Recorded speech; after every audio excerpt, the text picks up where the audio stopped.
Okay, folks, we're back.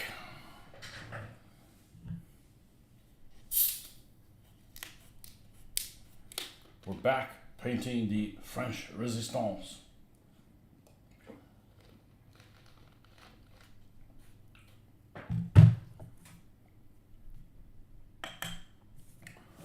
All right, we got one guy done this morning. Of course, we still need to do the basing on him. I've got to print up names for these folks and put them on a little piece of wood before I can really do the basing on them. So Pierre is going to have to wait on the sidelines. So we will go back to working on Claude.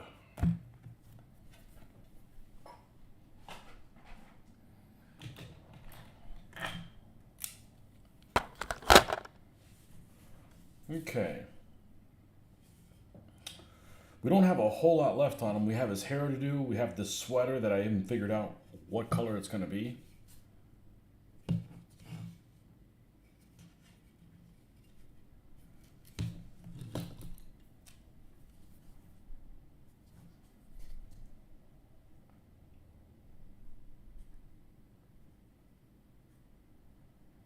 Let's use this brown as a base. And let's paint his hair in that color.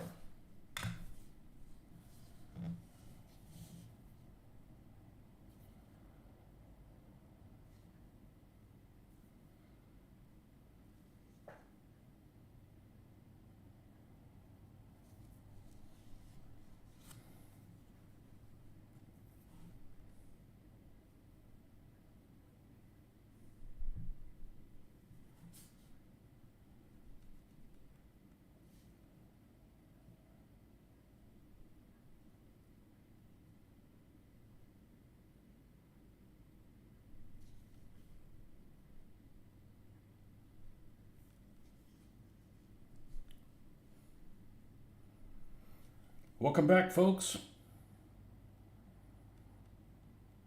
Welcome back, Glenn. And Kanaru, welcome.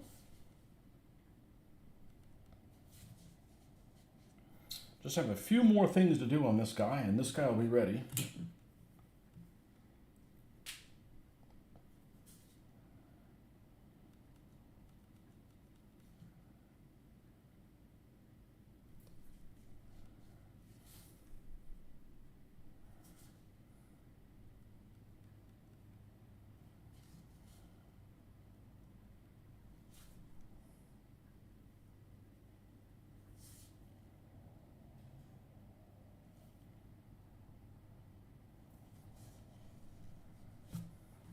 Figured I'd get a little bit more painting done.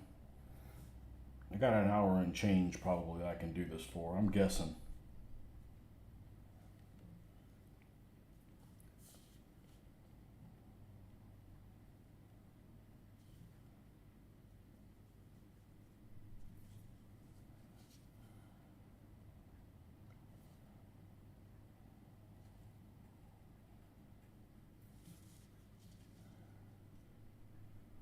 And that's the problem about this system is sometimes I'll scuff up things on the outside. For instance, this guy's pants got scuffed up, unfortunately. So we'll have to fix them.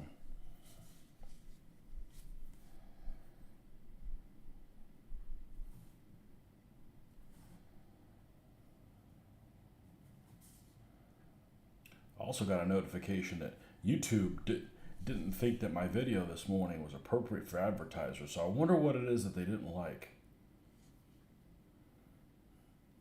Maybe you can't use the Maquis word. I don't think it was anything that was spoken. I'm just thinking, it was the... Maybe they don't like anything that has resistance. Whoa!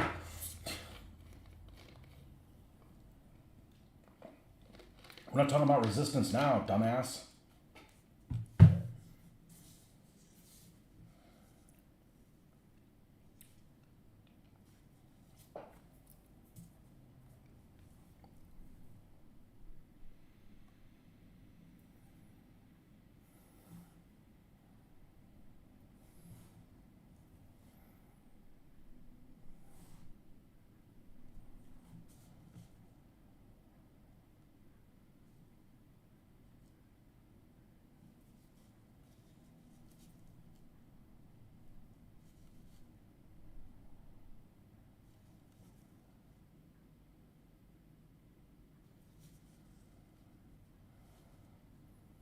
Okay, that should be good enough for that. We'll leave the pants, fix them up until until a little while later. Until we're done at the end. There's no point in fixing it and getting undone again. Well, I can't talk today, I guess.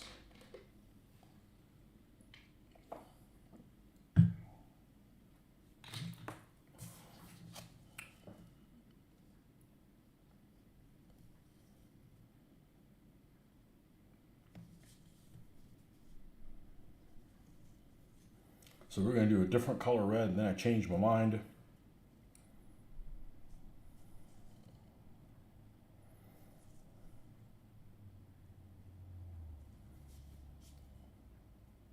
I don't think it's a sweater.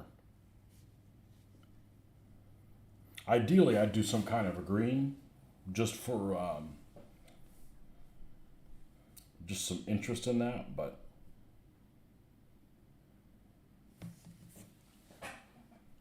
let's go ahead and grab this one here.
We got the ends here, like they're tied together as waist.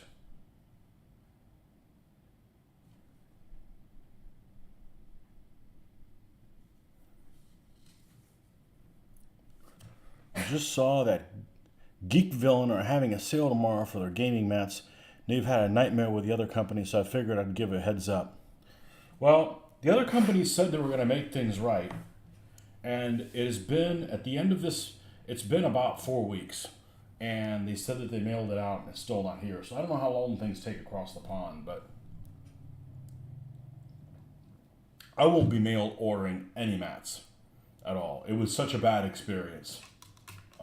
It's still a bad experience, and I just don't understand it. I mean, it's just, and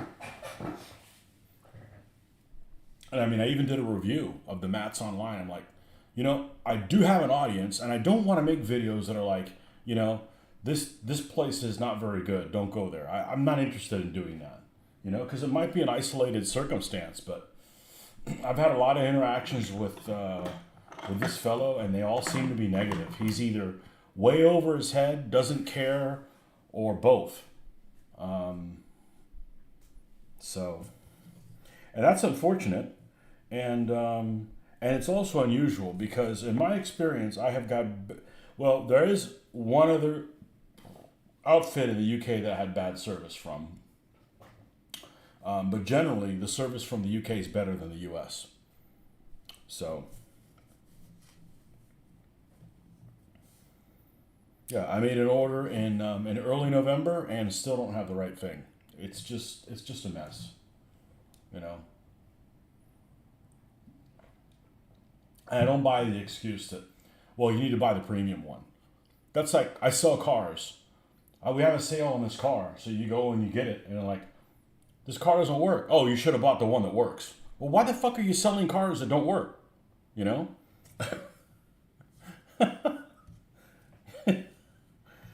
You know, it wasn't like it was super easy to navigate. Honestly, the reason I bought what I bought was because the shipping was free. And that's like where the big savings comes. You know, 'cause I don't want to pay for shipping. Well, it'll be the last time I buy a mat over the internet. And that is one of the things I am looking forward the most at the convention that we've got coming up is, you know, what mats. But I don't want to contact, hey, listen, bring me this mat, I want to look at it, and then not buy it. I'm like, I don't need it that badly. So, and like I said, the problem I didn't necessarily have is that it was glossy or that it was thinner than I wanted it to be. It's just that it's got these fold lines where it's not the fold line, where they have been discolored because it's been packed so tight that, you know, the material has flexed and the color has been worn out along those lines. So you can iron it till the cows come home. You're still going to have those lines of discoloration, which you shouldn't have. I mean, you know. Anyhow, I'm not going to email him anymore. I'm done, and I'm not going to make a nasty gram video. You know, maybe he's just having a bad life. I don't know.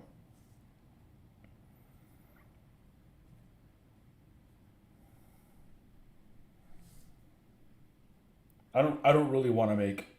I don't want to make videos where, and I know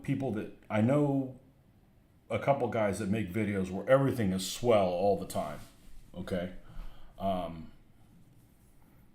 I want to tell you like it is. You know, if something went sideways, I want to let you know. Hey, listen, it went sideways. I'd like somebody to tell me. But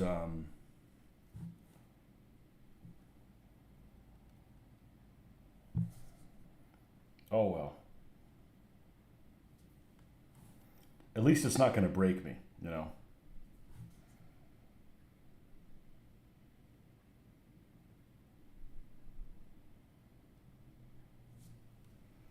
Got the same type of mat you did, and mine didn't have the fading you described. Anyone saying you need the premium version isn't recognizing the problem. Yeah. Yeah, it needs to be, as much as I would like a mouse pad mat, that doesn't work for my application because I'm going to have to do some kind of level stuff on it. Okay. The mouse pad mats are awesome. Okay. But you can't stuff things underneath them because it doesn't work. So it does need to be a thin kind.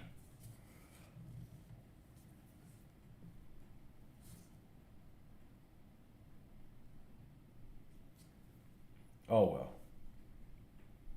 I'm not going to make, you know, I'm not really interested in making nasty videos. You put nasty stuff on the internet, and the next thing you know, you're put on trial, and you have to defend yourself, and I'm not interested in doing that, you know. I didn't go to law school, don't want to go to law school, don't like people who go to law school. I don't want to make a video on why I don't play other game systems that I used to play for 18 years, you know. I've got some really strong opinions about it. Some of it is due to certain individuals. And I don't really, I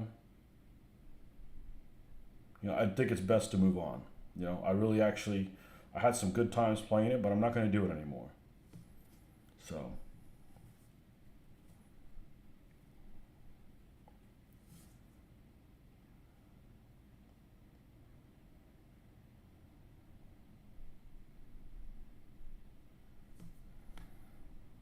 we opted for just a maroon color.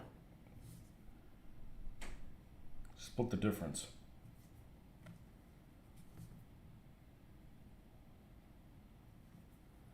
Yeah, I know some people that do reviews on stuff of products, and they never have a bad thing to say about the product. You know, there's a way to say stuff and just be honest and not. Maybe they just had a bad day, but.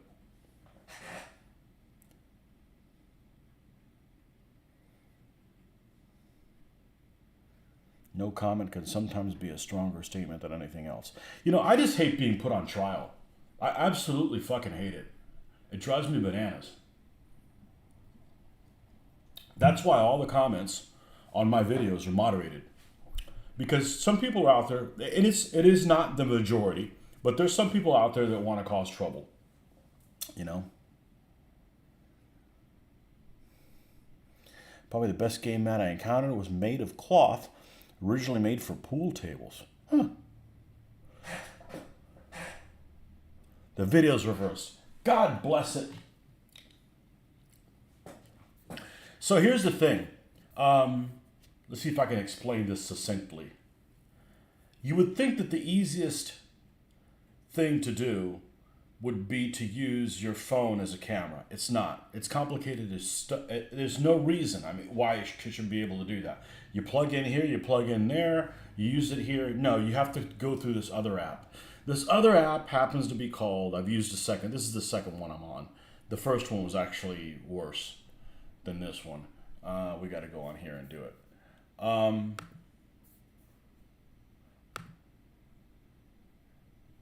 I can't remember if it's free or not. But the problem with it is that, and it should be corrected now. Let's see. We have Loctite? We have Loctite. Okay. Yeah, if I'm painting with my left hand, it's reversed. We will not be painting with our left hand. But you have to download an app, and you have to connect through that. You have to be on Wi-Fi. And when you connect, it gives you your IP address or whatever. And it used to remember from time to time. And now all of a sudden, ever since these videos are reversed again, I have to reset it every single time. So something freaking changed. And that's without me upgrading to Windows 11. So I will not be upgrading to Windows 11. That will cause me to quit doing videos. Many years ago, I had an iPad I was using for video games. And it did automatic upgrade, whatever. I think it was, well, I don't know the iPad terminology, but it was the 64-bit apocalypse. It updated everything to 64-bit.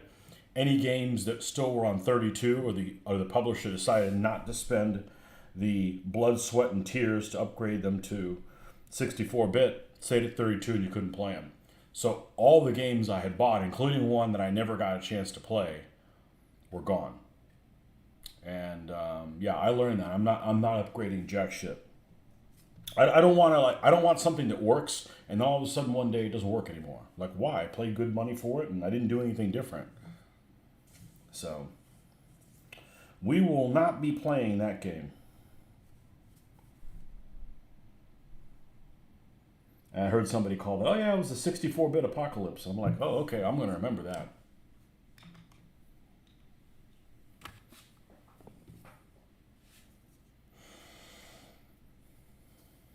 Supposedly it's a game that had a lot of bugs, but damn it, I didn't get to play it. And it wasn't like prohibitively expensive, but I didn't get to play it. It was I think it was called Trail of the Fox or something like that. It was the North Africa Alamein version of the Drive on Moscow and Stalingrad series. It was the third one, and that company went out of business or they quit or something like that, which is a shame. I really, really, really, really, really like their games. Shenandoah something or another they were called. My guess is they were from Virginia with that name.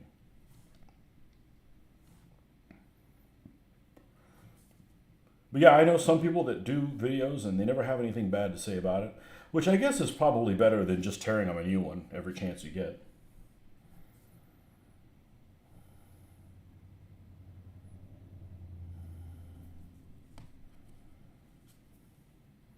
But I did get a notification that the morning video was done for limited advertising. Something that has only happened to me a couple times, and I wonder why. Maybe they did not like the word resistance, and maybe they didn't like the word Maquis in the title. I don't know. Well, I don't care. I'm still going to say what I feel like saying. Maybe they didn't like that I wasn't kissing Nazis' asses in the video. I don't know. I don't care.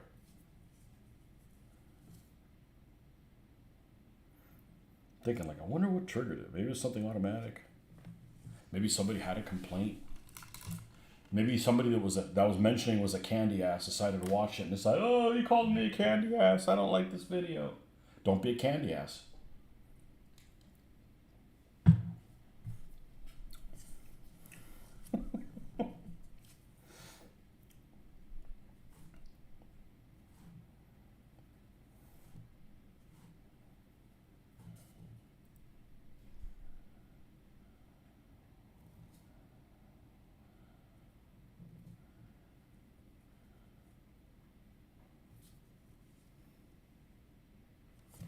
Have you ever seen a dime of the ad revenue? Yeah, it's really slow coming in.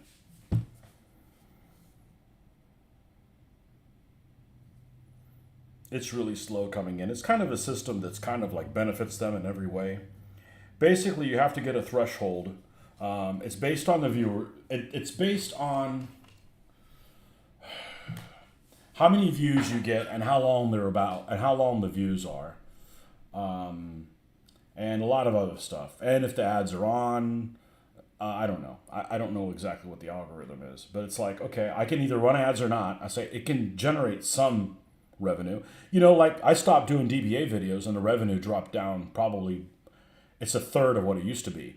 I don't want to make videos about stuff I'm not interested in. My purpose isn't to do this for money. My purpose is just to kind of hang out with you guys. So, you know, if I'm already doing the stuff that I'm going to do anyways, whatever the revenue is, you know, it offsets something, you know. It's not a large, you can't live on it. Even in Europe, where your medical is taken care of for you, you can't live on that.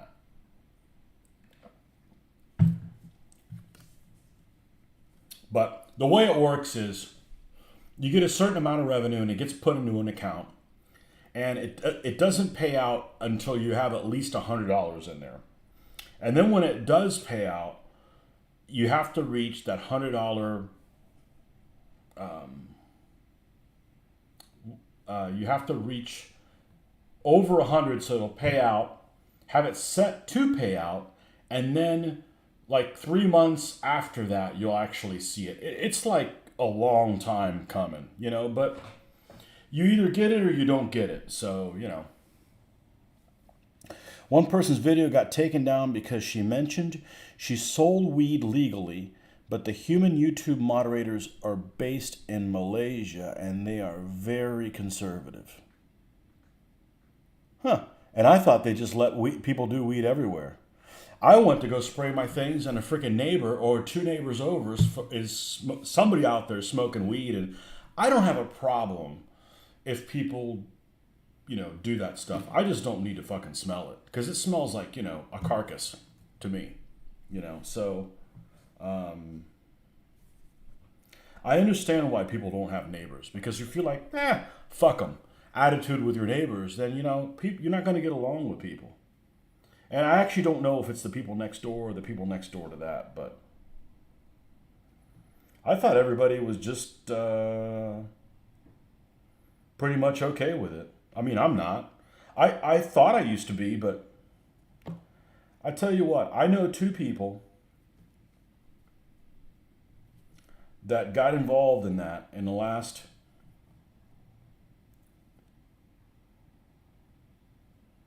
I'm going to say the last 10 years, and it changed them completely. They turn into completely different people. Now, maybe you do the stuff and it doesn't affect you. I'm just saying the two people that I've interacted with that did that, and they didn't do it around me because I don't want to smell that crap. And you know, I'm okay if people do it. I'm not okay going through a fucking dealer to do it because the dealer's involved in all kinds of other illegal activity. Okay? Hey, midday. Here you go. Well, you're subscribed. You should get a little boom. There's a dumbass on, you know? You might want to check them out. If you're going to do drugs, grow your own freaking drugs in your backyard. I'm not going to do it. I don't like the smell of it. I don't like the culture of it. It's not something for me. I don't care if other people do it, but at the same time is I shouldn't have to be downwind of it and smell your stuff. You know? But these two people that I know, it totally changed them completely. One guy was really good with his money, really disciplined and everything. And all of a sudden, it's like nothing fucking mattered. Like, it's almost kind of like, dude, you shit your pants. Don't you want to change your pants? Ah, whatever. You know, I've gone to Colorado where it's legal. Lots of people just don't give a shit about anything. It's like, you know, that's, you know, if you deal with, if alcohol is that way to you as well, yeah, then I'm anti you drinking because you don't know how to control yourself, you know? So,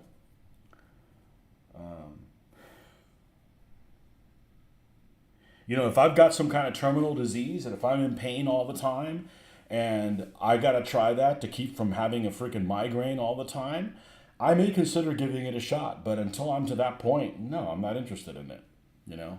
And I certainly wouldn't want to go through the freaking drug dealer, you know, who's involved in all kinds of other bad shit.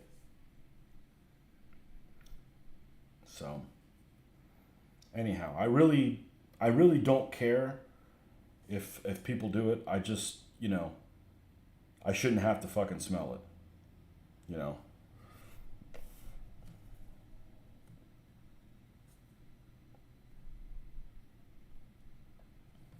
And it shouldn't take over your life. It shouldn't turn you into, you know, a slug. So that's all I got to say about it.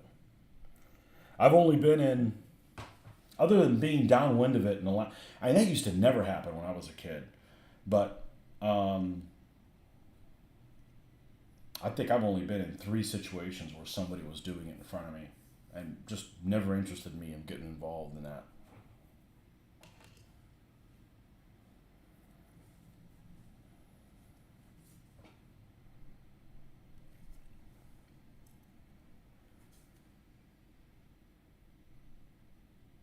So she had her video taken down because she sells weed legally. Yeah.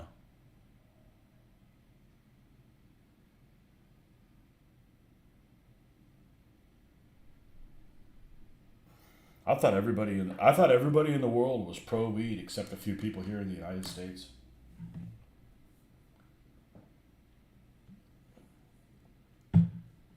What do I know?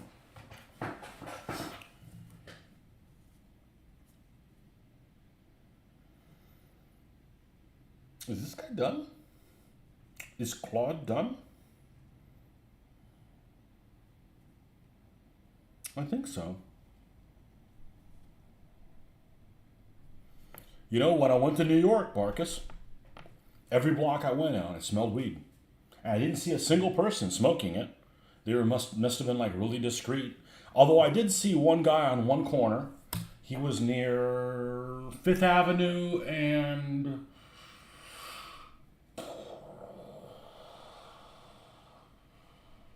maybe 5th and 50th or something like that. And he had a table set up, and he was like, people were walking by. There was a lot of people, and he was like, "Hey man, you look sober. You need to try some of this shit." And I'm like, that's awfully bold, doing it out in freaking public. Like, okay, whatever, not my problem. And yeah, I didn't know it was legal there. So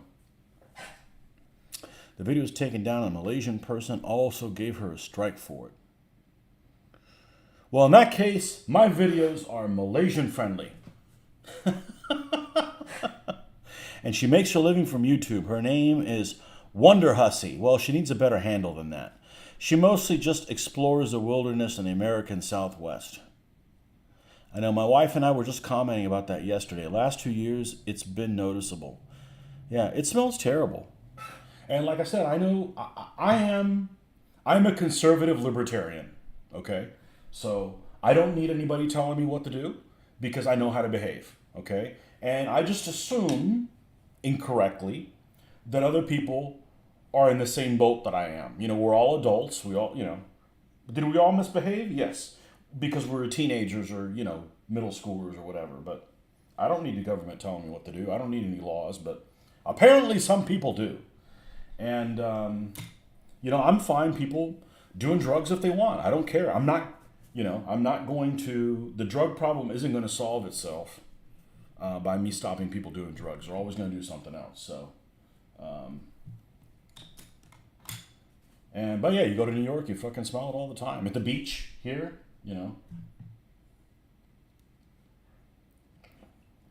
So I don't care for movies that promote it. As far as I will go, I don't like drug movies. As far as I will go is if you've seen Horrible Bosses, that was that funny scene where the cocaine goes airborne and the little guy is like, I feel like doing some push-ups now, and he's just knocking out push-ups. But it didn't promote doing it. It's just it kind of happened, and that was kind of the side effects of it, Anyhow, I did watch Narcos Mexico, which also does not promote drug use. I don't think so, but anyhow, yeah, two people that I know pretty well just totally changed them. They're completely. They changed them into a person where I don't want to hang out with them anymore. They're just like, I don't know who these people are. They just this is not how you were. So it was the same thing. If I knew somebody who was an alcoholic, who was a raging alcoholic, every time I went over, they got drunk and they started throwing stuff or getting into fights or things like that. I wouldn't want to be around them. Now me, I have a drink. I'm a better human being. Maybe not behind the wheel, but I'm just a natural hugger. Oh, man. Okay, we got Claude done. All right, who's up next? Who is up next? I feel like we need a fellow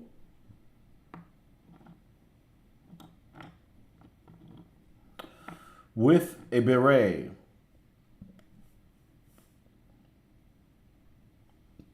Another guy with a stun gun.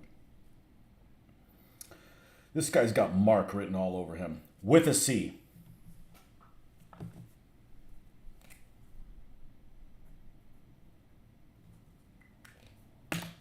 Okay.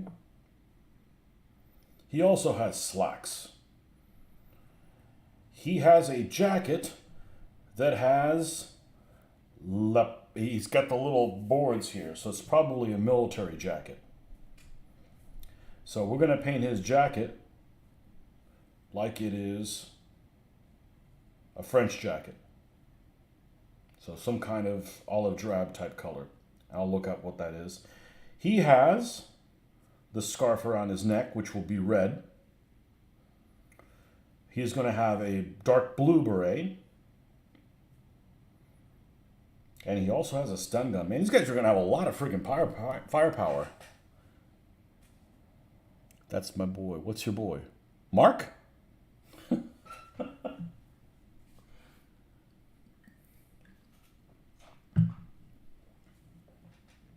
Oh, Marcus! Yes, Mark, that's your boy. Yeah, he's a pretty good looking guy, man.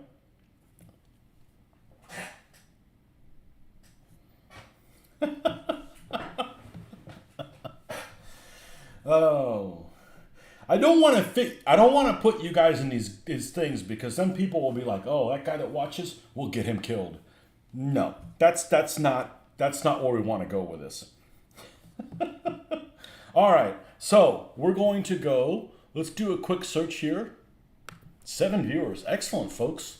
Thank you for coming by. We're going to do a search on Vallejo colors, French uniform, World War II, and see what color they recommend.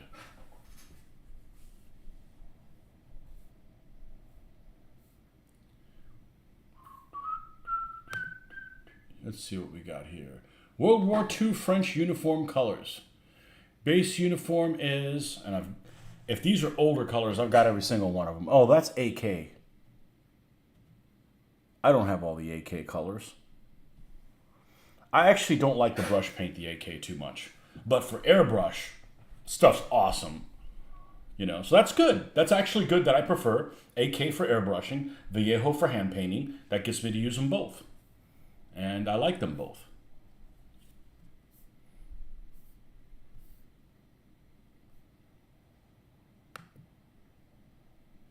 Ah, here's a miniatures page thing from 2006. Let's see what these clowns have to say on there.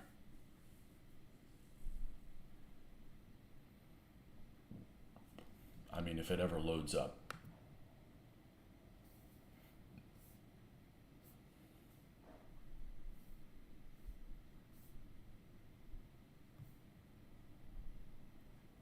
Well, I could have just read a reenactor by now.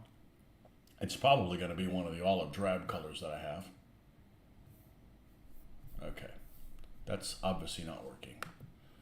So we're going to look at French uniform, World War II. Okay, and here are some French reenactors. Okay, that's going to be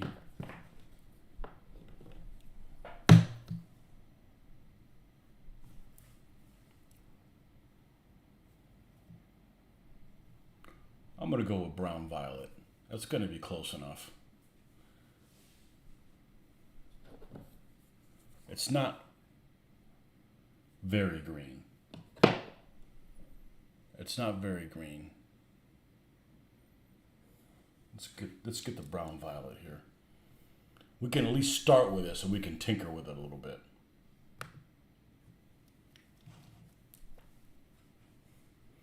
Field blue. Well, not the World War I. Not the World War I French uniform. I just dropped in to see what condition my condition was in. It's in italic. It's in quotations. Is that from a song or something? Crusader minis have some French guides on their site. I'll link them, but that chat might hide the message. Oh, well, I'll just go to Crusader minis. 28mm sites have a lot of really useful stuff. I'm curious to see what they say. Crusader, that's the one I get mixed up with Artisan. Crusader miniatures. Homepage. It's UK based. Of course it's UK based.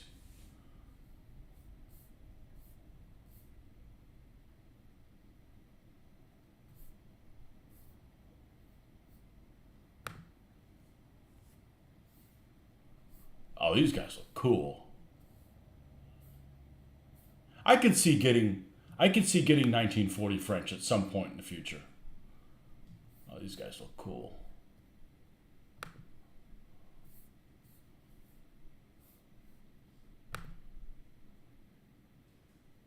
Yeah, go ahead and send me that thing. I'll open up a. I take it you're going to send it through Facebook.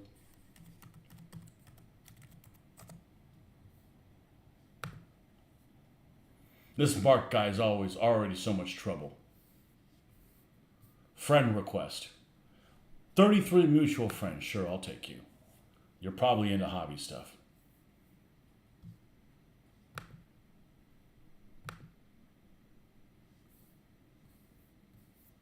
All right, let's see what we got here.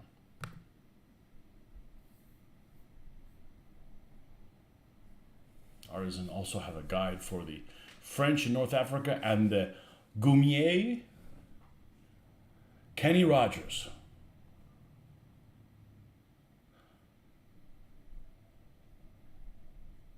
Well, you listen to more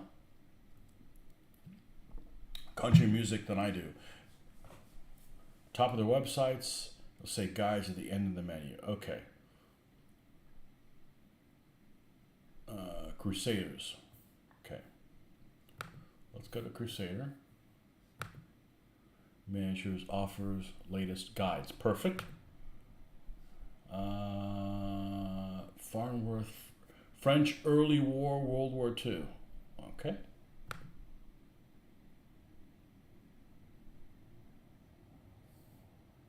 Nice. All right, let's save this. Let's save this.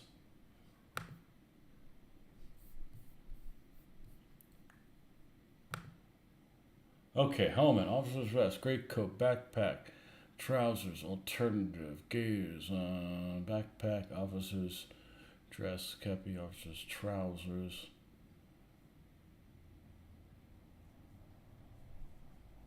Backpack, a blanket, greatcoat, trousers, khaki green, brown. Look at that. Brown violet is what they recommend.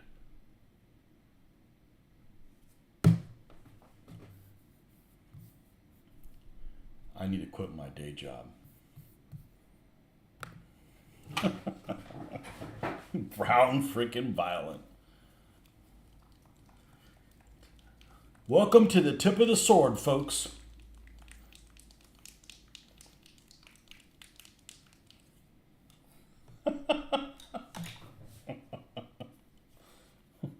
Excellent.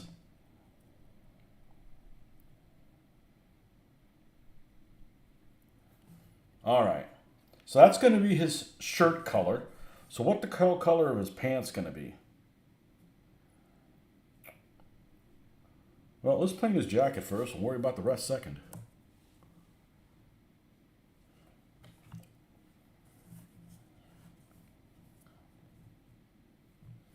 And let's use the big one. So I even looked and see what colors 1940 Fords were available in. But these guys are definitely going to be subtle. I don't know if anybody had one of these running around in France. There probably shouldn't be too many vehicles. And they're probably hidden because, you know, otherwise they'd be commandeered and probably sent to the Russian front. Because God knows the Germans need even more different type of vehicles on the Russian front for them to try to repair.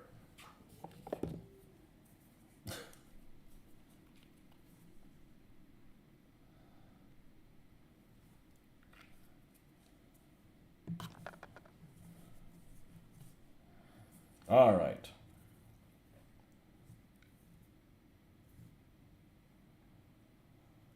Painting Mark. Take one. Action.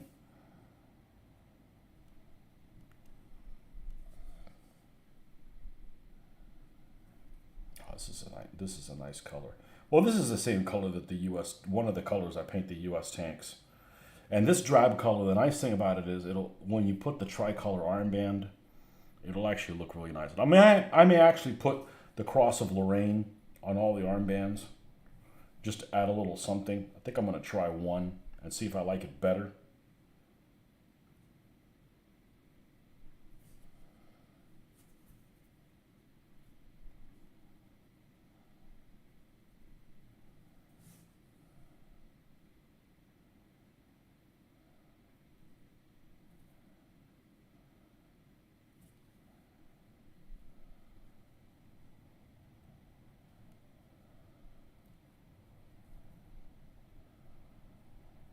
We're going to pretend this guy got a hold of some gear from his compatriots that was tucked away.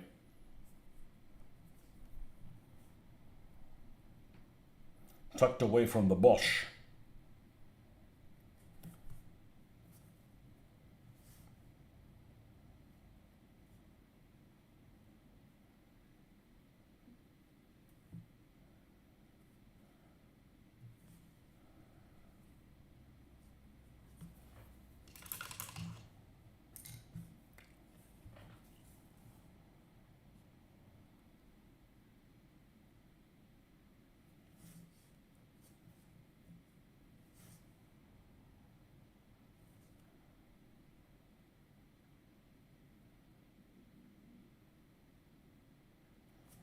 But working on these is going to make it easier for me to skip over and work on some buildings.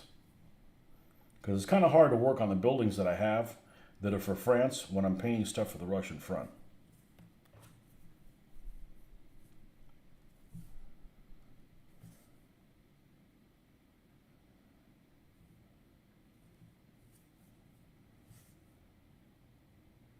I actually found an article. I'm glad I remembered this. After we were filming this morning, I was looking for something in my closet and I came across this article. This was a thing you could do back in the early 2000s. There was a company called, you could subscribe to a place called MagWeb. And MagWeb was a place that apparently had old magazines that weren't in publication anymore, and they had articles from them. And I think it was a monthly fee, I think. And you had access to a bunch of magazines that I'd never even heard of before. And this is one particular article from a magazine called The Society of 20th Century, this SOTCW, the Journal. And this is out of issue 29 of that journal. I printed this on May 26th, 2003. So almost 20 years ago, this was printed. And I really haven't looked at it, but this is a French resistance in Brittany, 18th of June, 1944, the Battle of Saint Marcel by Pete Gill. And yeah, there's some interesting stuff in here. I think I'm gonna take a look at this and see if there's any ideas for some scenarios. But I didn't even know I had this. I was actually looking for something different. And yeah, you even have a little map here at the bottom. A couple little maps. Pretty cool. I don't know if there's anything that's going to be as tactical that I'm going to find that interesting, but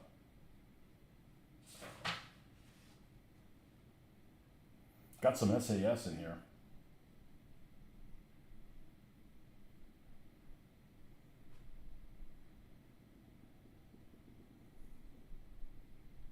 Anyhow, I saw that, so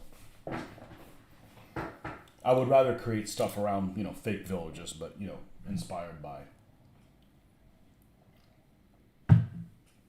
actual stuff. I actually have another set of rules other than the Face of Battle called Firefight Normandy. It was put out by North Star, and I got that a while ago as well. And I played a couple of games of that. I don't think it plays better than the Face of Battle.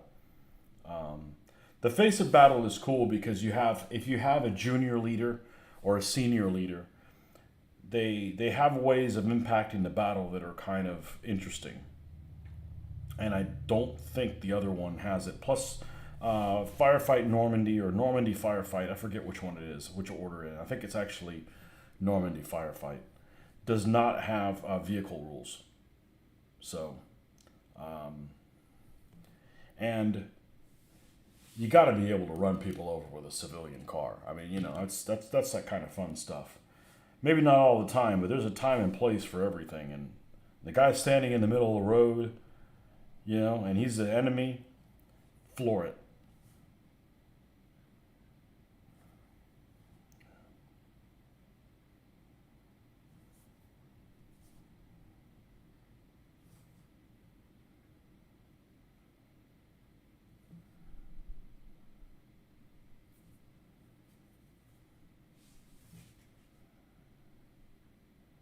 I kept a few of those articles. It wasn't as useful of a thing as I would have thought, but there's a couple of articles I've gotten from there. One of them is a scenario in particular from, like a fake scenario from like Tunisia.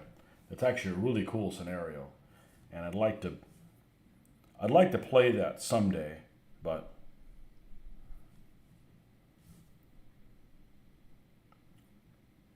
it has some armor in it, so might make the game run really slow, but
just a tiny little bit of white in it.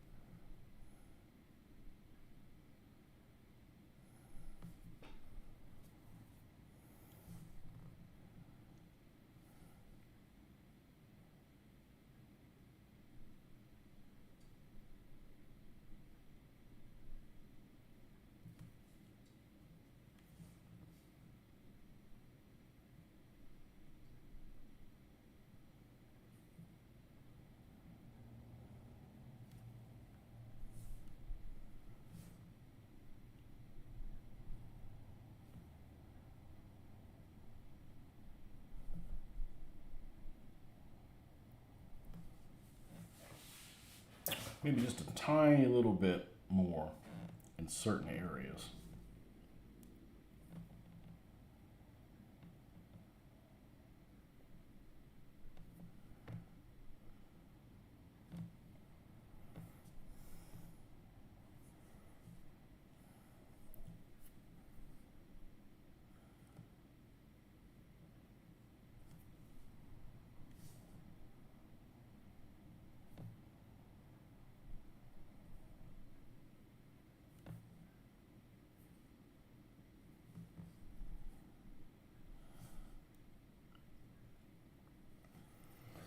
Okay, let's look at some pants for this guy.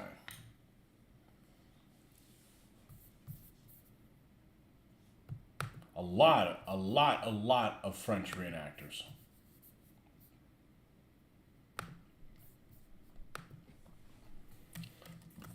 French Resistance reenactors.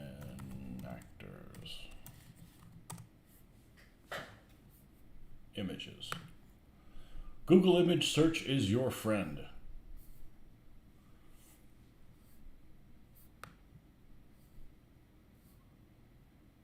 Well, these guys look like they all have dark pants. I don't want to do another bluish one.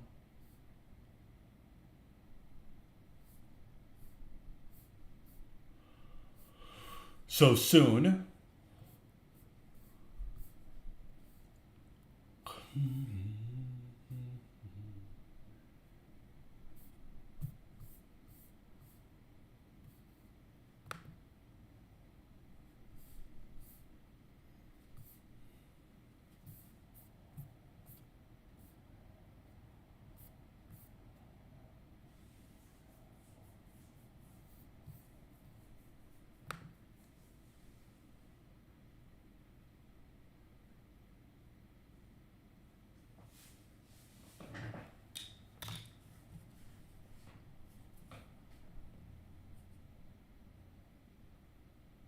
We're going to go really dark blue on him. Oh, no, we're going to do blue beret. That's not good. We'll give him black pants. F it. There's a lot of these black panted dudes.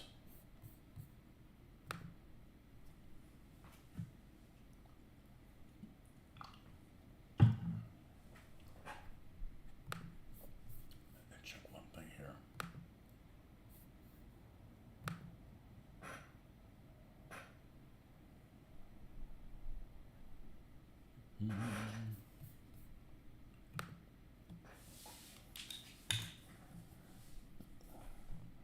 Yeah, you with the black pants.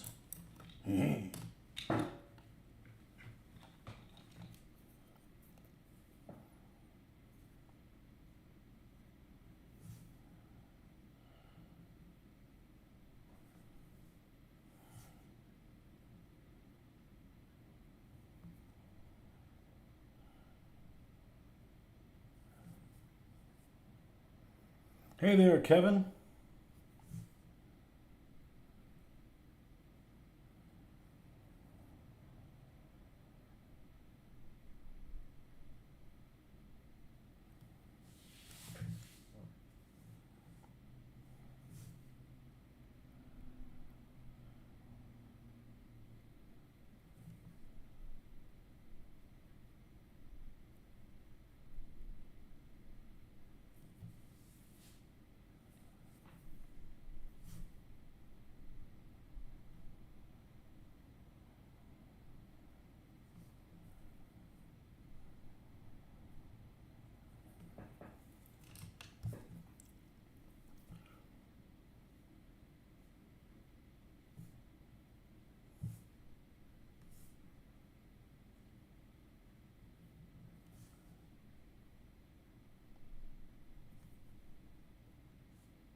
Okay.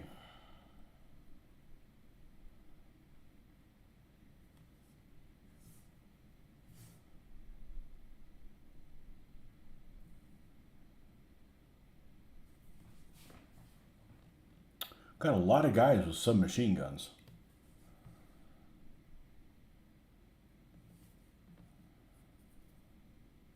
That could be a problem if you come and get within hug range. All right, I'll be right back. I need to get a little splash of coffee to give me a little bit of an edge. I'm a little,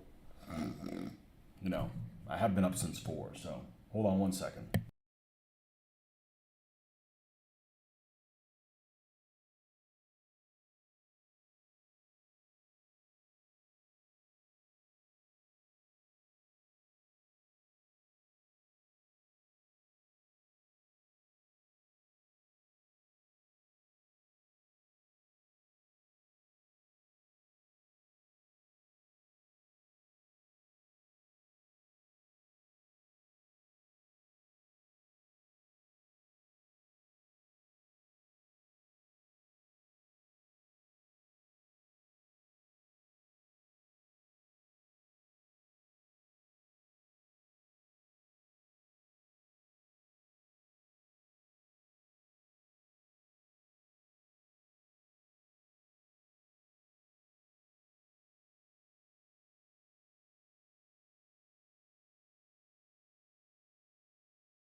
Now, I do have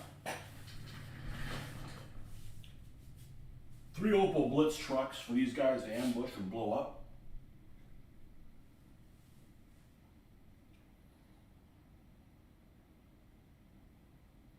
That half track with the 20mm cannon, that's classic right there.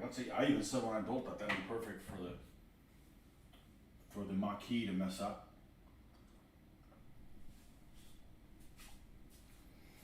I got a few other lighter vehicles.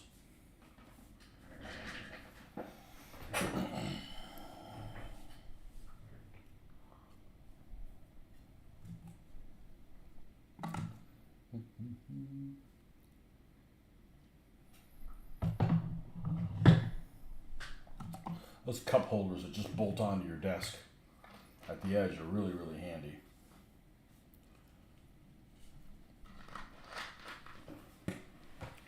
Makes it a lot more difficult to spill something. There's still a way to do it though. If you want to bad enough, you can still find a way to do it. You're not home free. Okay, nope, so far so good. Let's give Mark a face. And these faces are a pleasure to paint. The sculptor did a really nice job with these. These are battlefield miniatures from their Maquis range. And I think I got all of them, but I could be wrong.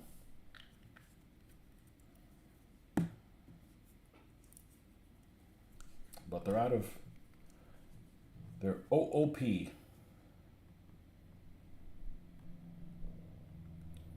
I used to get my battlefield miniatures from some guy that was in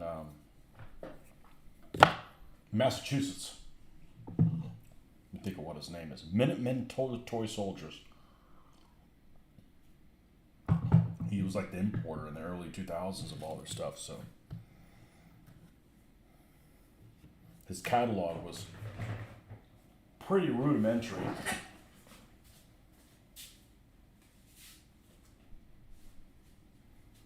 Has it right here.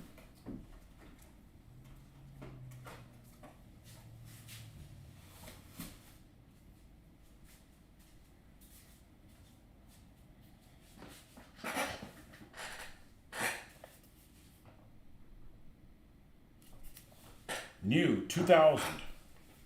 American Bloody Omaha. I have all those figures. Hanshar Strike. None of them. Führer's Firemen. I don't think I have any of those guys. Waffen SS Hunting Commandos. They had a lot of like really weird SS stuff. Oh, I didn't know that they made freaking Africa Corps. Well, that sucks. I didn't get them. Oh well. Belgian fortress troops. British 8th Army. Let's find the Maquis in here. Hitler Youth and Volkssturm. They actually make some interesting Hitler Youth and Volkssturm figures in plastic. And they look pretty decent.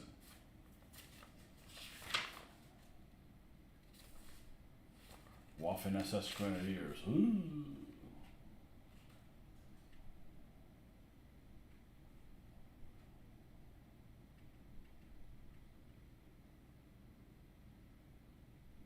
Russian Liberation Army. I don't have any of those guys.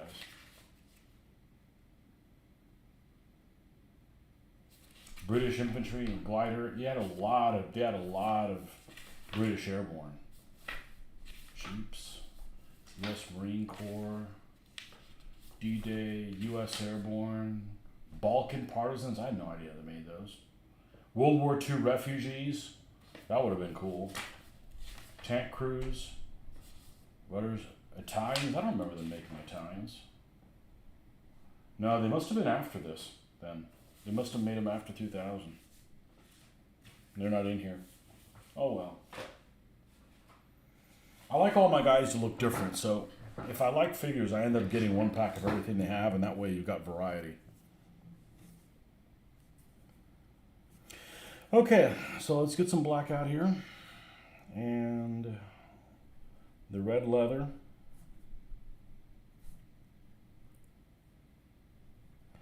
And let's bring Mark to life.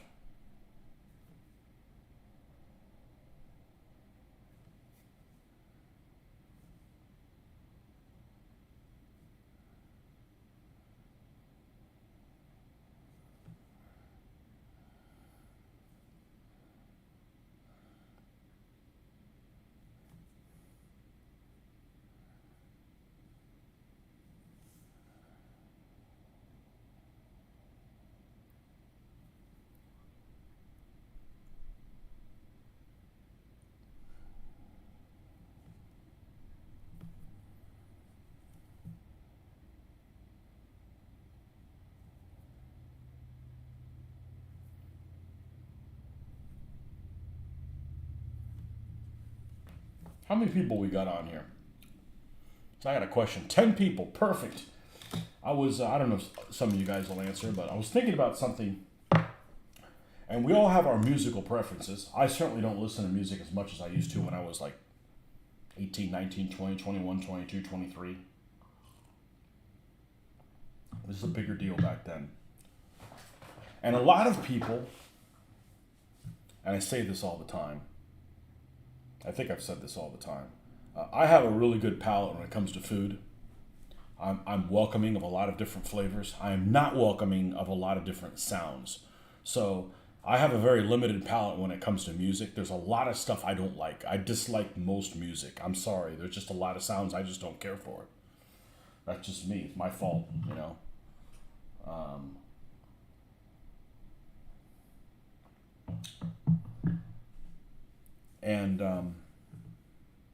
But what is a particular band or type of music that you guys listen to that people would find unusual that you would listen to? What is something that you listen to that people look at you and like, you don't look like the kind of person that would listen to that? You know, like if I listen to gangster rap, which I don't like anything rappy at all. What is something that you listen to or a band that you like or something like that that people wouldn't think that you would normally listen to?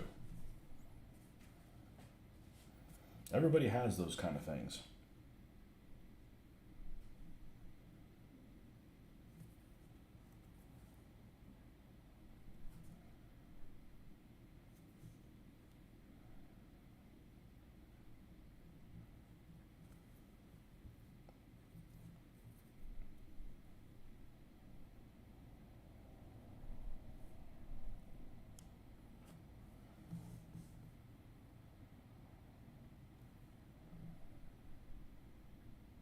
have a Bjork. I can't say I know what that sounds like. I feel like I can picture what she looks like, but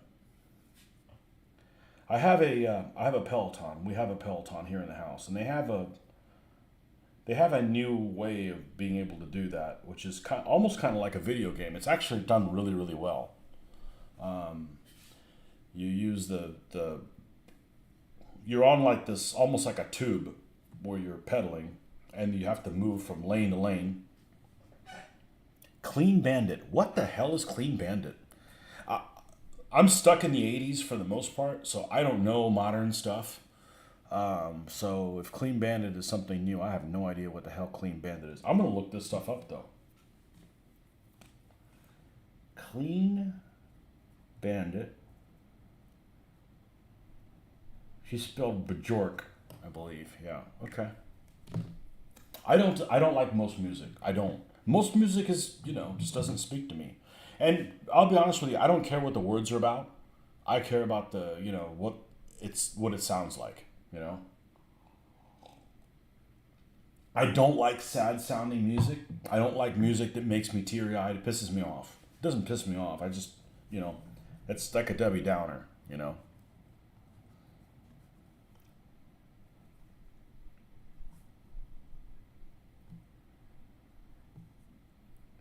I have, I'm not real familiar with Apple Music. We have it for the family, and I have created different channels. Justin, they mix classical instrument with pop-like beats and lyrics. That sounds interesting. That sounds interesting. Justin, I would just pose the question: what musical band do you like that is unusual? Most people would look at you and go, it's unusual for you to listen to that. It'd be like if I listened to gangster rap, which I don't. I don't listen to rap anything.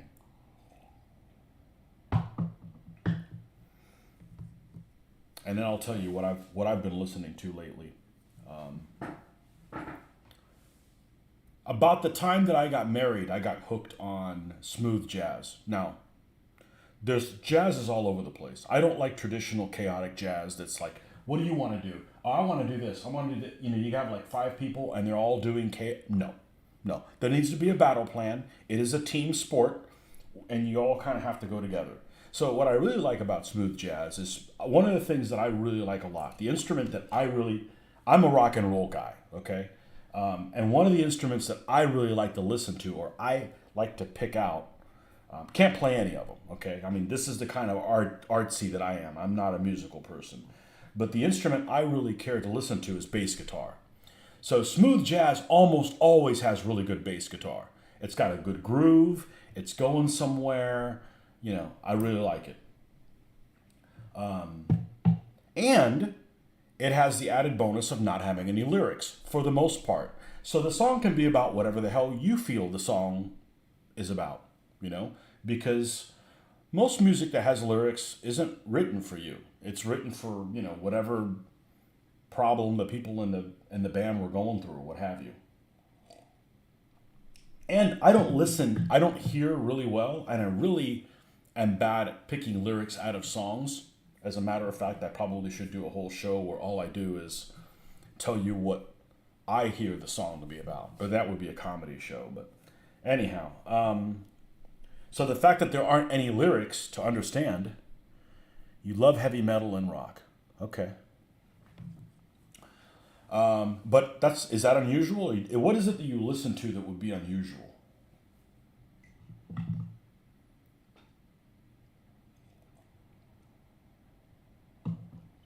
I like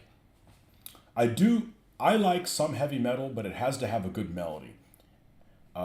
It can't just be all over the place.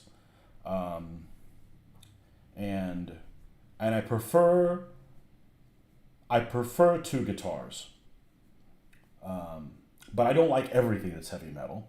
I don't care for Metallica at all. I can't think of a single song of theirs that I would care for. But that's just me. It just doesn't speak to me, That doesn't mean they're not good. I can't play any of that stuff, you know. It just so Apple Music, you can make channels. So I've got a channel that is Tony's Big 80s. So all the 80s stuff from, you know, I had an older guy that I used to play with. Boy, that sounds wrong. No, I didn't sit on his lap, even if he wanted me to. He wasn't that much older than me, but I guess he was 15 years or something like that older than me. And he had really wise, sometimes he had some really wise words. I don't know if he was I wouldn't say he was a really wise person, but he had some sayings that I've heard 25 years ago, and they've stuck with me like I heard them yesterday. And one of the sayings that he said is people tend to like the music that was going on or was popular when they were going through puberty. And in my case, that's accurate, okay? I like the stuff from the mid-'80s. That's just kind of, you know, some older stuff's okay too. But what I was getting at is some music is okay to listen to. Some music is okay to listen to if you're trying to do a workout. I mentioned where I was getting at is we have a Peloton and they have this game called Lane Break, and you can use the resistance knob to move from where you are. It's almost like a running track, and sometimes it's very limited. They have a lot of songs, but they don't have very many songs that I want to listen to while I'm working out, and it's very, very limited, unfortunately.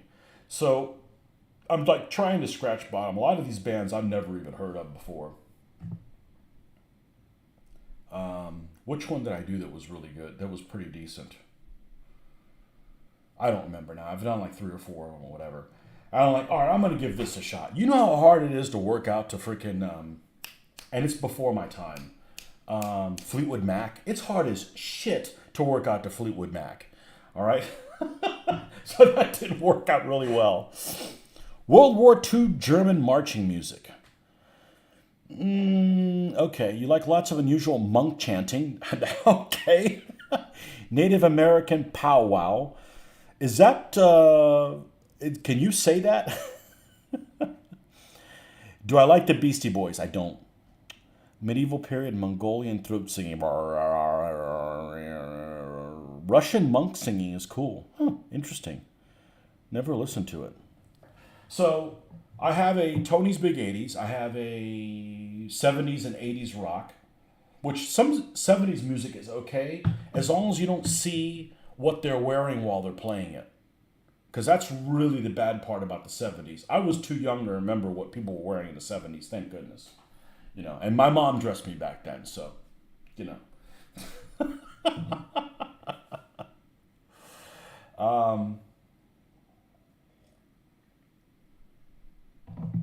And the other channel I have, which is what I would say the unusual thing that I listen to. You wouldn't think that I would listen to this. And I don't like everything in this category. I call happy punk. Because there's some punk stuff that I like. And one of the bands that I actually think is really freaking good. And they're pretty heavy, but almost all of their songs have really good melody. And it's a band called Bowling for Soup. And I really enjoy them. It's upbeat stuff for generally. Some of their lyrics are absolutely freaking hilarious. Like they were taken from, what's that game that I'm playing? Borderlands? I like upbeat music. I don't like music that's going to make you, you know, like, oh, I'm going to sit in a corner and, you know, and wish I was, you know, dead.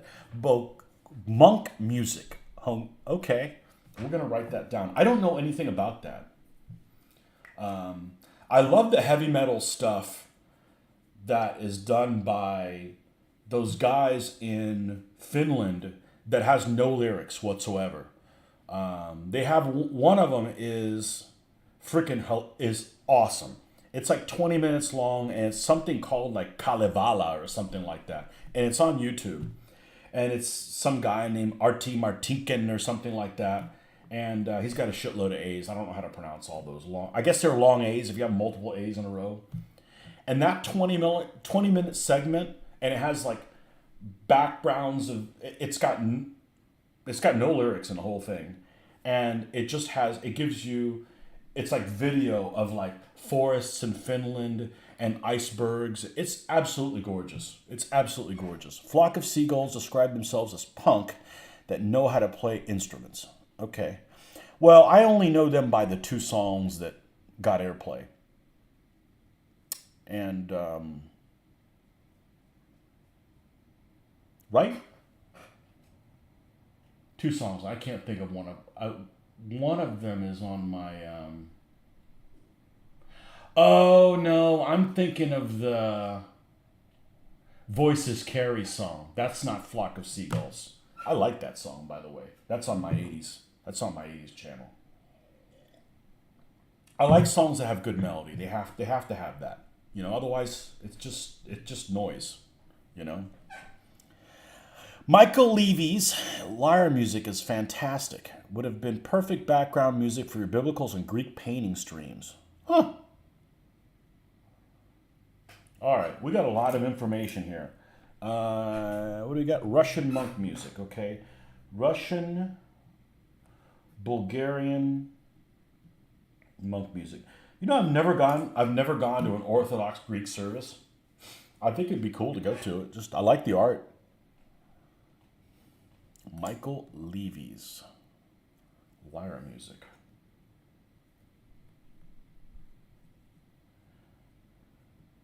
Okay, ready for me to piss some people off? Here we go. Because some people take shit personal. I don't really like bagpipes.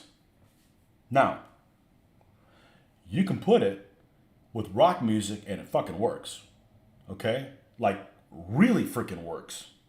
You know, the problem with bagpipes is if you got one guy playing a bagpipe, there's not enough going on, you know? But there used to be a band that used to play at Epcot called Off Kilter. And they would take they played in the Canada Pavilion. And they played there for many, many years. 10, at least 10 years. They were like a regular act, like all the time. And they would take songs that we all know and added a bagpipe in them and actually made the song better. And they were really, really talented. There's some really, really talented stuff musician-wise out there. And some of it is people that just are kind of doing like this, like what I'm doing, and they're just doing their thing. But I'm pretty sure you got to be born with either an interest or kind of it makes it easier for you to do it than other people. I just can't pick up an instrument and do anything. It's not in my DNA. And some of it's learned and some of it is DNA. My daughter has handwriting that is almost exactly like my wife's handwriting. It's freaking spooky. I can't tell the difference between the two. That's some genetic shit right there.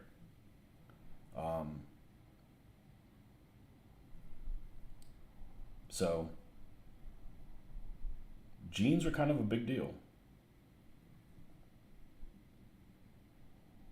You know, my brother claims he's not artistic at all. He can't draw worth a shit. That's what he says. Okay. I paint a lot better than I can draw. Obviously, I'm out of practice of drawing big time, but there's some incredible digital artists out there. Just incredible stuff. Mandalorian, okay? I'm not a big fan of The Mandalorian, okay? I'm not saying it's horrible, but there's some episodes that are like written by somebody who, you know, somebody else shouldn't have written the episode, okay? But at the end of every episode, they have these, I don't know what the correct terminology is, but they've got these settings, right? So if you see an episode, like the last episode that you watch, if you wait till the end where there's the credits, storyboards. They have these storyboards where somebody made them digitally. They're gorgeous. They're absolutely gorgeous. You know, they're done like an oil painting, sometimes a little bit of watercolor in there. They're better than the episode. And Painting Towel XV25 stealth suits.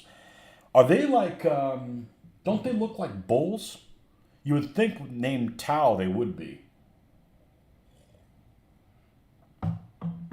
Have any of you guys that do 40K, have any of you guys said, F40K, we're going to play this other set of rules? And the other set of rules is, I don't know what it's called.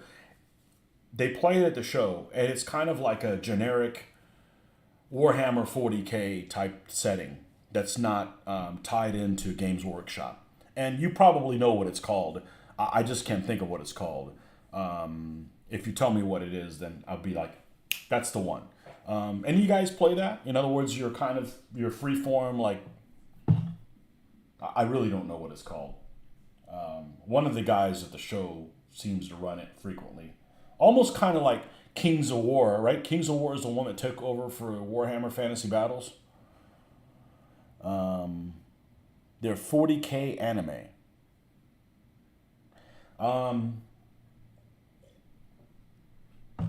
I can't think of what it's called. But I think the 40K stuff looks really cool. Yeah, I think it's Grim Dark Future. There he is.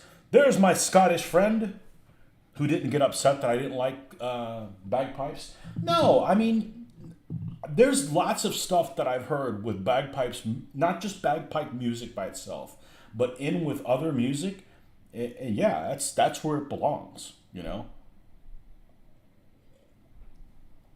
So, anyhow, Grim Dark Future. That's what it is. Any of you guys played that? Is it better? It just sounds like somebody just said, F you, Games Workshop. We're making our own. We're tired of you not supporting games. We're going to make our own thing.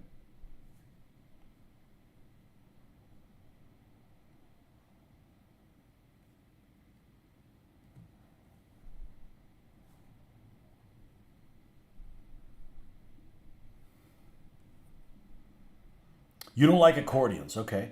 But there's probably a way to put accordions in things that'll work.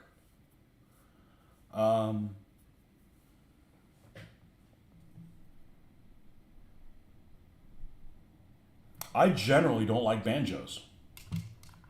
You know, it sounds a little bit too much like inbreeding. It sounds a little bit too much like something that a cockle-doodle-doo will go with, you know?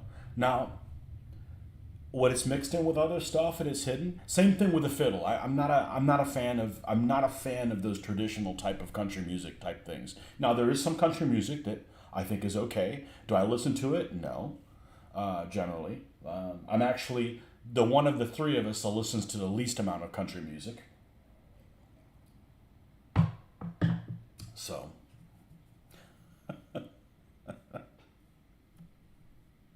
I don't know what that makes me. Of the three of us, I listen to the least amount of country music, the least amount of R&B / rap, and also the least amount of Latin music. So what the hell does that make me? Just a basic white boy. But not too white. Heard something about your Gaslands games. I think creator of it is making a fantasy RPG. You know, it's a good game. But it has a lot of the same problems DBA has, in that there's a lot of misinterpretation things. Now, obviously, it's assembled a lot better. I don't like his fluff at all. But it's really, all you would have to do is like, okay, these guys that are called this, we'll call them something else. And then it would work. But apparently he's been very successful.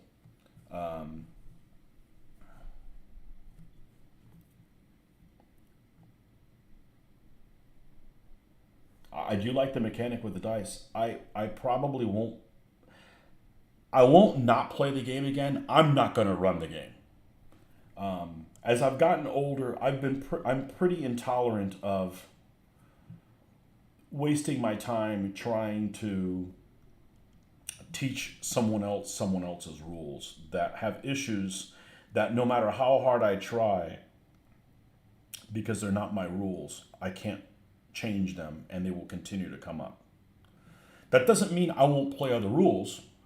I'm not going to get another set of rules and like go through the rule book and try to break my head open trying to figure it out. Country sucks, and I live in Northern County. Had to attend a bagpipe recital 2 weeks ago as part of my newsletter editor duties. Earplugs were provided. Managed to leave at the interval. And that's your people, right?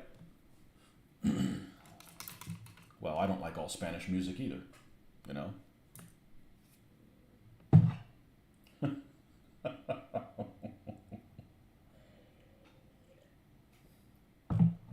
Yeah.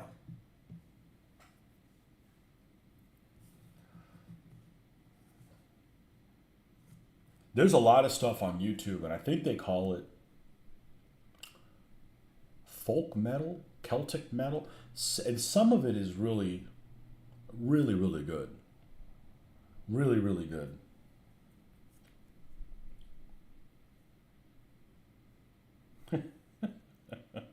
He snuck on out.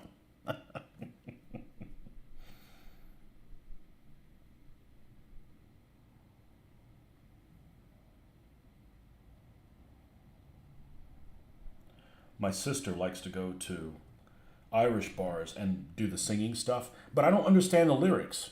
You know, and it's not that I don't. I just can't pick them out of the song because I'm hard of hearing. You know,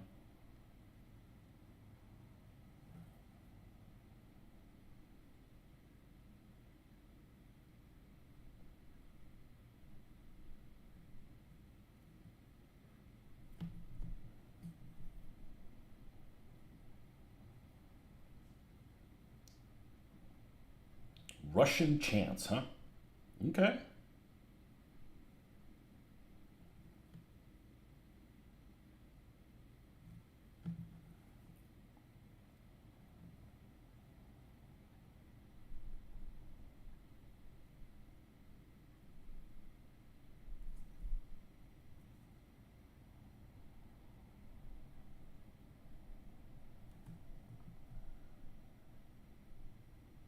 I forget about soundtracks. There's some soundtracks that are freaking amazing, and they could be soundtracks of video games.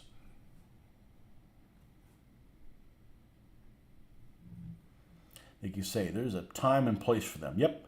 A pipe in a drum band outside is fine. Single piper inside, not so good. I know. There's just not enough. There's not enough going on. You know. Um, I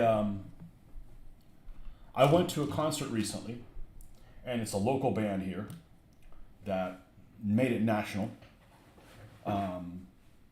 called Sister Hazel, and it's kind of folksy and not. It's kind of hard to describe. It's probably about as country as I could listen to, although it's not really country. Um, but they had a concert where they invited Darius Rucker. Darius Rucker was the lead singer of Hootie and the Blowfish. I guess he was Hootie, or maybe he was the Blowfish. But anyhow, they got on stage, and we didn't have the best seats, but we could listen to everything. And I'm like, it starts off, they open the stage up, and there's like four guys on stools with guitars, and I'm like, fuck. And Sandra's like, what's wrong? I said, man, if this is just all acoustic, this is gonna suck. Because it's not that I dislike acoustic, but I like all of the accompanying stuff, and you can't have a groove. You can't have a good groove if everybody's just playing freaking guitars with no, I mean, I like all the other stuff with it.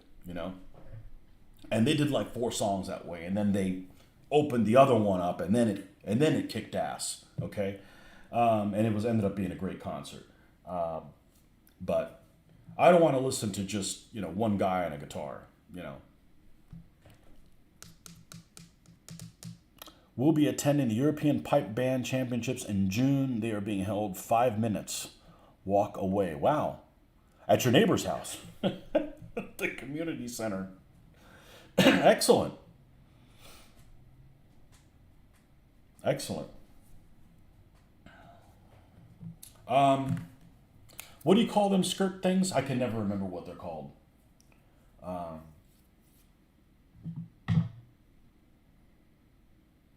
I'm losing my freaking mind. And yet I'm drinking this coffee. So I'm losing my mind, but it's going 1,000 miles an hour.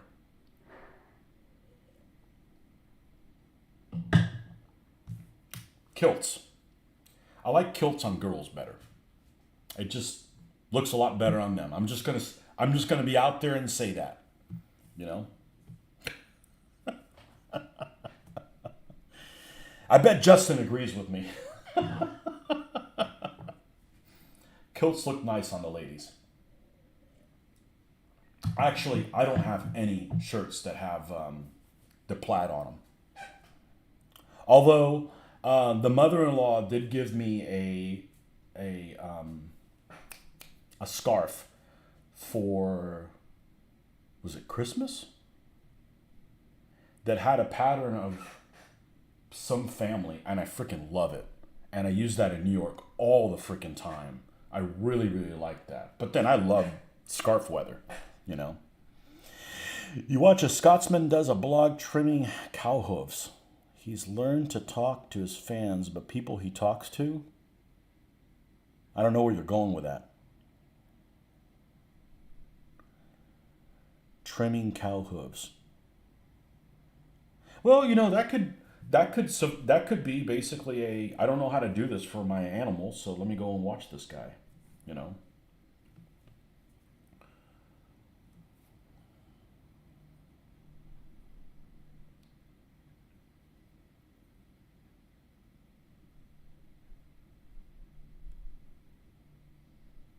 I like riding horses, but I wouldn't want to take care of them. So it was a time we were doing like a trail ride like once a year, but we haven't gone in a couple of years. But I do enjoy doing that. But then it's like when I'm done, here's your horse back, you know.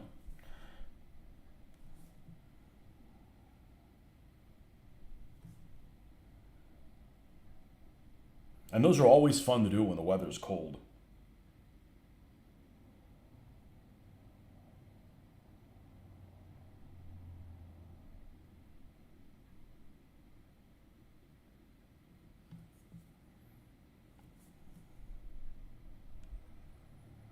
Like if I went to Arizona where you live, I would love to do a trail ride out there with like a rifle or something like that. Just, you know, in case there's some coyotes or something. Not aggressively going after animals, but taking them out if they show up. Just the idea of it. Or Wyoming.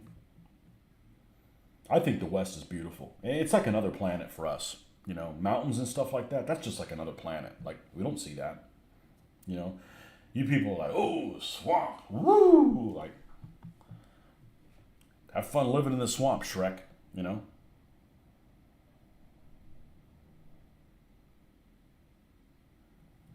Because people are like, oh, Florida's beautiful. Certain parts, not the swamp. I'm not a fan of, you know, turkey oaks and palmetto bushes. That's not my idea of a good time. But if you like that, have fun living it. Have fun living over there.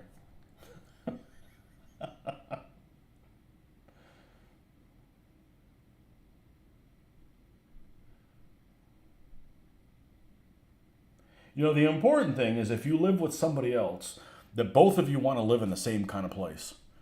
Sorry, you missed so much time. We were just talking about the West.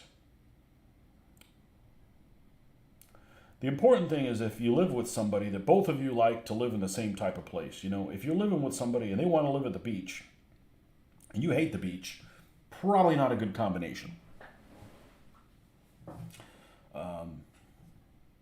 You know, if they like to go traipsing in a Florida swamp and you don't, probably not a good idea to live together.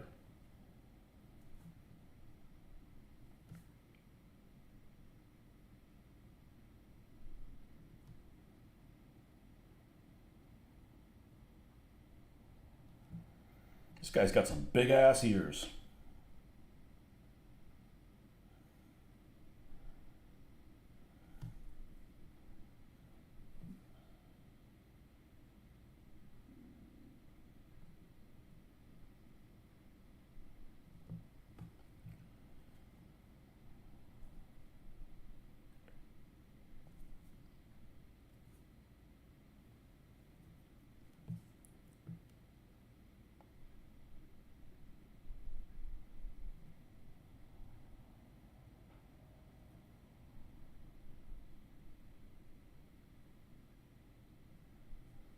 You know, this proves you can talk about anything. You just have to respect other people's opinion. You're like, you know, we weren't, we don't all have the same DNA, and we weren't raised by the same parents. You know, those things. Nordic Maelstrom. So we were just talking a little while ago about music. What unusual music do you like? What music are you interested in that people might take a look at you and go, oh, I didn't know you were into this?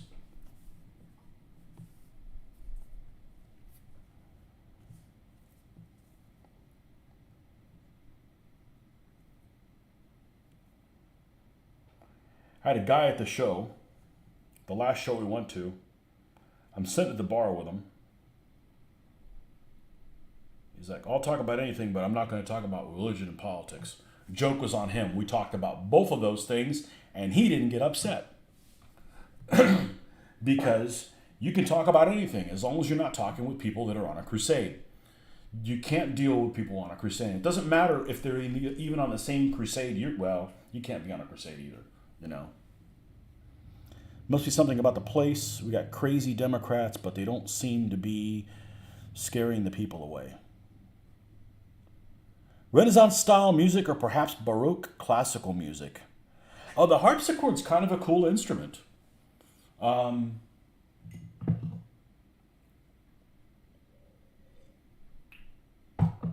harpsichord's kind of a cool instrument.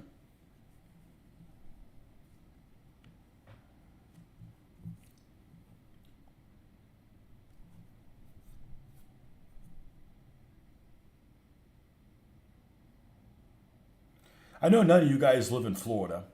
You're not someone who wants to do a cruise in the Gulf of Mexico, but most women are. So, the thing about a cruise is, I don't know if you're a big cruiser or not. The cruise is about the ship. It's not where you go, because you're not going to go there very often. All ports are about the same. It's all about the ship. You know. Now, the cruise we're supposed to take at the end of the year is about the destinations we're going to. We've actually been on the ship before, and actually it's a ship that we like. It's honestly a pretty big ship for doing the itinerary that it's doing, because usually the ones that do that itinerary are much smaller, and I'm not a fan of small ships because they don't have as much stuff on them. They don't have as many restaurants. People go, oh, the mega ships have too many people. Yes, but there's lots of places for those too many people to go. A ship that's smaller has less stuff, and they're all crowded in those same places. Plus, they're older and things like that. But for me, a cruise is all about the actual ship, you know. You like Vivaldi, and I find his music very calming and soothing. Okay.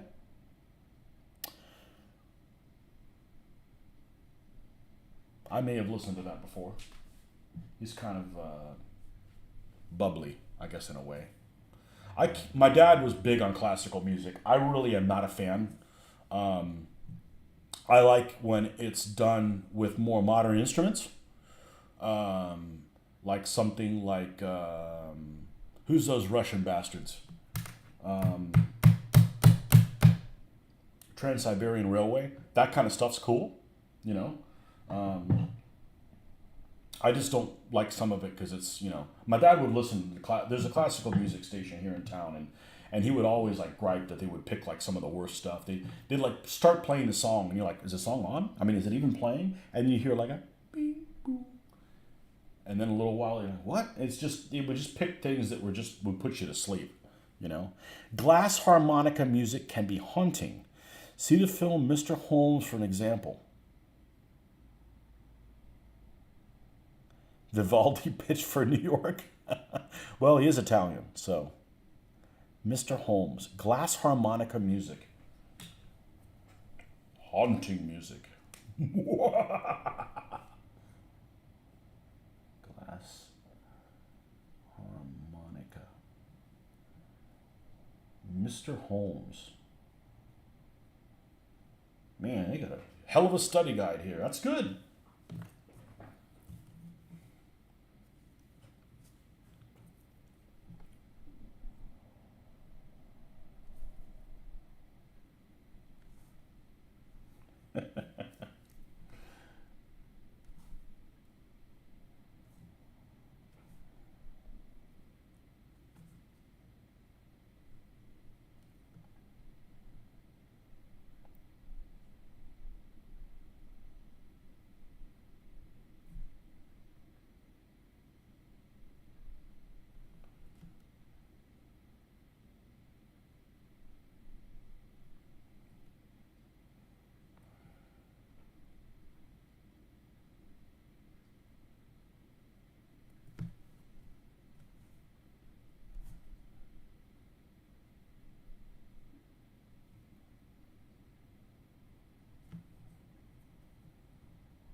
Yeah, I guess music's like comedy. There's all kinds of comedy out there, and there's some that just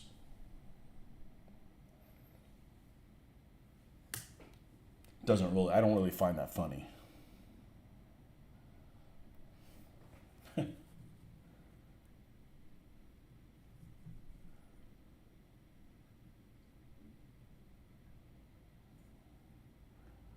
We're gonna watch comedy the other day, and my wife really likes that lady, that Irish lady out there called Sarah Millican.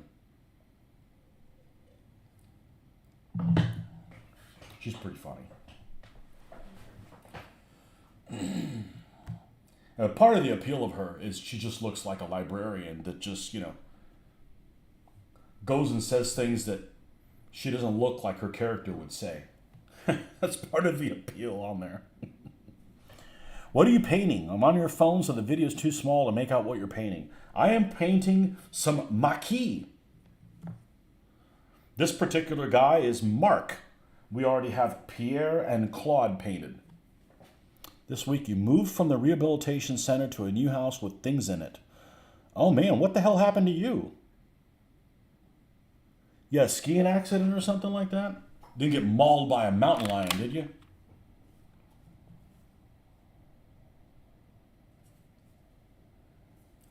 Let's paint his tricolor armband. Yeah, I want to paint some figures, and I want to paint some different folks. And these guys are ideal for small scenarios. Good Lord, holy drippy dick.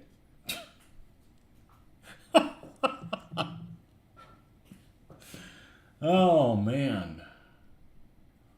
What blue did we use? You had open heart surgery. Oh, man. Vive la France! That's right. As long as they're not communists. I don't like communists. If you're fighting Nazis, but you're pushing some other type of freedom-hating shit in its place, you're not much better.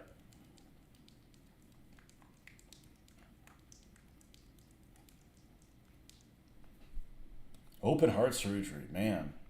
Hope you're doing better, man. I thought you were a young guy, man. I thought you were younger than I was.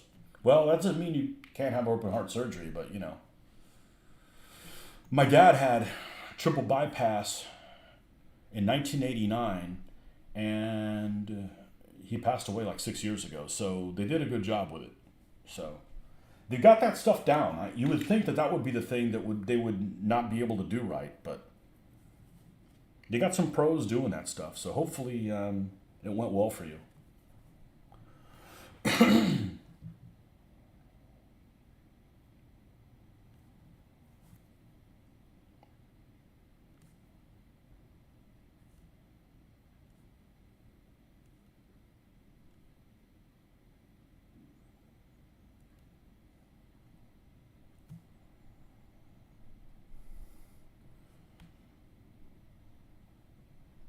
You're 61. Oh, so you're the same age I should be. I say that because I have a sister that's 14 years older than me. So I should have been born in 1961 instead of 1971. Healing takes a long time. Yeah. That's when you realize you're not 25 anymore. I feel young all the time until it's like, man, why the hell am I hurting? Oh, I can't jump off trailers anymore. Got it.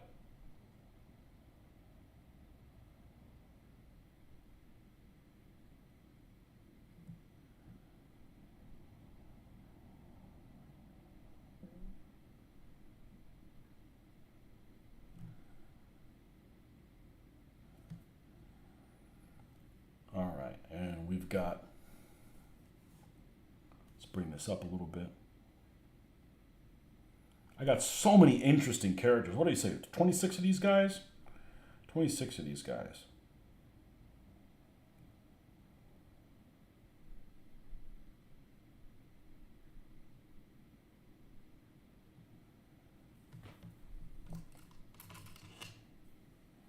And the buildings that I have are technically French-ish type buildings, so I can't wait to try my hand on doing some in the modern way with all of the tricks that have been provided by folks on YouTube,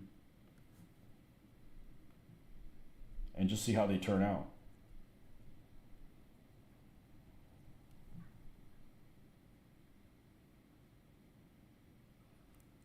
'20th anniversary of Operation Barbarossa. That's coming up.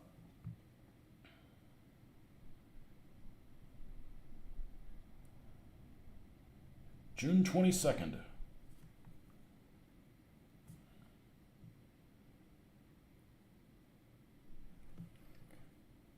Which Panzer Division were you named after, though, Kev?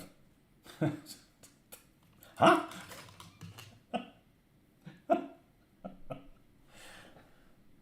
Tony's video is great for me as it helps the healing time to pass. On Tony, you're painting me, evidently. I am? You feel like a youngin' at 39.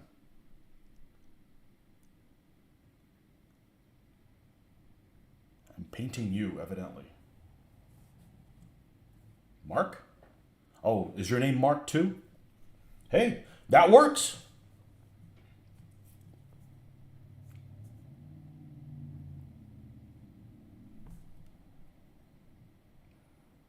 I need to get that friend of mine to play this.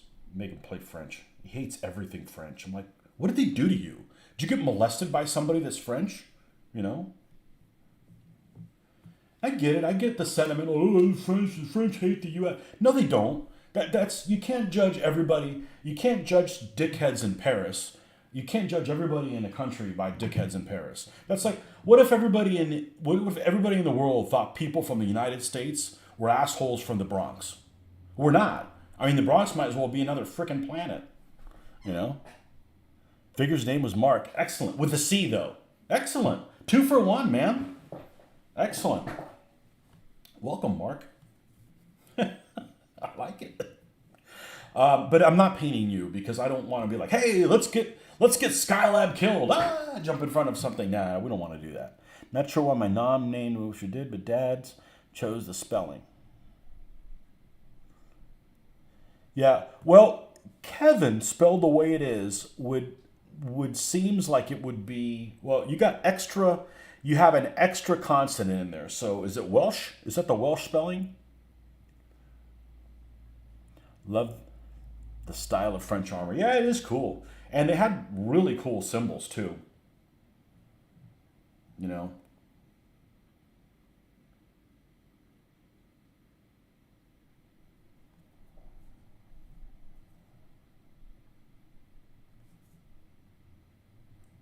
The problem with the French is, see, how can I put this so I can get the point across? They surrendered in the wrong war. But I mean, I guess they ended up winning, but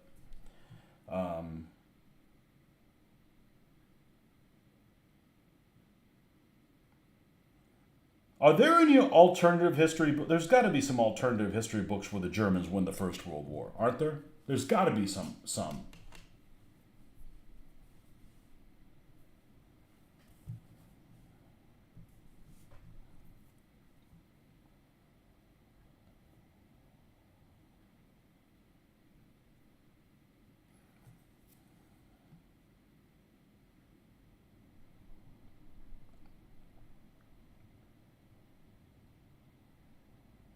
So one of the things I read in a book, it was really interesting. Before the Normandy landings, the Allies would do paradrops of stuff for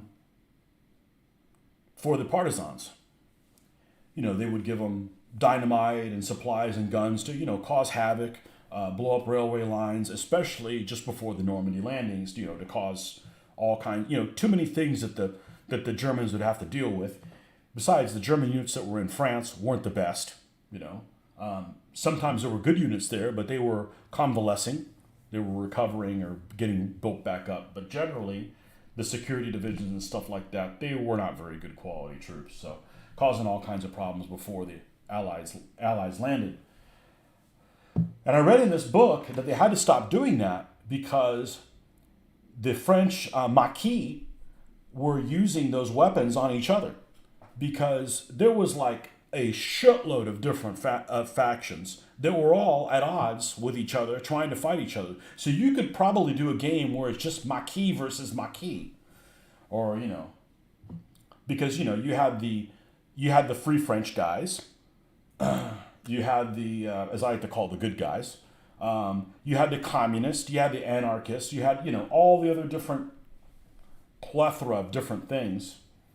So one of the things you can do with this is you give each player, a group of 3 and kind of what their alignment is, and they might actually have other objectives that are at odds with the objectives of some of the other partisan players. So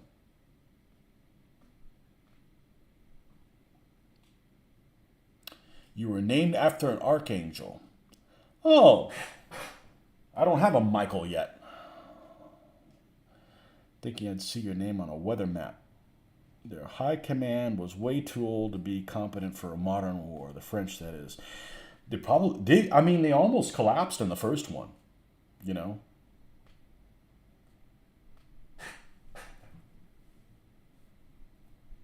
Well, I tell you what, maybe we'll name one of the girls Michelle in your honor. How about that? And we'll even make her blonde for that. There's your Lagertha tie-in. This guy's asking to have a cross of Lorraine put on him. I think I'm going to end up doing that. I just don't want to commit to it yet. I like the cross of Lorraine. It's cool.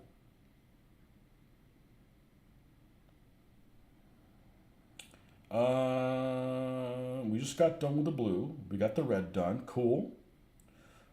He needs a red scarf like I saw many folks have. So let's use the other red.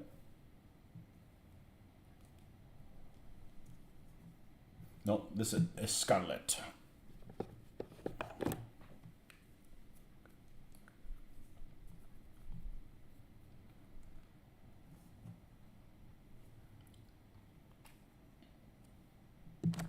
Of course, this chick,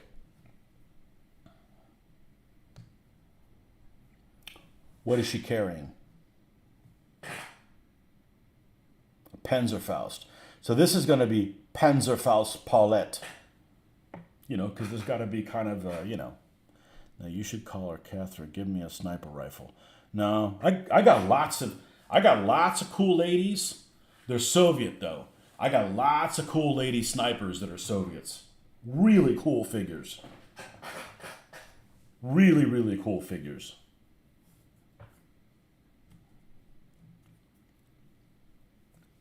The Nazis generally did not have battle ladies. This company in particular actually made an 88 millimeter flak crew that was all female. But generally, and I'm sure there was exceptions to it, but generally, the Germans didn't put women in the front lines. They're back of the house making blonde babies.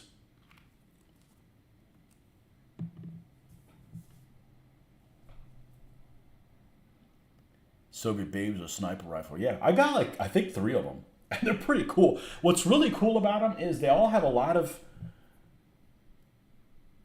They look completely different from each other, and they all look cool.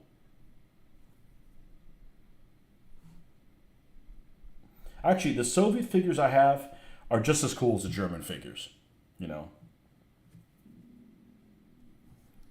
Which is, why I say, that it's really easy to make German stuff look cool. It's, they're wicked looking, like a Stuka, And the Soviet stuff, you can make Soviet stuff look interesting too. That this whole, we got to paint them all green with no markings. Well, that's BS, I mean, were they as interesting? No, but they're not boring,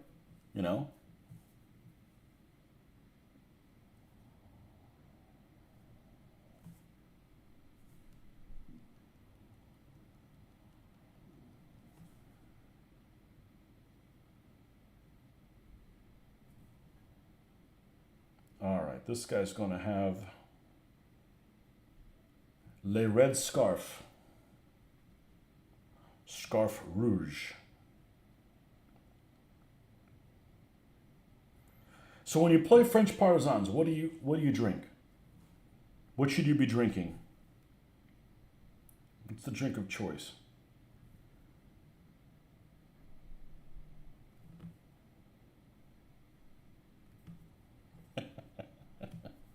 These guys are really cool.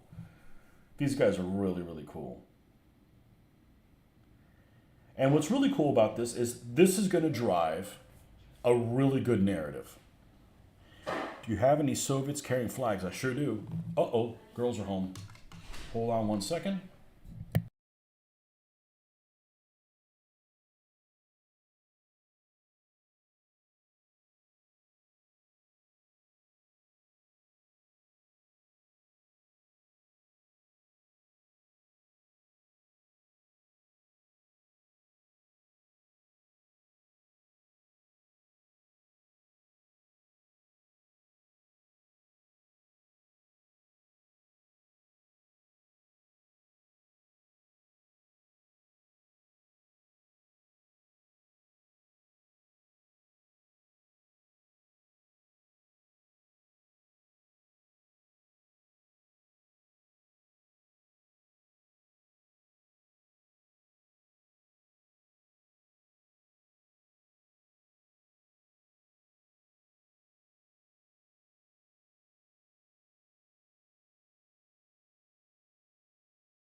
Okay, well, we should be good for a little while.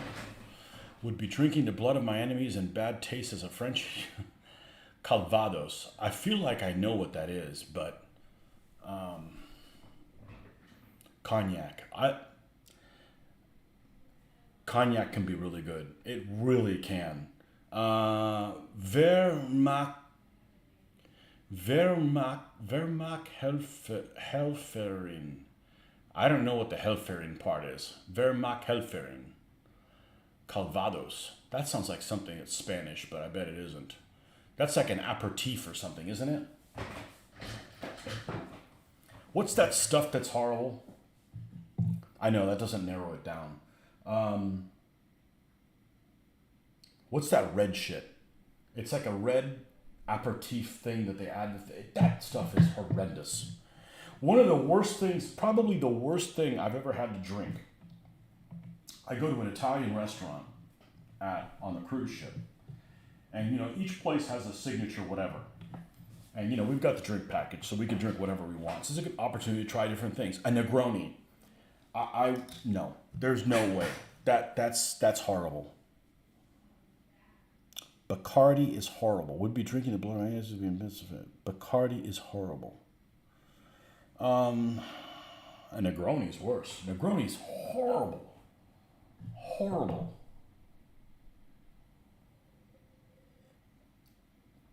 It's got two of those aperitif type things in it. Eric Gray, there you are. Calvados is a brandy. Well, it's not that bad. Brandy's a little too sweet for my taste. I could drink it. I guess you could say cognac's also pretty sweet, but the last time I had cognac, I didn't even have a buzz off of it. That's not the purpose. It's very, it's, you know, it's very nice. It's very nice.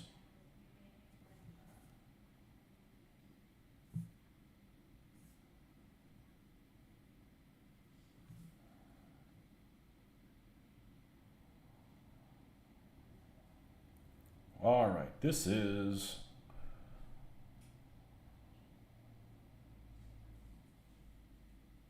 Mark's scarf. The scarf le Marc.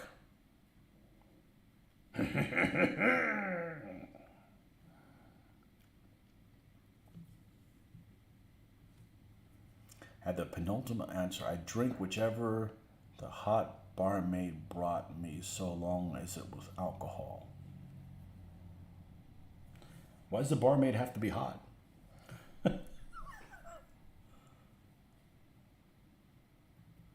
Wehrmachthelferin were the female auxiliaries. Huh. Did you pick that up on your German when you were in on your tour? You did time in Germany, didn't you? You were stationed out there for a little while, I think, if I remember correctly.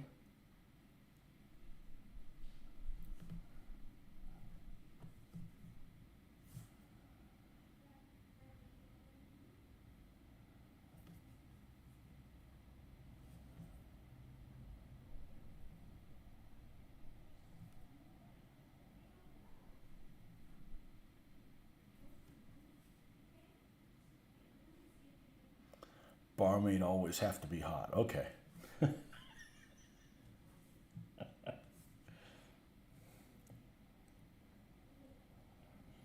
Not really. You just have to. You start off with a hot one, and then after you've had a lot to drink, they bring her sister out.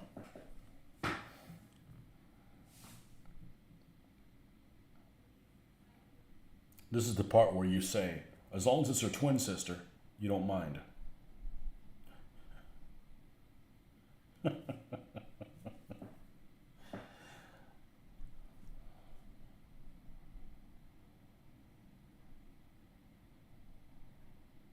That's got to be really annoying to be an attractive female that works at a bar. Like, that's like the cop that's heard everything. Like, oh shit. This again.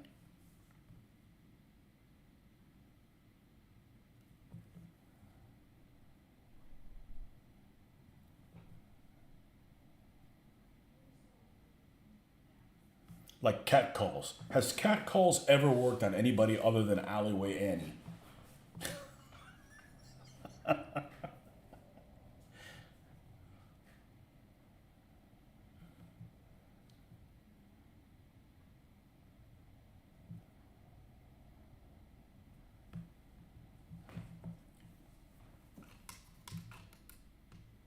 Hot twins. I would think best friends would be better, but what do I know?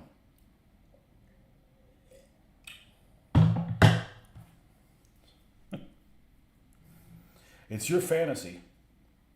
God, I hope I don't have a dream like I did last night. Man, I was exhausted between work related problems, defending a town from dragons.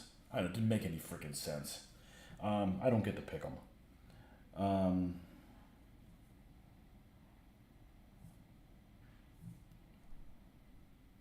and there was like baby dragons that were big. I mean, they were big, but they weren't that big. You know, I remember we were like in a like close all the windows, close all the windows. They and because they were distracted by like sound and stuff. You know, because they were like big dragons, like Godzilla big. Maybe not as big as Godzilla, but you know, if they come and attack your house, they just put a foot through it and it's over.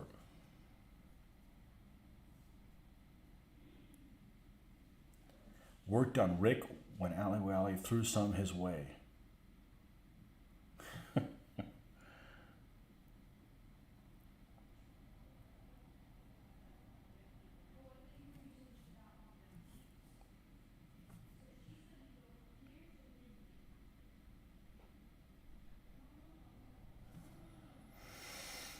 Oh yeah, and I'm doing this red on purpose. Apparently, a lot of the French reenactors have a red scarf on. I don't know what the meaning is behind it. I don't have time to read that right now. I got figures to paint. But if I change my mind, it's really easy to repaint a scarf. It's right there, easy to get, easy to reach. But reenactors generally have their shit together. You know, they get real particular about stuff like make sure you have the right toothbrushing kit, you know. I've been down one of that neighbor of yours. Yeah, earlier I was. I don't know that I've ever gotten a, what do you call it? A second hand high? I don't think I ever have. If you're downwind of something and it's something supposed to calm you down and it pisses you off, you're probably not getting high from it.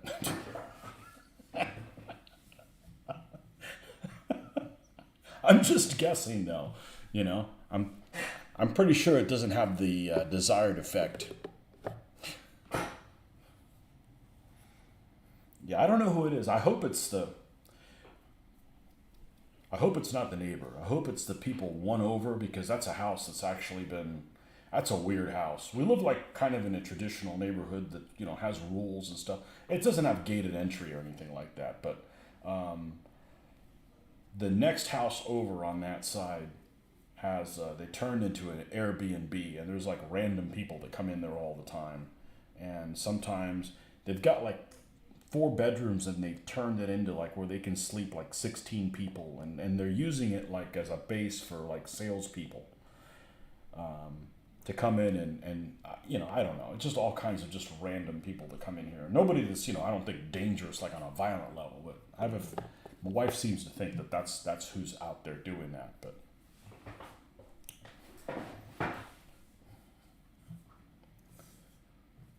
After you've been in a neighborhood for a while, you understand why people live out in the middle of nowhere where they don't have neighbors. Because if you got some neighbors that just don't give a shit about misbehaving,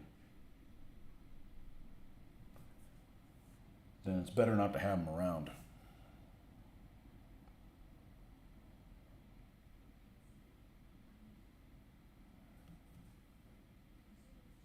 Well, I guess if there's an Airbnb, right, a couple houses down, and everybody that goes there smokes pot, wouldn't it be accurate to call it the Roach Motel?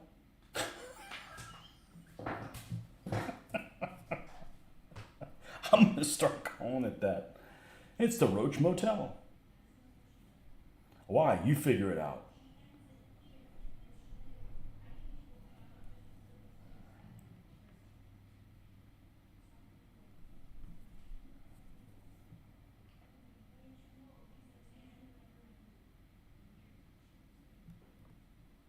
Neighbors around here all seem to think that the 2 roads here are speedways. Yep.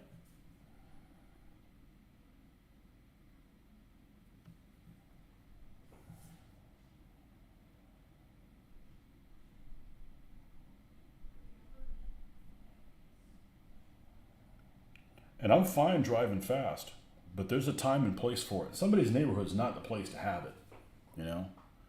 While clearing the beach for making the movie Longest Day, they uncovered a tank from the invasion. What was it? What kind of Sherman was it? Was it a DD drive? I would love, well, I don't want to go to that part of the world before or even less now, but it would be cool to dig some German or Russian tank out of some swamp. That would be really freaking cool. Probably be cool until you smell it and see who's left in. Well, a lot of those were pushed in and there's nobody inside. But I saw some video where they had like freaking live ammo in it. Like, yeah, nothing like getting a T-34 with some 76.2 millimeter rounds. Never know where you're going to need one of those, you know? I think that would be really cool. Although I think it would be, I've never been inside an actual tank, Kevin. I think it would be extremely claustrophobic. And I'm not necessarily a claustrophobic type person, but when you can't even move without banging your head on something, and I'm a normal sized person, or as I like to say, I'm gamer size small. This guy needs a dark blue beret. How about this dark Prussia blue? Of course, I could just take any blue and just add black to it, but this just adds a couple different hues in there that aren't in there in something else.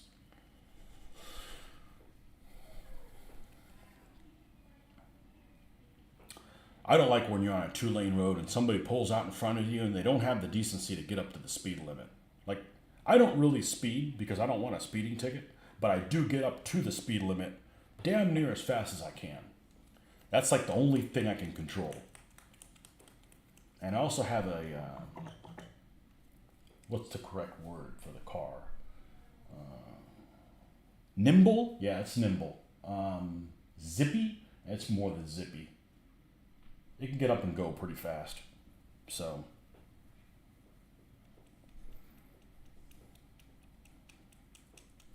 I think that if you're on a 2-lane road that you can't pass and the speed limit's 55 and you're driving 42, you're just an asshole.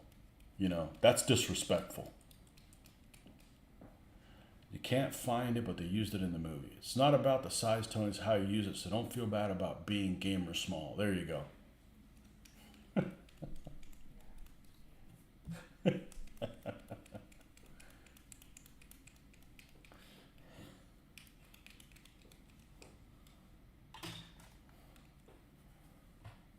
And they could have waited 1 second because there's nobody behind you.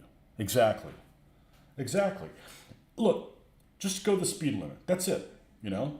I don't expect people to go... You know, the other thing is that you'll have a 2-lane road through the country, right? Speed limit will be like 60 miles an hour. And there's like no shoulder. Like, okay. And then you go on like where the road's better, but because they decided to put a sidewalk in, the speed limit's now 45. Like, what the hell? This road's good, you know?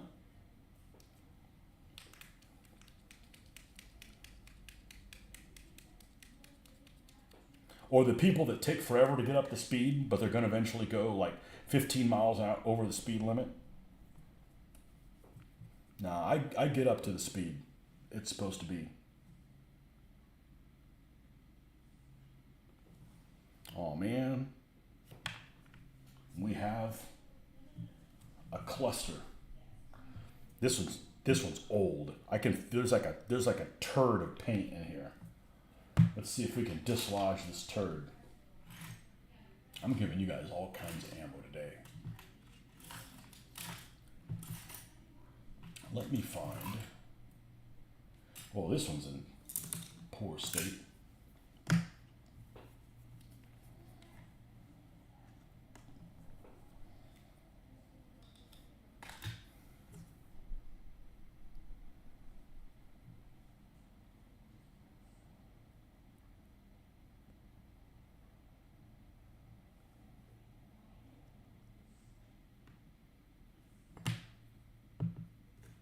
I don't think it's going to help, but I'm going to do it anyways. You drop a mixing ball in there. That's what we have them for.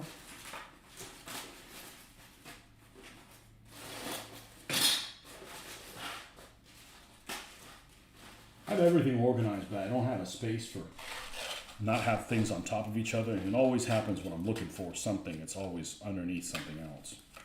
So we have probably at least 40 still of these. This is not a color that I've used much, maybe only used it one time before.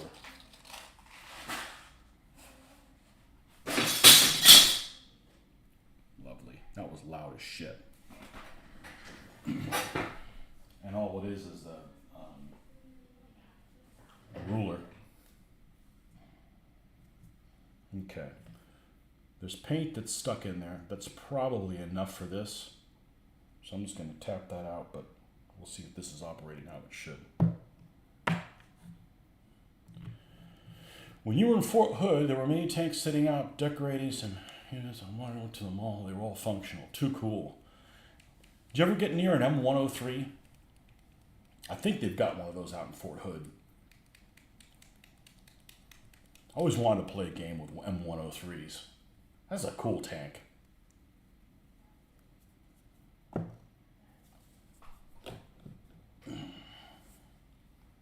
And the Soviet equivalent of them are cool too. JS whatever the hell they are. It's JS4s or something like that. Cool looking.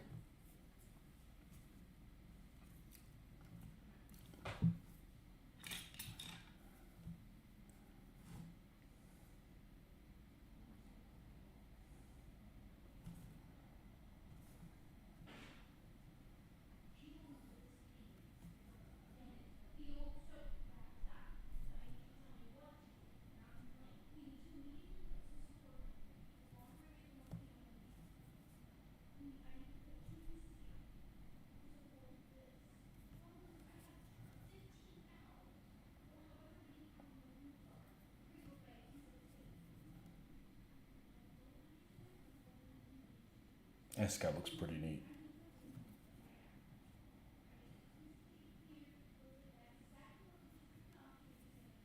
Mostly Shermans. One had a tiger painted on it. Huh.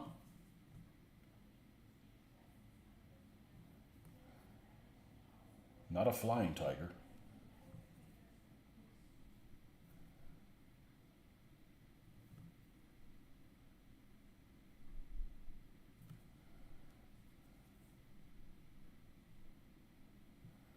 Man, the Japanese aircraft that the Flying Tigers fought were just absolute garbage. Those Nates and... I think it's Nates. You know, with a fixed landing gear, just absolute garbage. One machine gun in it.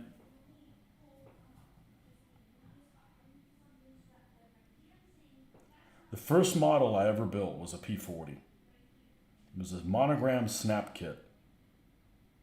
About 1981 or something like that. The first one I built on my own. Well, I didn't build it. I just put the fucker together. I just snapped it together.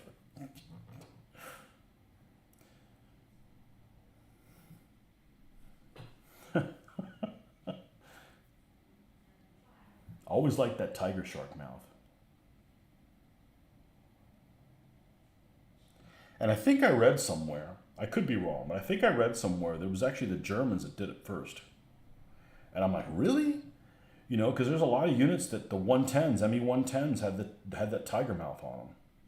I don't know if that's true or not, but I remember reading it and then go, that's odd. You tend to remember things that have that, oh, that's odd kind of reaction. Because it is odd.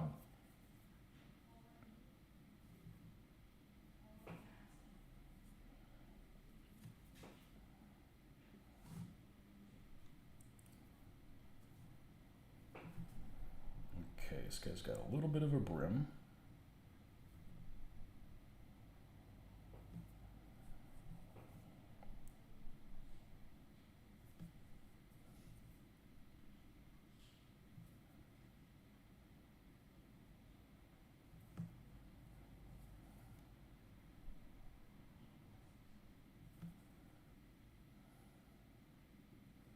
Oh man, this guy's looking good. This guy's looking really good. Tiger was supposed to scare Chinese and Korean conflict. Oh, then it was one of those, oh shit. An M46 then, that they used in Korea.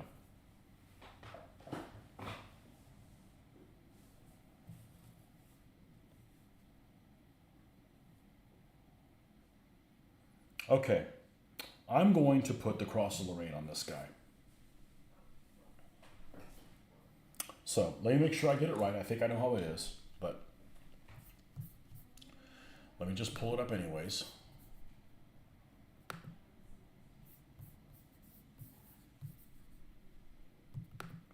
We're not going to put FFI on it or anything. That's a little too much. This is French Resistance armband. Okay. Yep. Okay. So the big one is like smack in the middle. Excellent. All right. Let's pull this out.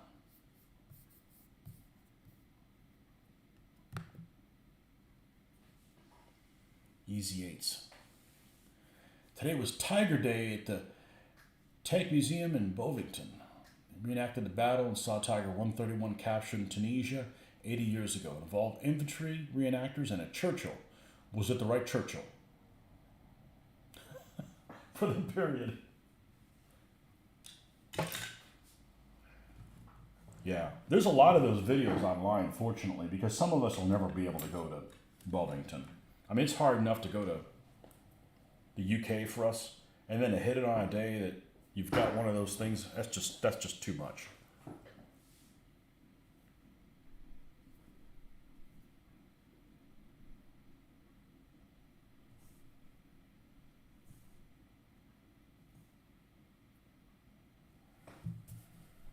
All right, let's draw a line through the middle of this white spot.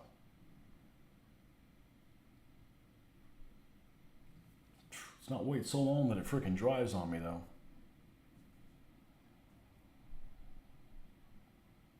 This is the kind of stuff I actually really enjoy doing.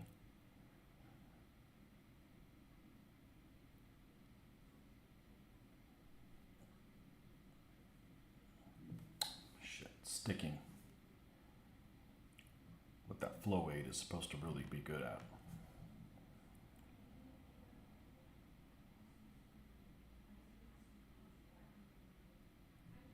Okay, now let's put the other cross right in the middle.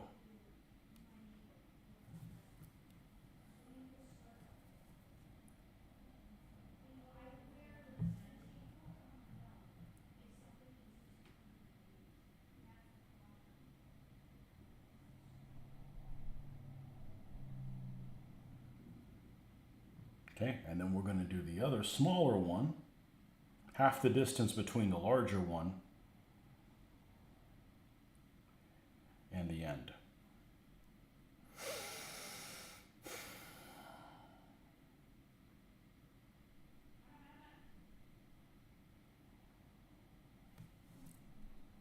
I can get it in the right place and I can get this paint to behave, to release correctly.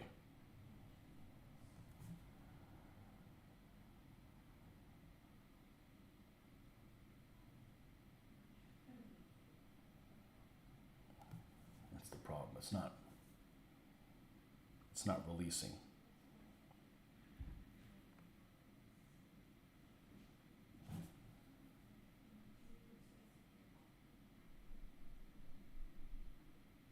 Yeah, this brush isn't going to do it.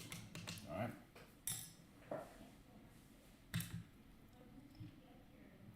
That one's not either.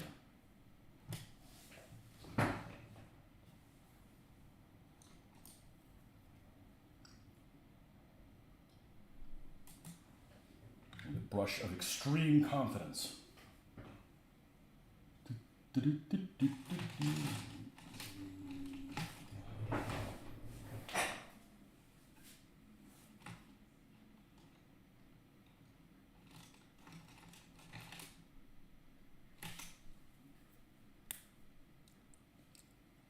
Might actually be too small.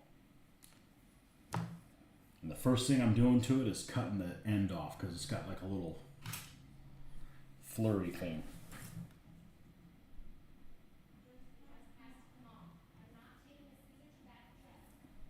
All right.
This is actually easier to do with a brush than with a pen because the pen is the thickness of the thing is the thickness of the thing, and you can't do anything about that.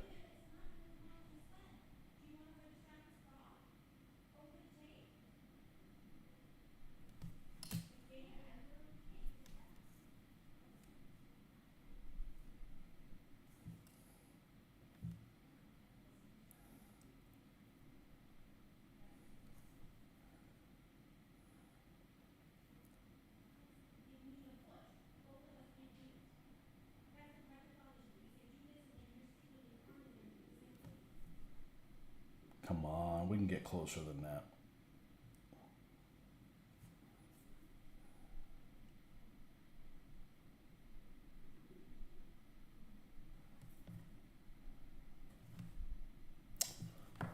That will work. Now, we're going to take this brush. This joker is going somewhere way the hell over here, because that's for special uses only. And let's zoom on this guy and see how I did.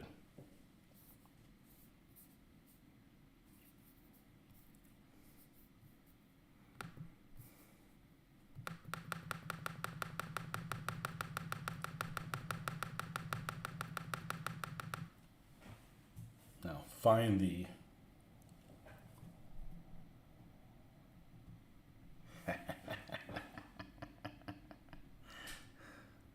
Vive la France!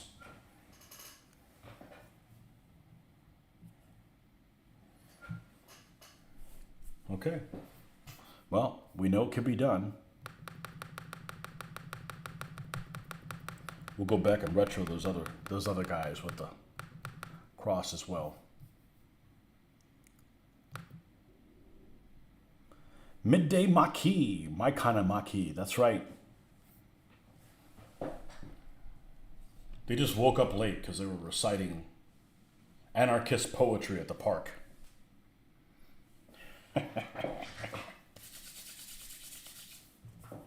These guys are going to be awesome. These guys are going to be awesome, and they are going to have a great narrative. Great narrative. Okay, we got the Stengun. Let's make sure it's all...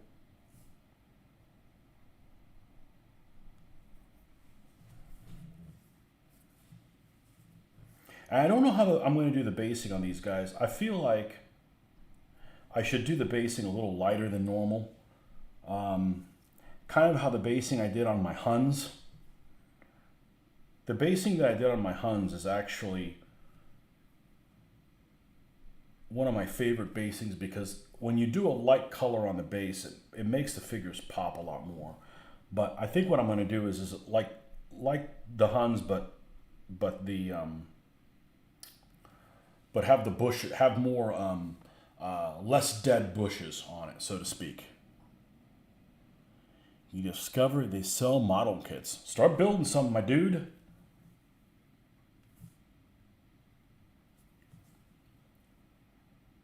I love putting that Panzer III I put together the other day with a separate link track and everything. There's something about separate link track that's just sadistically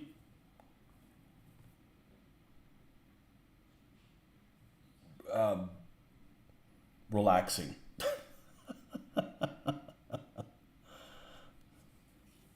Yeah, they have a lot of stuff.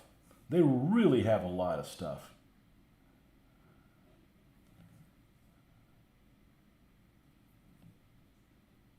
And the back of the stent, I'm pretty sure was black. I don't think it had wood. The stent didn't have any wood on it. If I find out later that it did, but we could just repaint that one little part and seal it again. No harm, no foul. All right, now let's get a metallic color out here. You have the dual Panzer I kit from Tacom that I was looking at, but no one has it in stock. You get it with your credit with some leftover. I take it that's 35th scale. Dual Panzer I. It comes with two of them.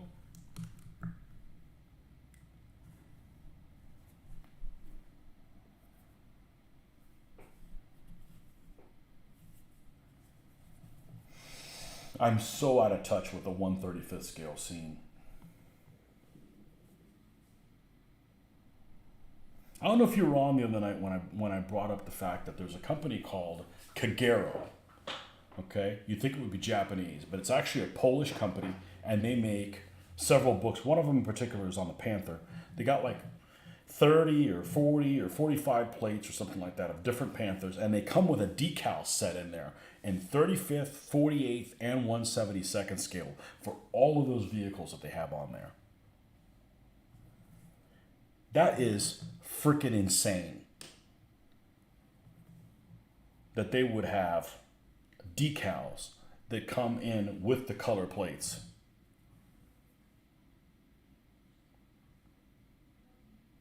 So if I get more Panthers, maybe I'll go that route.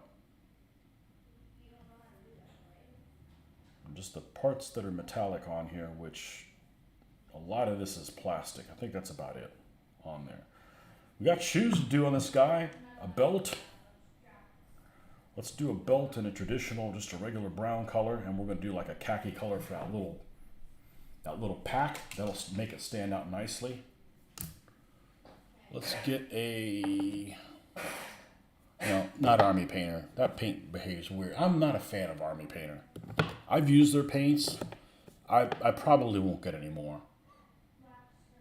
Tierra Mate, Flat Earth. Now, well, that'll work. What's the price tag on it? 25 bucks or something? It's not bad. It's really not bad at all. The bad thing is you have to order directly from Poland, which is okay. I mean, you know, they're our friends. The problem is that you don't have a something else to go through. Although I did think I saw it on eBay, but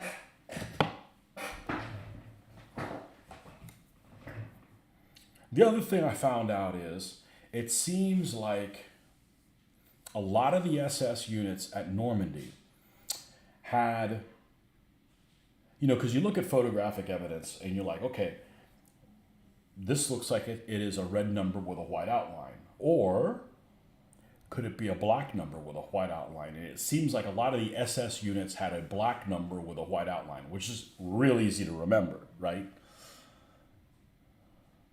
Only thing good Army Painter does is their shades. Okay, I may have to try to get one and use them as, instead of, I think you were telling me it was pretty good, instead of the Agrax Earth shade. Not because I'm against using Games Workshop stuff, but man, I need a less expensive option. It's pretty, I mean, I'm going through a lot of it.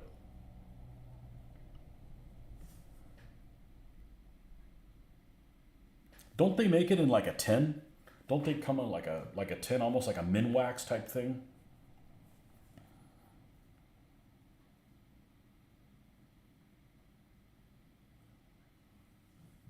Man, we had some really good conversations today. I really appreciate y'all.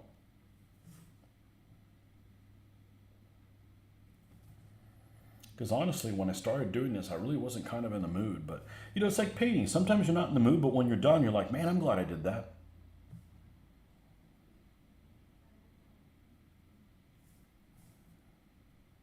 That's why I just don't really see the point in watching television or something like that, when you can sit here and do something creative and have something to show for it afterwards. Especially because there's so much crap on television. You know, it's not really worth your time.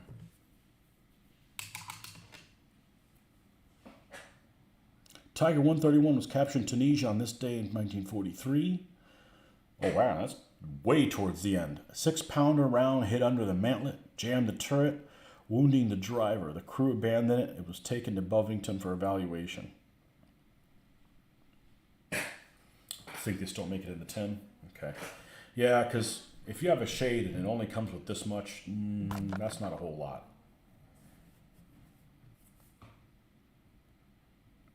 That's not a whole lot. Let's get this little khaki pack on. You silly khaki pack. This will do nicely.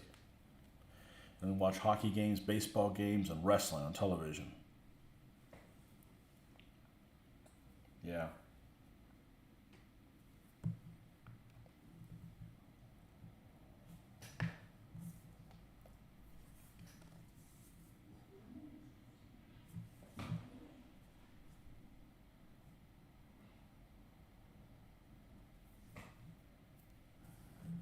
I don't watch any sports, so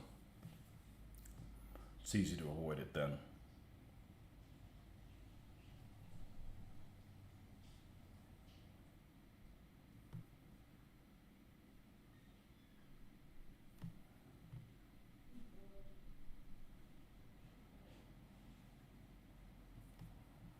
Only time I watch sports is when I'm at the gym. It just happens to be on. I'm like, and I'm watching whatever it is just because taking a break between the stuff, but there's no sound or anything.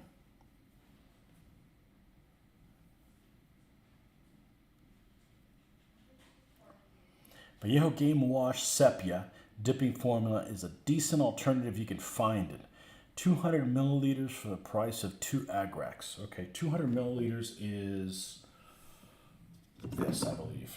Am I right? I'm going to be really proud of myself. Yes! This looks like a lot more than 6.76 ounces. Okay, maybe I'll try that.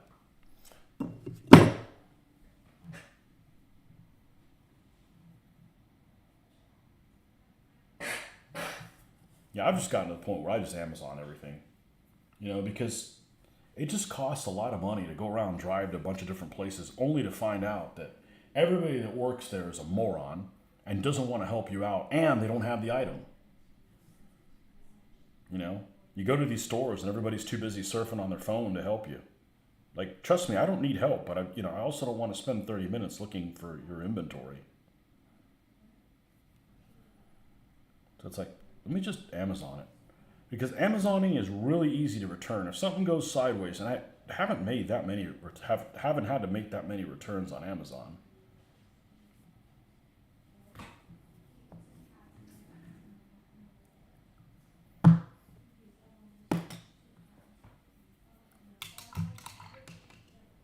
What do you got left? His shoes? Okay, this guy's got pretty dark pants. Well, they're black. It actually turned out really well. It looks a lot better than some of the tankers. A lot of these figures have really good, strong sculpting on them.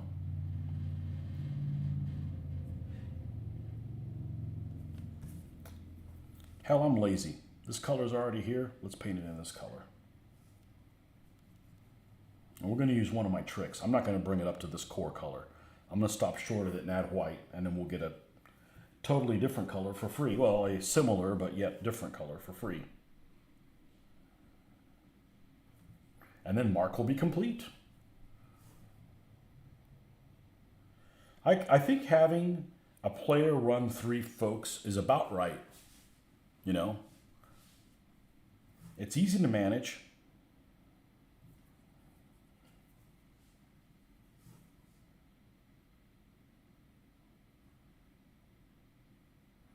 There's a game a long time ago that I really liked on the computer, but it just never ran well. And it was called Hidden and Dangerous. And most of the time you were playing like commandos, like Royal Commandos. And you would have, different missions that you had to do. And it was a little bit like the original Rainbow Six game where you could like play it in real time, or you can like pre-plot where people were going to go and do it that way. But they had all kinds of different missions. One of them in particular, you had to get on like the turpits, which was like half sinking, had a firefight on the turpits that was, had to recover something from it.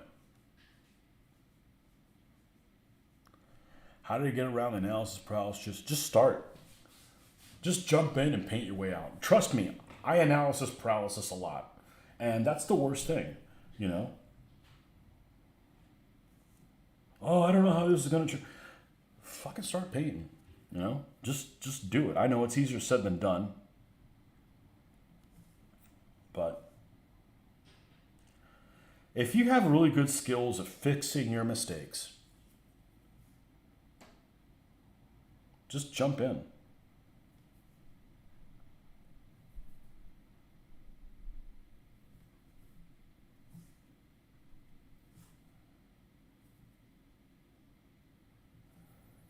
See, I could say, you could have the same analysis paralysis about what board game you're going to buy.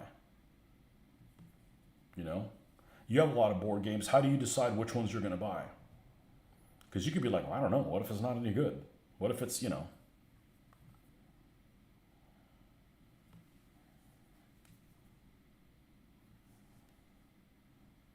I feel like my brain is at capacity for learning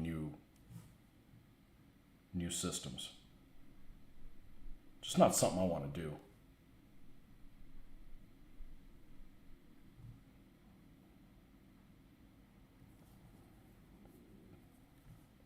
That's why I'm a fan of video games, because you could play a game like the ones you were talking about, the Barbarossa Center or whatever, and you just start clicking and doing stuff, and you'll find out how to play it by tinkering around with it. And I'm a fan of that. You may not be.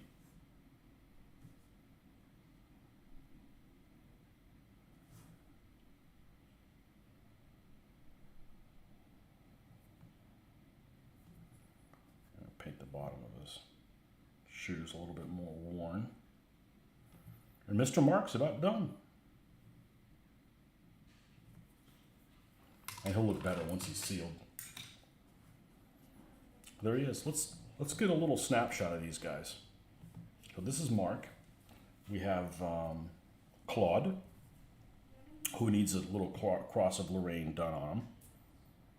F it, we're going to do that right now. Where's the special brush that we did? This is some empowering shit. Let's get it done.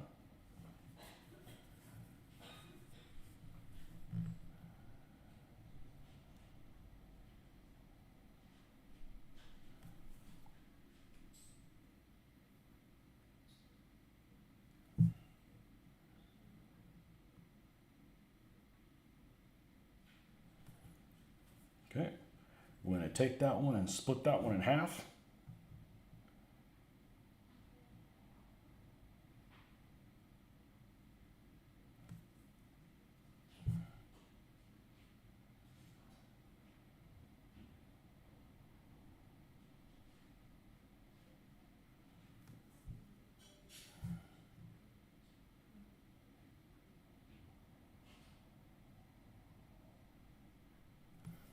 Kind of looks like a symbol for like a lineman.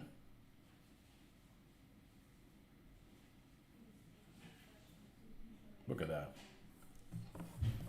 Done a better job if I just, this thing is holy. This says only one purpose. We only use this brush for putting Cross of Lorraine on these guys. That's it.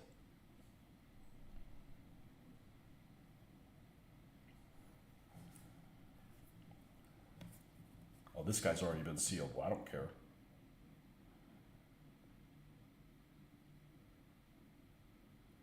Some of this symbol is going to be covered up just because of where it is.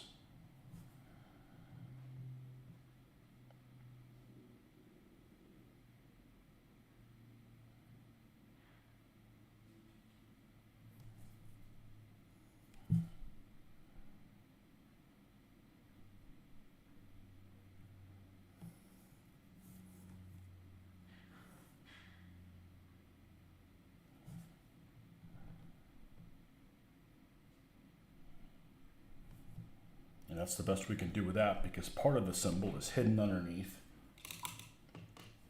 his ammo thing. Okay, so this is Pierre, Claude, and Mark. All right, let's zoom in there, folks. Now, Pierre's going to look better than the other two because he's been sealed. And it'll look even better when I take a photograph and put it on Facebook, because there won't be as much freaking glare on this thing. Let's see if we can put these guys. All right, where's the camera? There we go.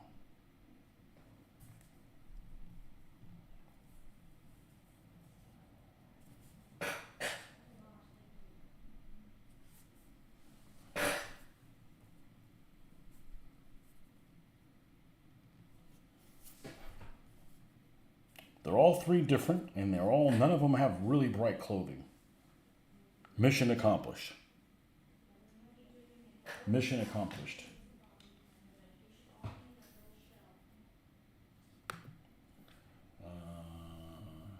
Here's the Mark figure. Dinner appointment to go to. Have a great weekend. We're on Facebook. Dude, on my Facebook page, and I posted on 1 million people. No, it's really impressive. Well, you know what I like to say? It's not my first rodeo. These guys are going. I'm glad I decided to switch to this for a little while. It's not that we're not going to do Russian tanks. It's just if I'm going to learn how to play these rules again, we need to do something small scale. Okay, excellent.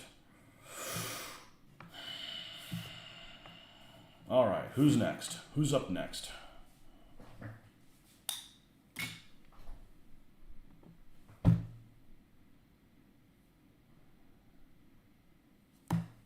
Well, this has got to be Jacques right here.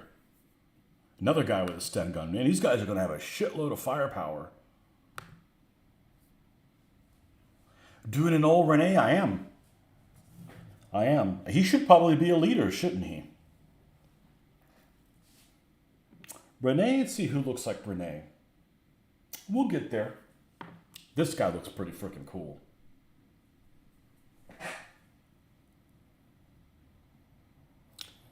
He's like, oh, well, he's got a thing. Yeah, well, he's got a Thompson on the back. Brat to you. Nice looking Thompson. This guy's going to be Jacques. And Jacques is going to have a black beret. Black Jacques Shellac.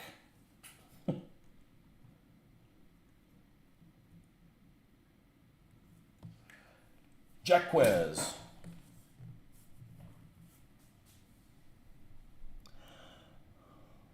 Welcome, Elvis is in the house.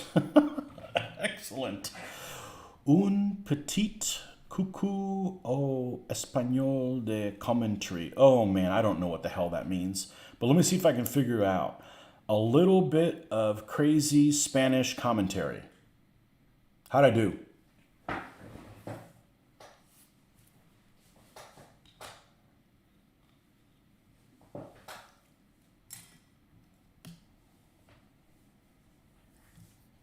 A little bit of crazy Spanish commentary.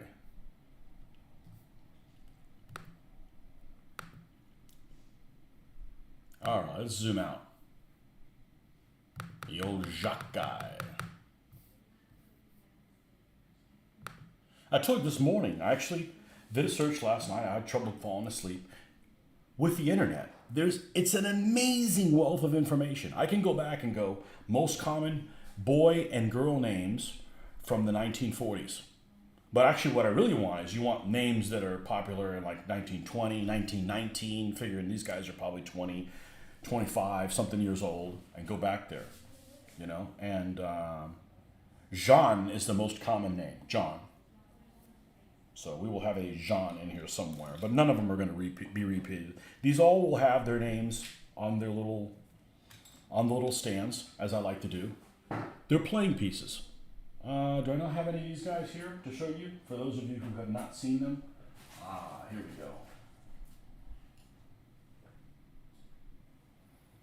Here's a guy right here. This guy is a Soviet guy named Goldash.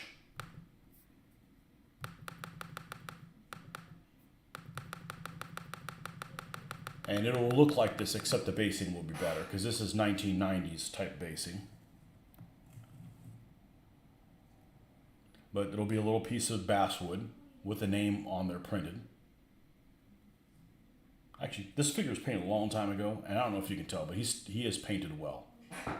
He's painted as good as the stuff that I do now.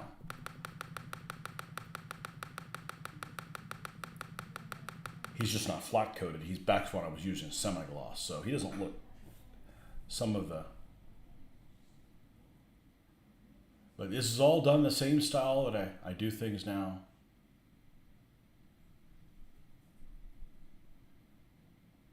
No washes, all layering. So, anyhow, they'll all have. Everybody has a surname. These guys, I decided they're going to have their first names on them. So, because you're not allowed to know what their last name is, because, you know, they might turn you in to the Gestapo.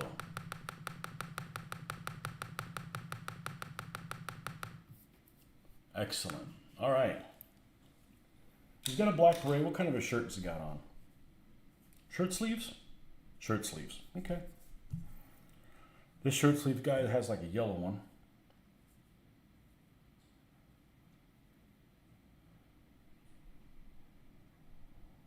He's got like socks that are tucked down after the... All right, let's go to my reenactor page and see if we can get some inspiration for this guy.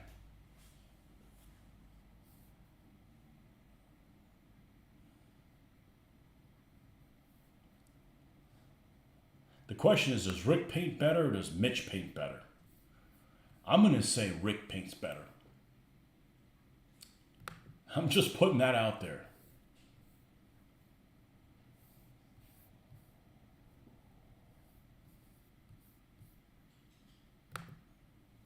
I'm just going to put that out there. I like that. That is the correct response, Jeffrey. Oh, man. But there's so much World War II stuff available now on the internet. French Resistance reenactors. Let's see. Anybody wearing socks outside their boots?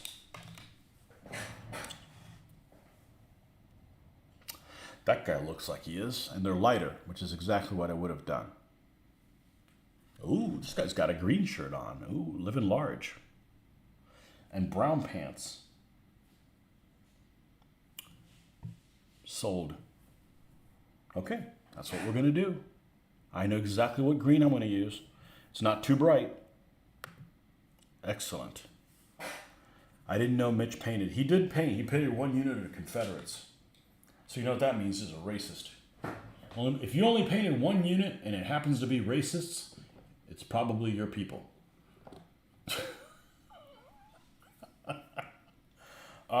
This doesn't look like this. Let me see. It's either going to be that color. These colors are extremely watery. Extremely watery. No, not that color. No, that's bad form. Yeah, he painted one unit of Confederates. He showed them to me. They weren't that bad. I mean, they look better than some stuff some people are trying to sell that are called pro-painted. Yeah. There's a saying in Spanish that's called El papel aguanta lo que le pongan. What that means is the paper will hold whatever you put on it. Meaning whatever the hell you will write on it, it'll hold. I don't need to explain it anymore. You guys should be able to figure it out. I quit on 2023 logic.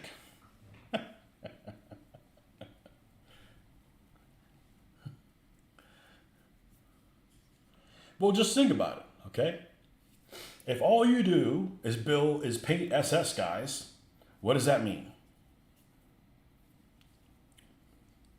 Probably nothing good. You know, if you paint SS guys and guys that fight the SS, that's different. But if all you do is paint, you know, SS guys,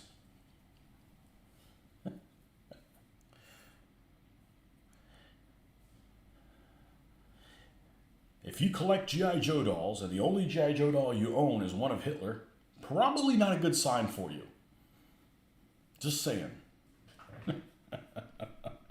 You have no taste if all you do is SS? Yeah. Well, they did have good camouflage schemes.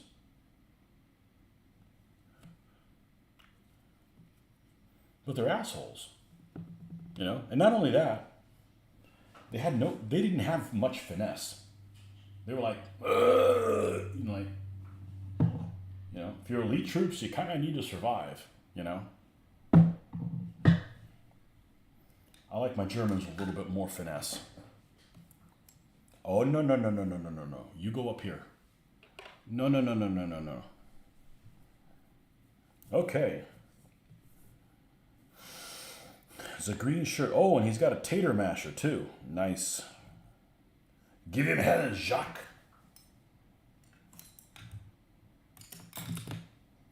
And most of these figures are really interesting looking.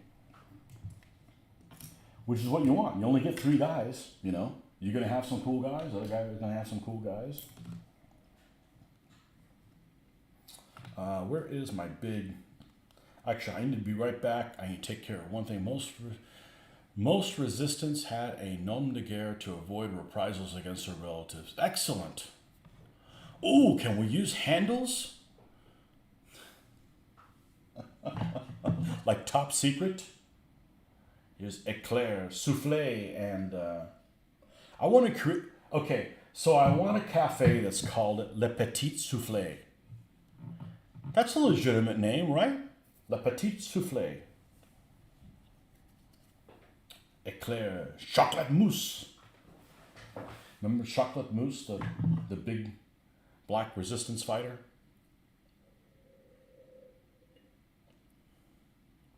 Crazy cat lady from The Simpsons. Nom de guerre.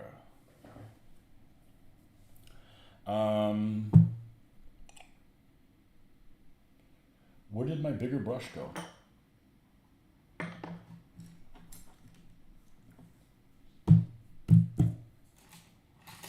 Merde.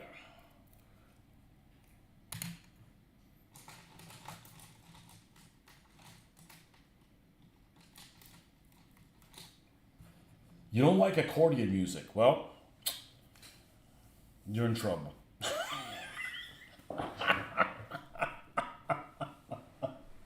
Oh, these bastards have accordion music spelled all over them.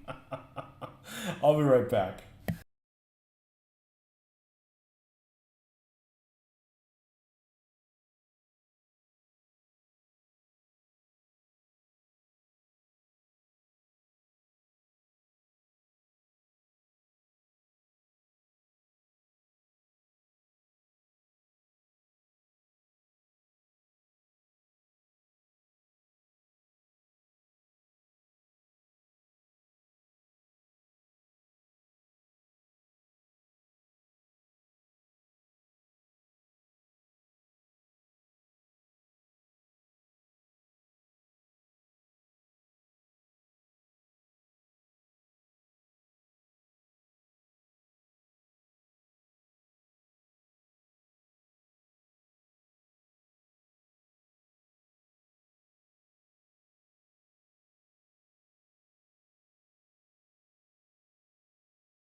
Literally happened right when Tony started laughing. 8 packs of Game Genic Standard. What the hell? Hey, make up some new words while you're at it.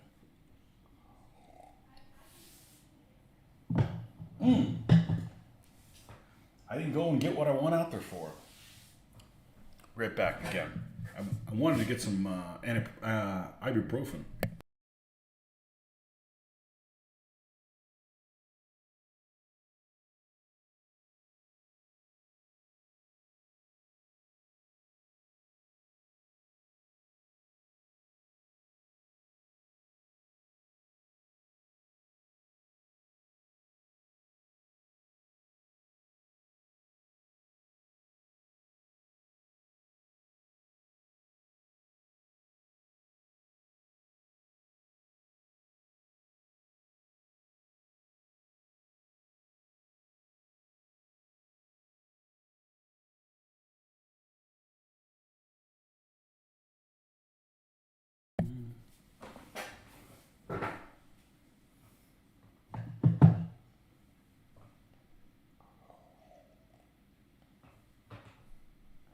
You started laughing and a loud ass thunderburst happened overhead here.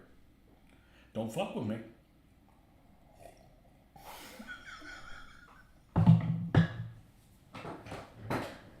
If I had that kind of power, I wouldn't come after you, Nordic. You're not on that list of people that need to be castigated.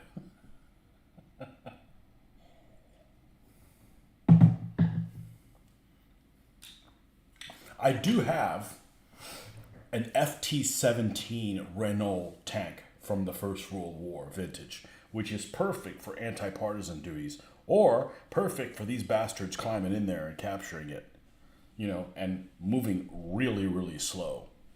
It's got like an extremely short 37 millimeter gun. I don't know if it has a coaxial machine gun. It's all clankety and stuff, though. All right. So, this man. Oh man, that's no good. The end of this is kind of rough, so to speak. All right, we're starting with that color right there. Can we see the Renault? Don't know where it is. Let me paint a shirt and I'll go find it. How about that? It's called compromise.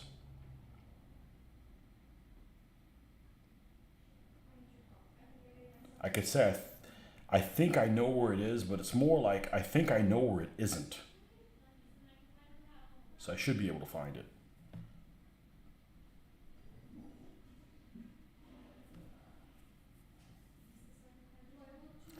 This brush just needs to be condemned, or it needs to be trimmed, or both.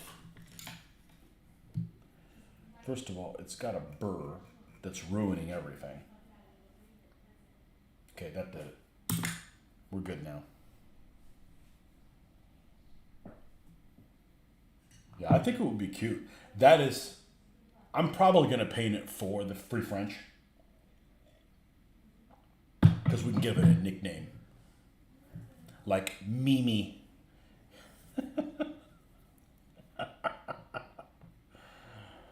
Oh, man. All right, I think this was the right tack, switching to this.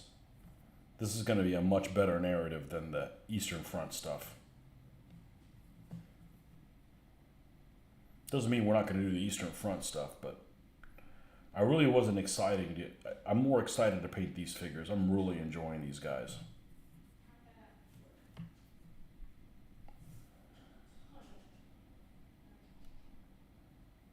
And the only bad news is I really can't finish them until I can print some names out, which I'm not really able to do here, but it will be a priority on Monday.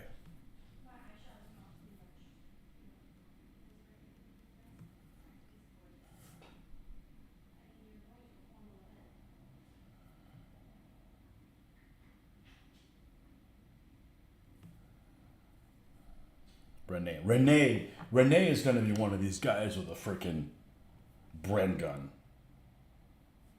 Somebody like this guy, like, bring it, mofo.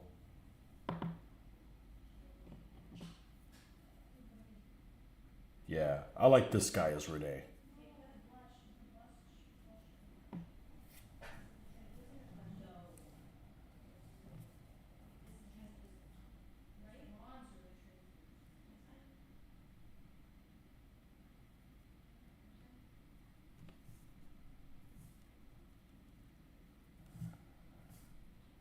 All right, I need to make sure I put the armband in the right place. There's a whole lot of lines here, and I got to discern which one's the armband. I'm pretty sure it's that big one right there. That's what we're going to do. Collar of the shirt.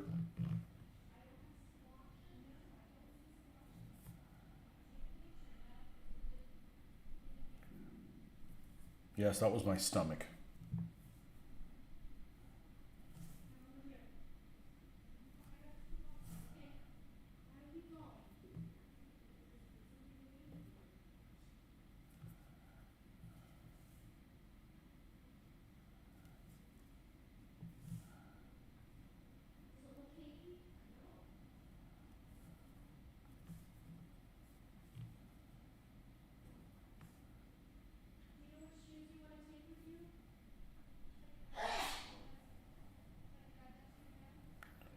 Sound like my daughter coughed up a hairball.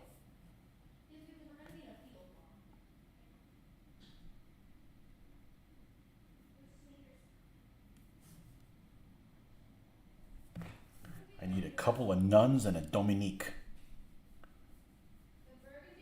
Well, you know that company, what is it, Badger 3D? They do all kinds of freaking stuff. You know, they make all kinds of things.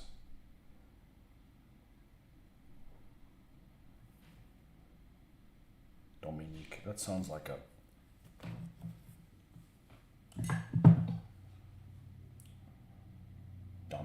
dominatrix, Dominique.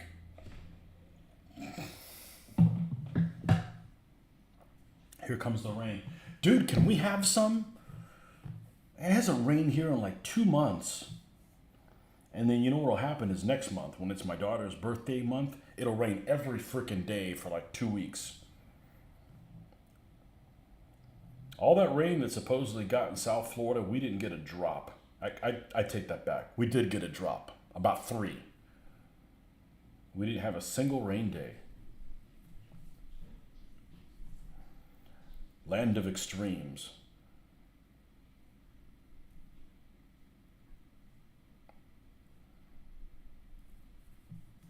Honestly, I wouldn't care, but you know, trying to have a lawn, or trying to not have the lawn eaten up.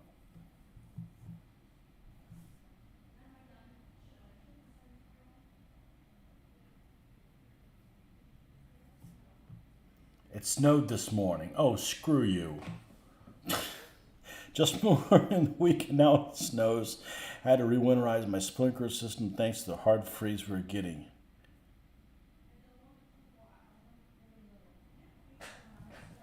Man, I love it if it snowed here.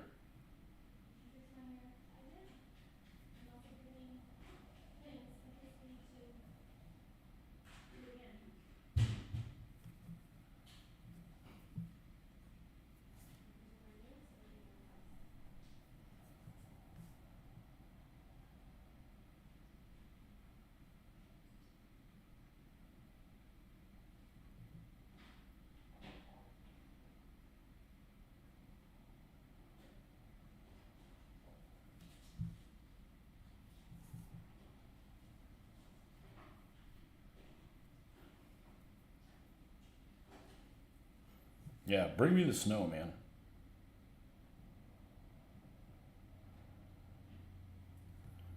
It shut this place down, but who cares? I'm home doing what I like to do.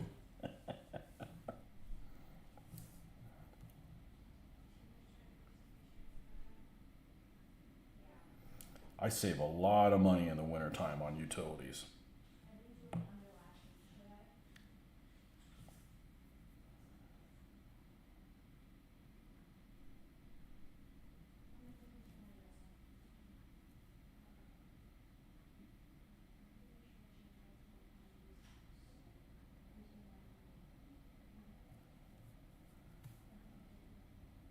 Anybody else see that Narvik movie? I watched it week before last. Thought it was okay. It's funny, the parts that I liked the least about it were the action scenes.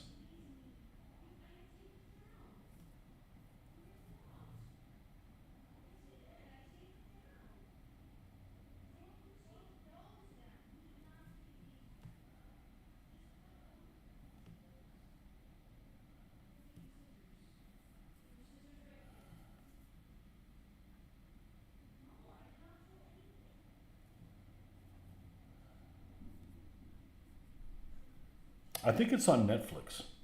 I think I saw it on Netflix, I'm pretty sure.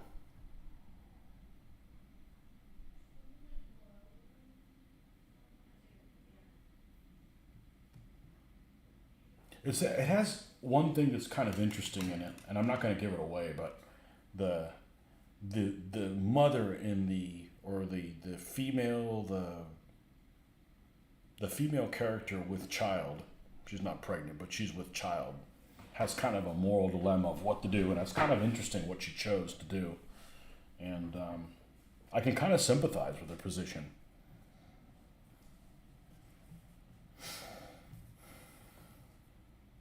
Because she kind of got blackmailed to a degree. You can, Netflix just didn't have anything on there to justify the price tag. Okay, Fair enough. Yeah, there's not much on there. That's the only one we have. We didn't keep any of the other ones, so.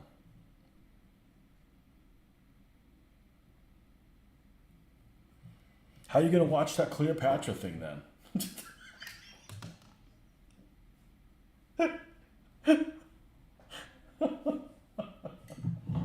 How are you going to watch that great documentary on Cleopatra?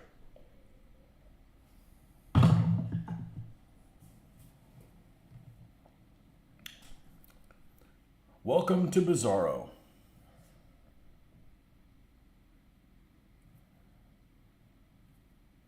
Okay, we need to move to the smaller one now. Got that everything where we want to. There she is.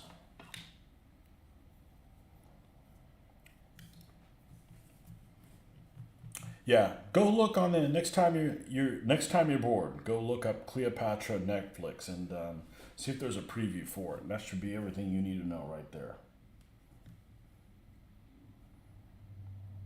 That's not exactly going to get you signing up for Netflix back up.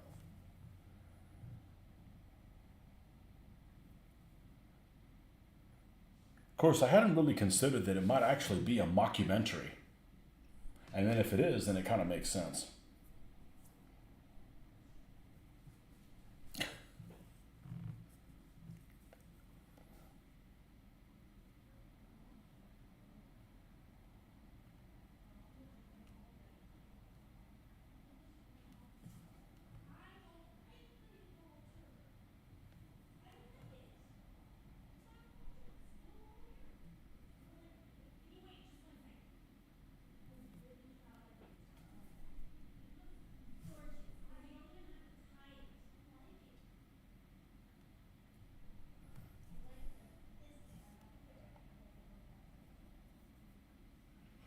Why is Cleopatra black in that Netflix thing? I don't know. I was telling a friend of mine who's happens to be black at work about that situation. It's like there's a lot of really cool stories it could be telling about black history, and you don't have to make stuff up like that nobody knows about. It's the same thing they did with those movies like Ron. To do an Asian movie that people are not really familiar with that history and then turn it into Shakespeare is a disservice. Like there's all kinds of cool stories that people don't know about, you know. The backlash, and that's incredible. It's just stupid. It does them a disservice. It's like, what about there's multiple dynasties that are in Africa that are even sub-Saharan Africa that would make great programming. Do those. That's real stuff. And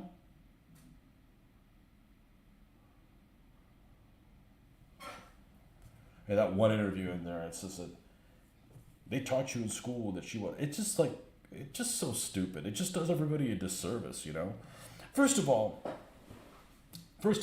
the Ptolemies were notorious more than any of the other dynasties. They were notorious inbreeders. Notorious inbreeders. And it started with the first one. He married like his cousin or something like that. Maybe even closer than that.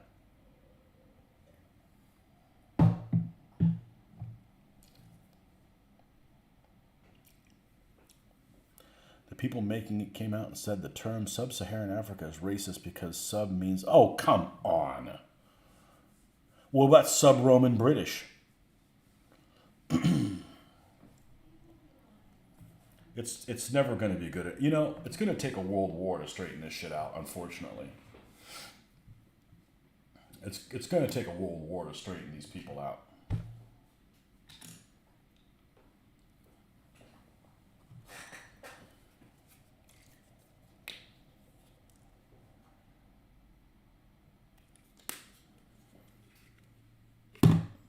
What was the thing that I say? Post-Mongol samurai. It's basically the samurai aren't anybody if it wasn't for the Mongols.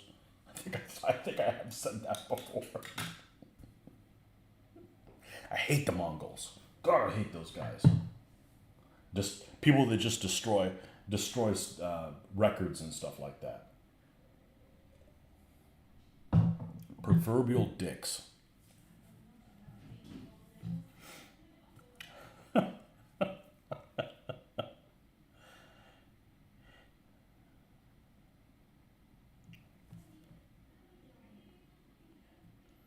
it's going to take a world war to straighten those people out, and they need to be on the losing side, and we don't need to take any prisoners. That's the only way it'll straighten out. Crazy world. Yeah, it's just stupid, you know?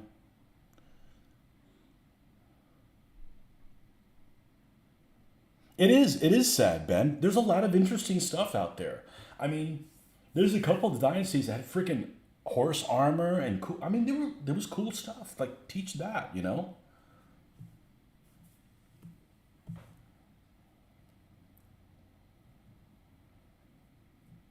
Silly.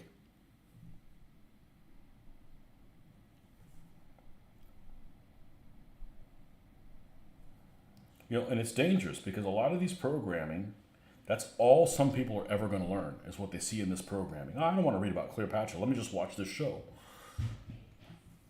Man, you're leading a lot of people astray, you know?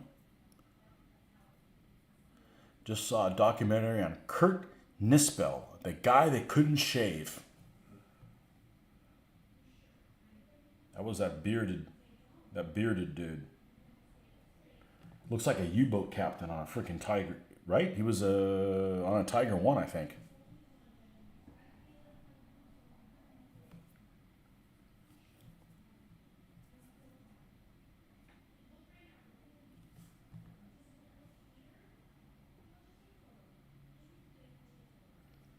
Nazis are a weird breed. You got a tank commander that won't shave. You got a Stuka pilot that only drinks milk. Weird shit like that. You're a Nazi, but you only drink milk. What an asshole. I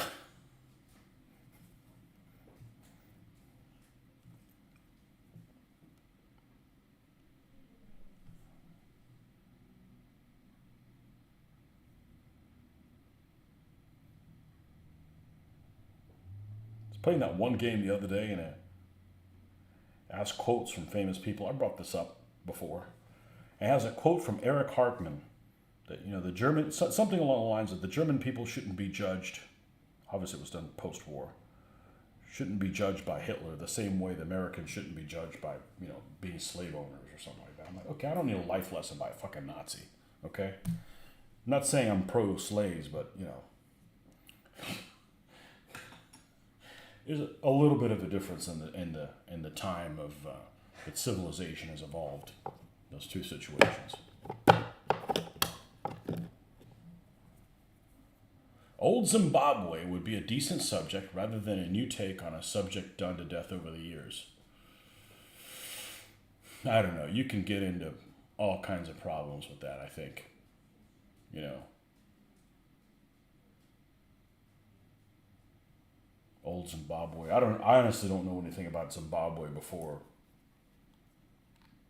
the Rhodesia stuff. You don't want to do a program on the Rhodesia. It's just going to get blown all out of proportion.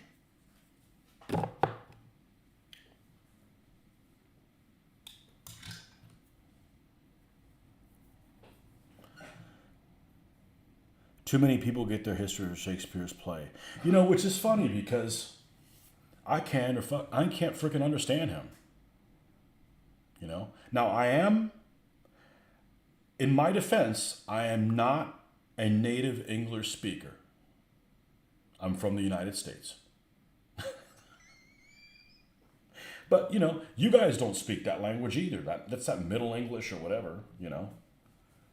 And he was a Tudor propagandist anyways, you know. Yeah.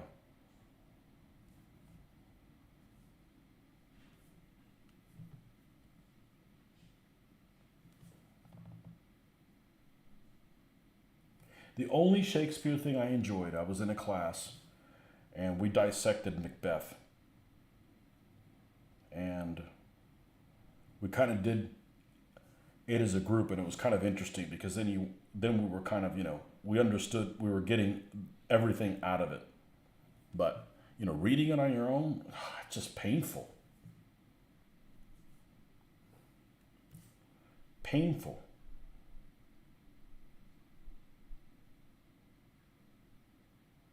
And so much literature is like that.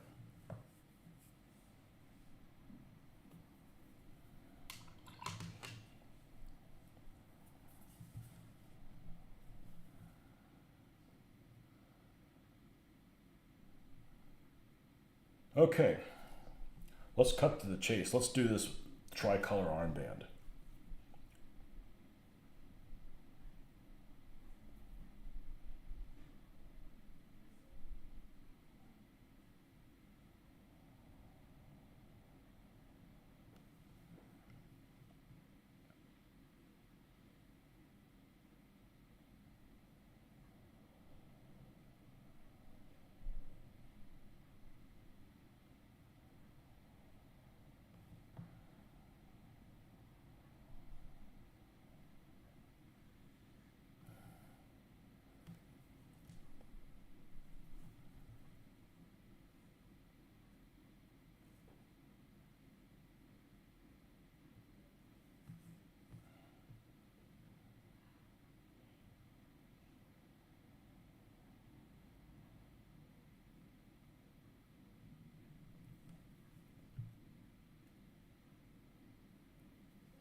So you're not going to re-up for Netflix after that?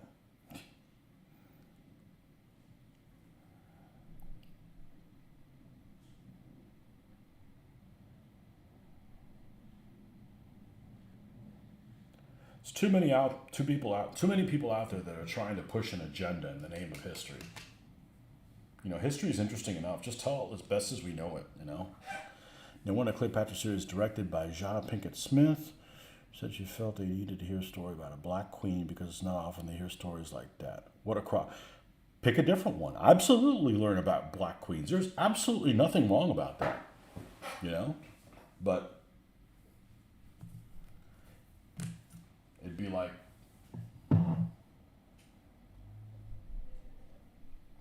what, the Viking show has a black Viking queen? Yeah, I don't think so, you know?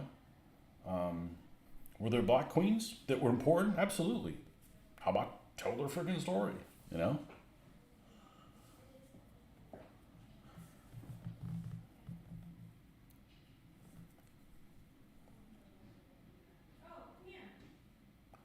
You know, somebody mentioned, I forget who it was, but they had a good point. I want to say it was Ben might have said it. You know, they could have done, if they wanted to do Egyptian and they wanted to do black, do the Kushites.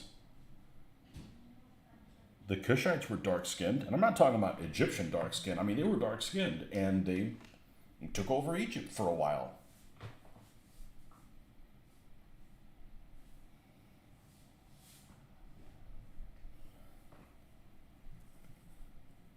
Yeah, when your documentary goes against everything that's been written before, you know, could she have been black? Maybe, but nothing else supports that. So, you know, it's just wishful thinking at that point.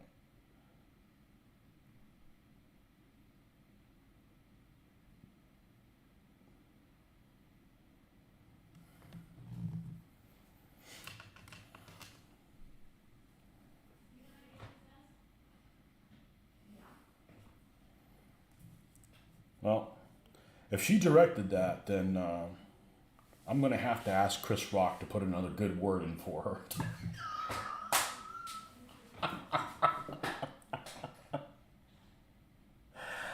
Oh, man.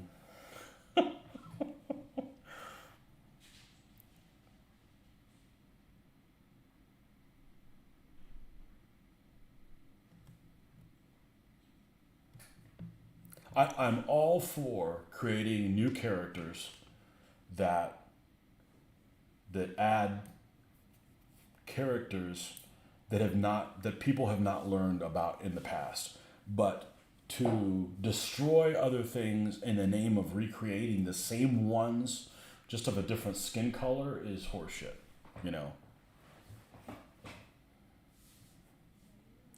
Especially when it's something that, yes, there are other examples, so use those. Well, sure, they're more Arab these days. I don't know exactly what happened in the way back when, but the reality is when Alexander conquered Egypt, the people that were running Egypt were Macedonians until the Romans put an end to that, until Cleopatra. So, they're going to look Greek looking. And they just took on, that whole pharaoh thing as a way to control the people that were there. As far as I can tell.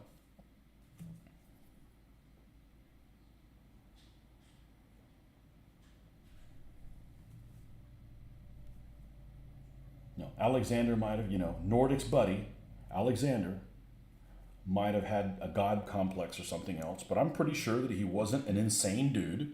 And he just figured, well, if I crown myself pharaoh, it'll keep these guys from revolting for me while I go kick some Indian ass. I think that's what he did, you know?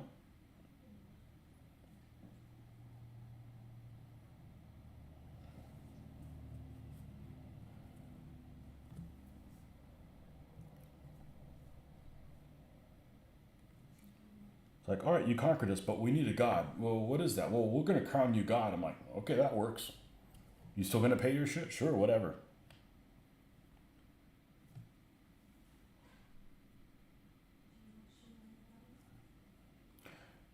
Not only was she Greek, she was inbred Greek.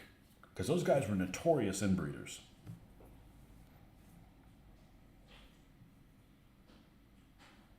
And they were also notorious infighters, too. But they don't exactly hold the rights to that. That was pretty freaking common.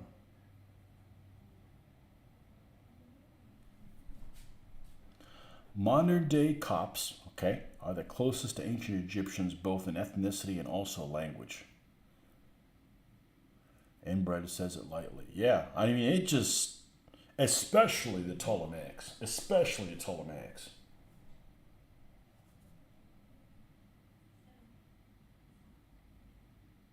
So here's a question for you people that are more knowledgeable about the subject than I am. We now know that if you inbreed, you get all these genetic problems, right? What kept people from doing it in the past?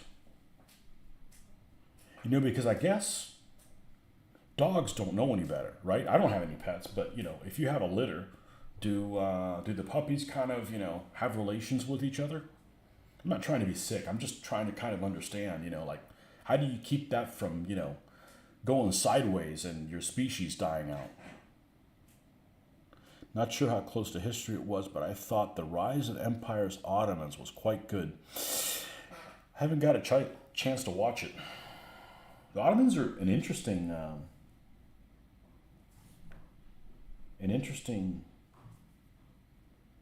thing. They have kind of some of the same problems that the Persians did, in that they'd have multiple sons, and it's like, well, I guess we're going to have to, there can only be one, so they end up fighting each other and weakening the empire. But everything in that part of the world seems to have that problem, and that's good and well, but it's like your neighbors are like hoping, like, oh, I hope they do that again because that weakens them. But I haven't watched that. The only Ottoman thing I watched a little bit is, was it Beautiful Century or something like that? Nordic would have loved that because it has a harem in there. Something like that. Come and see your daughter.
Okay, sorry about that.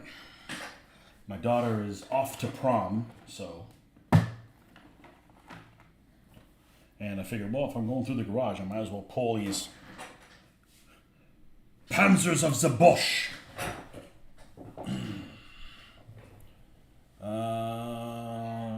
The real Macbeth was King of Alba, done no justice by Shakespeare. Macbeth died at the Battle of Lumfagan, about 25 miles away during an English invasion in the reign of Edward the Confessor in 1054. I hear jaguars have inbreeding problem. Someone mentioned harem.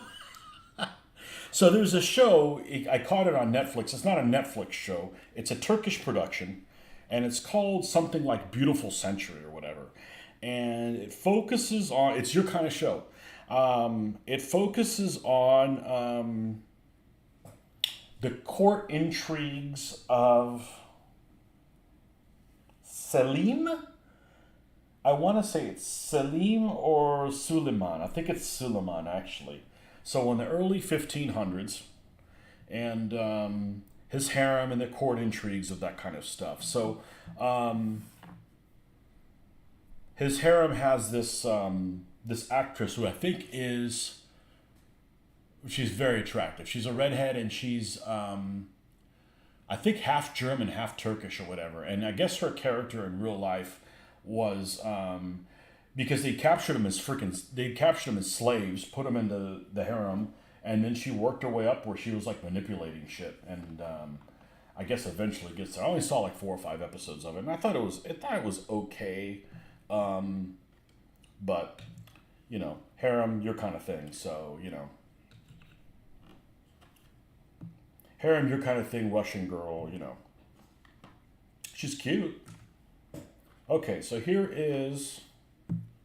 It's called something like Beautiful Century. Another one of those programs that has a title that doesn't necessarily go with whatever the hell it is. Instead of, you know.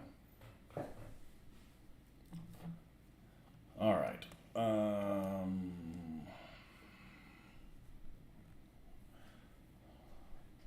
This is. I don't want to put these freaking tanks together. I want to paint Frenchies, damn it. All right. Anyhow, so these guys are completely done. They're sealed. So we just need to put them on stands, epoxy them on stands, and then finish them up. But I don't have a huge priority to do that. This is the, be nice if they were in the center of the camera, wouldn't it?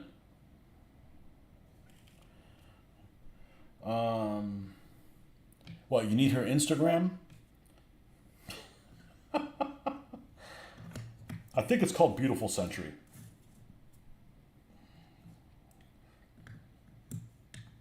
Or Magnificent Century, something like that. Anyways, it's a court intrigue thing. I thought Versailles was actually better.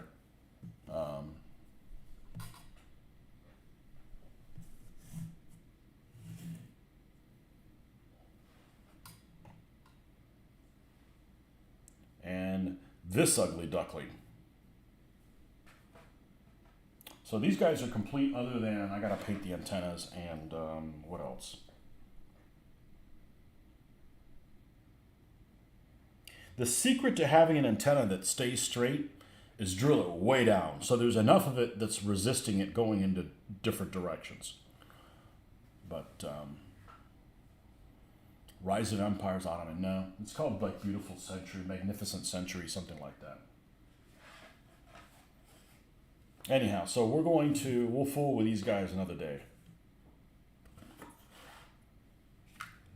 Well, one of these guys is carrying a Piat, so you could have a scenario where, you know, there's a Panther in it, you know, and the crew just happens to be like outside the tank. And, you know, you need to give it a Piat enema. By the way, how do you Brits call that anti-tank weapon? I've always called it a Piat or a Piat. Or is it a Piat?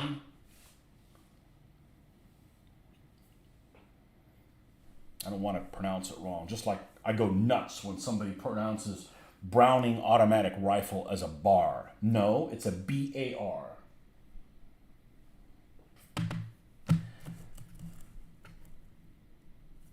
Just like that self-loading rifle that you Brits used to use is not a FAL. It's an FAL. Okay. Time for the other part of the tricolor.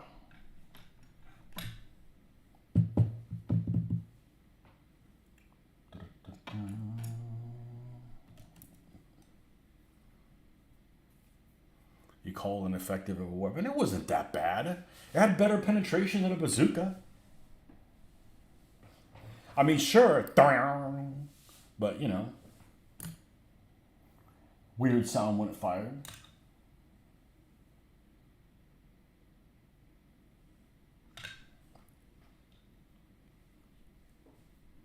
Projector Infantry Anti-Tank. Normally I pronounce it Piat.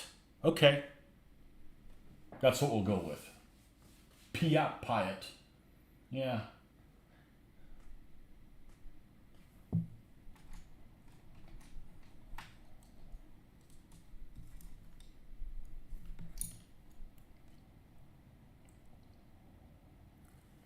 I don't think it was that bad of a weapon.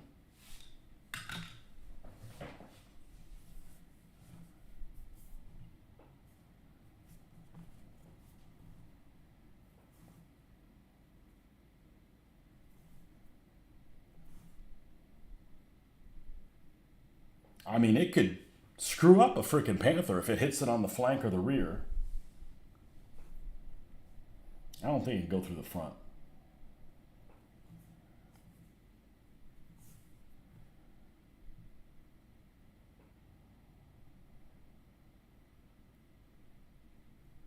But then again, I'm just guessing.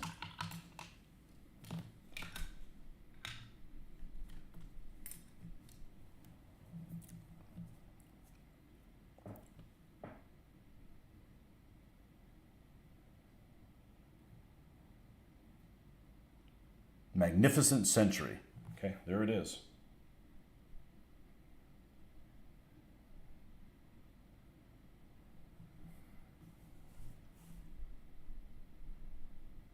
It's got a harem in there. No, it's not.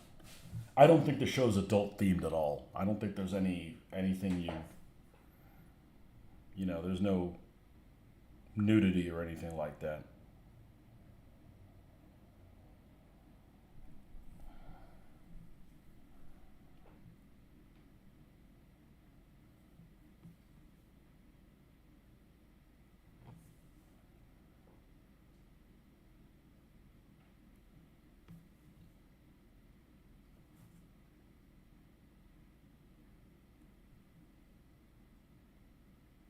Oh, I don't remember what her name is. She's the redhead that's in it.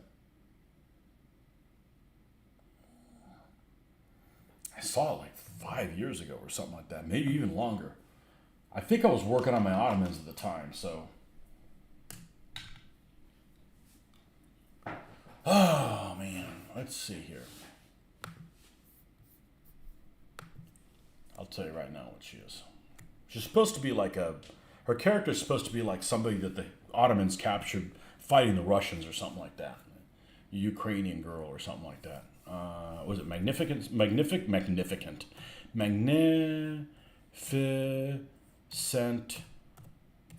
century. Magnificent Century. Yeah, it's this actress named Meryem Uzleri. She's like Turkish and German or something like that. And she looks a lot cuter on the show, let's put it that way.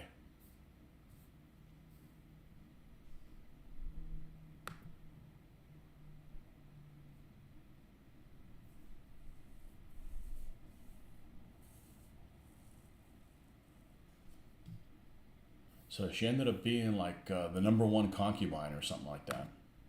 Anyhow.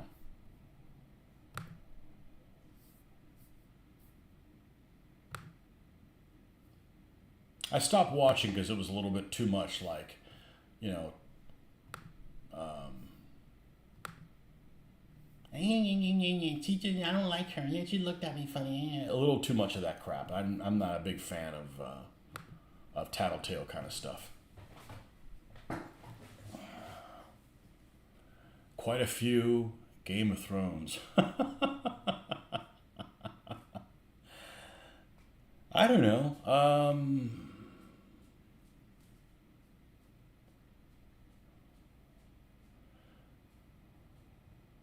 Was there anybody in Game of Thrones that I thought was cute?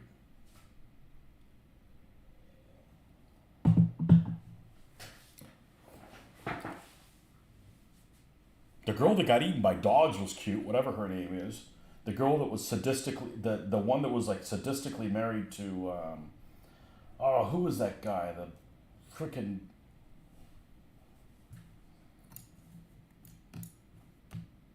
whatever her name is. She was cute.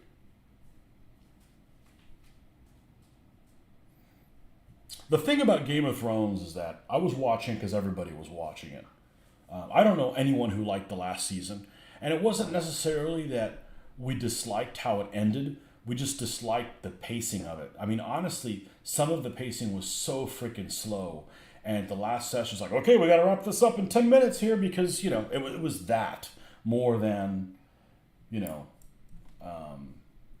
more than anything else. But there's so many characters that I fully hated half of them.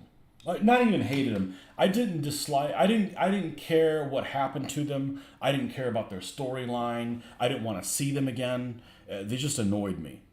So he even stole the RR.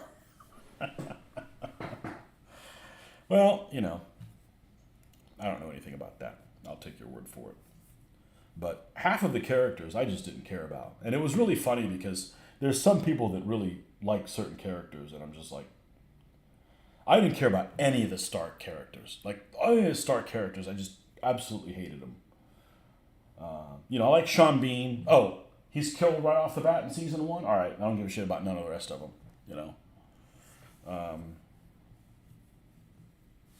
and some people feel extremely strong about, like, well, how can you not care about, or they don't. How you not care about so-and-so? I don't. Sansa Stark, terrible, terrible character.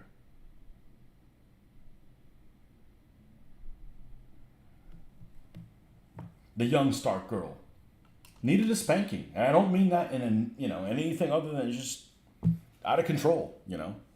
Just didn't care for her. You know. Last season sucked a little. Didn't really make much sense. Yeah, it was just rushed. It's like I'm fine with I'm fine with what's her face. You know, changing. She changed dramatically because of the pacing of it. Not necessarily that I mean, I wasn't a fan of hers anyways. I mean, the character, I wasn't a fan of hers. I'm not really a fan of that actress. I don't really find her attractive. I really didn't think that she was the savior or whatever. Yeah, the younger Stark girl, she didn't do anything for me. I didn't like her character at all. You know. So let me go grab a Fresca that's not available in some of your places, and I'll be right back.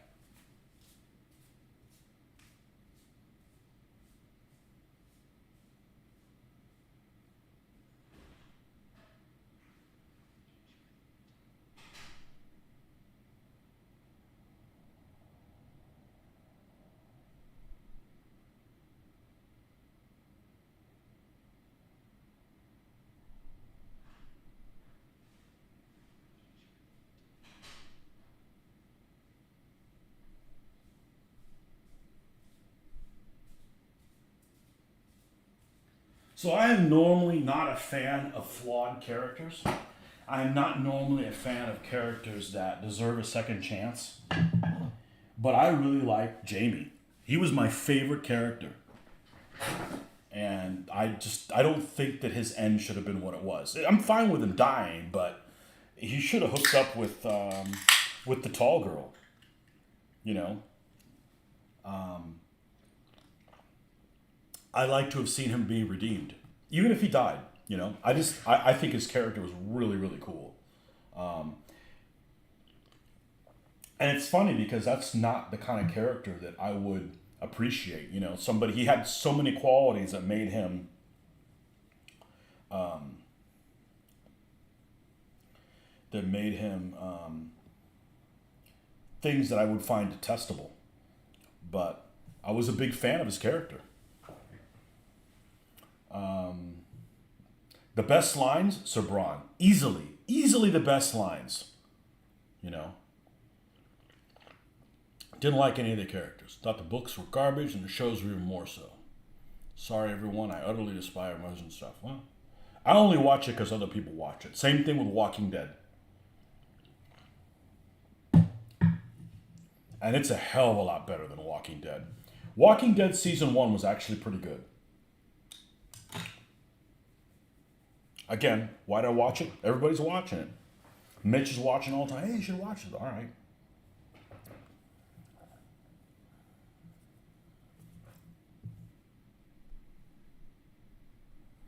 Who else did I like?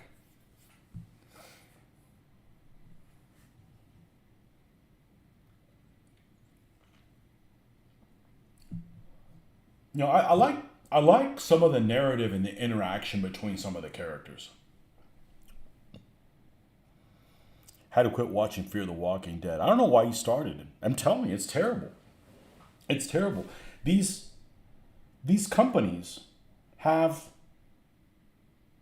tons of money apparently to throw out, and it's terrible stories. And generally, most programming is poor, is a bad story. It's not necessarily poor acting. Fear the Walking Dead has poor acting also.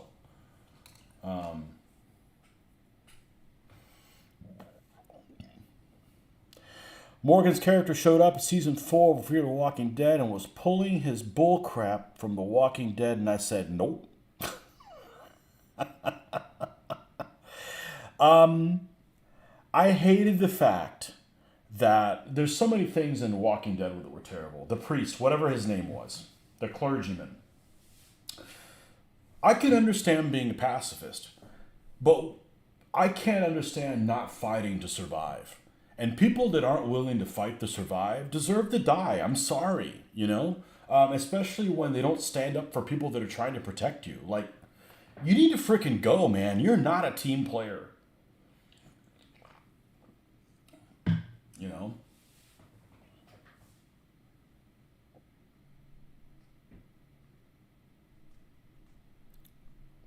Negan, yeah.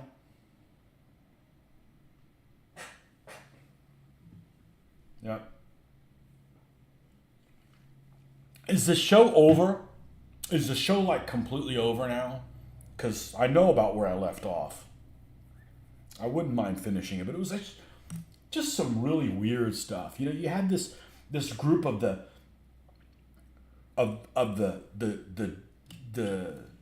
it was like the German techno music biker bitches that that showed up, and there was this other group. It's like, what the heck? Who's you guys are like reaching for, grasping for straws. The emo German. Who were just grasping for straws. That the show where the guy gets trapped in a tank at the start. Yes, that's the one. Season 1's actually decent.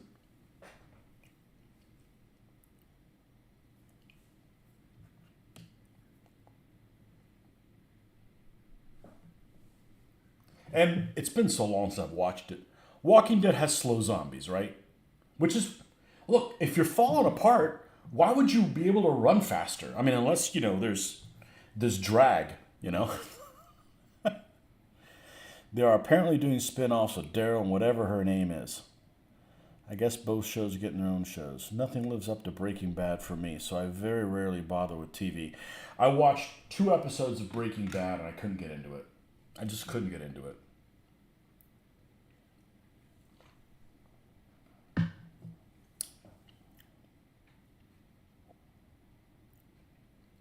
Did you go invisible? No, you're here.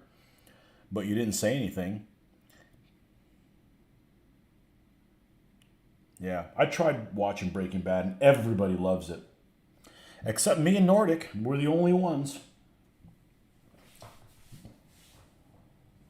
And I don't like Firefly either. I don't like Nathan Fillion. I don't.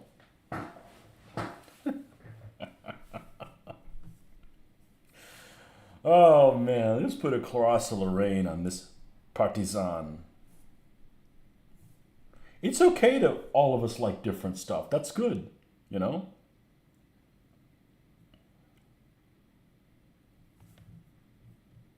Means we're not all drinking the same Kool-Aid.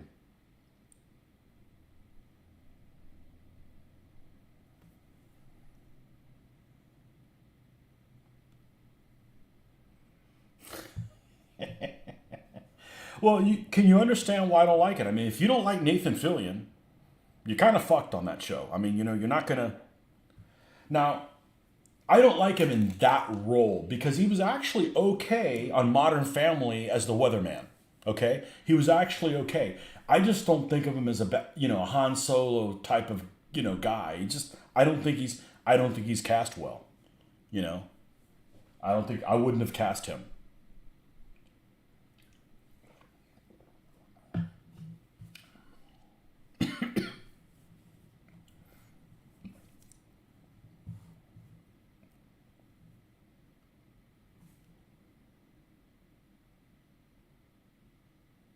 If you're watching a show and everybody says it's a great show, but the main character is somebody you think is cast poorly, you're going to have trouble watching the show.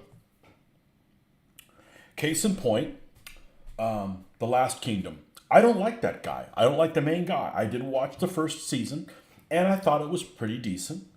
I started watching the second season, like, I can't take this dude anymore. He just bugs me. I don't care what happens to him.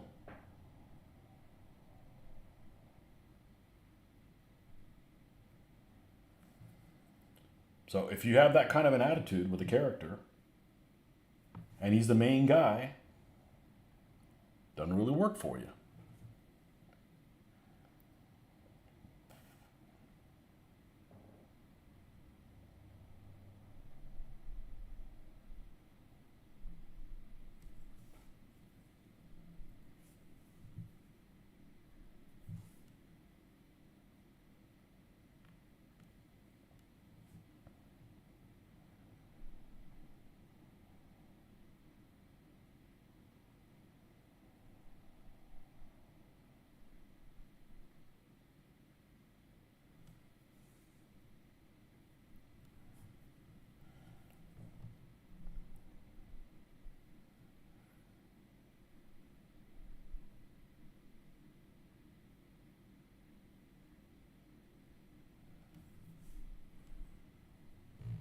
That the Vikings was better than the Last Kingdom.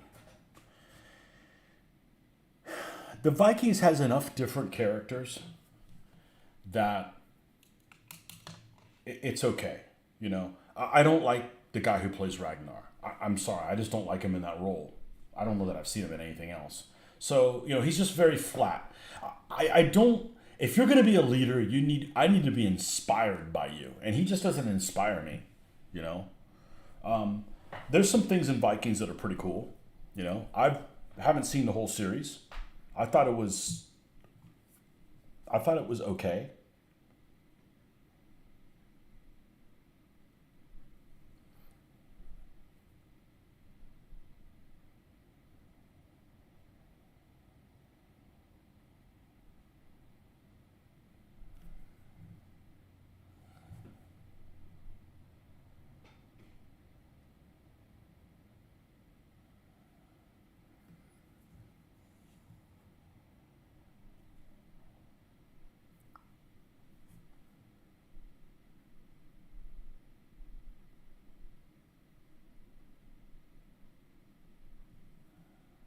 But that's why they make so many different programs. Hopefully, you find one that you care for.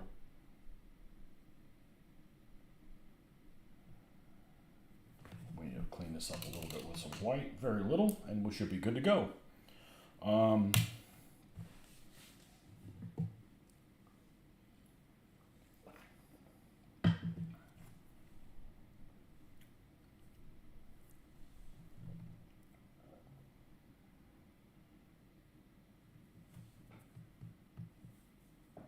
I didn't like the actor who played Uthred. Is he the main?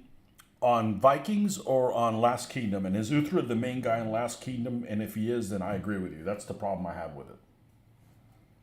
I don't like that dude.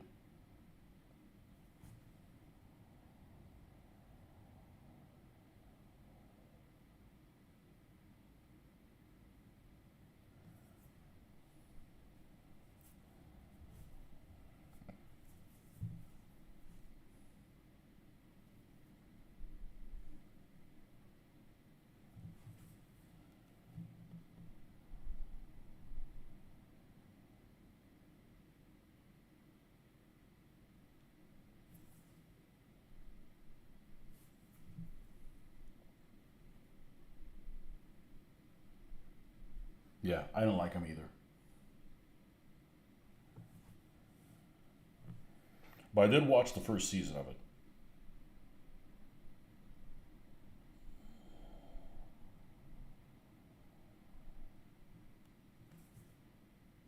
Okay.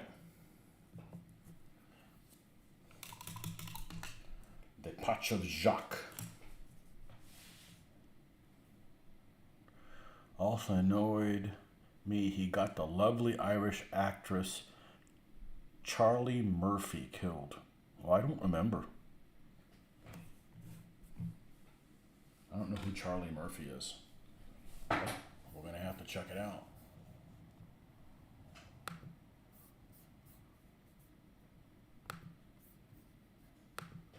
Okay, so the Last Kingdom, Charlie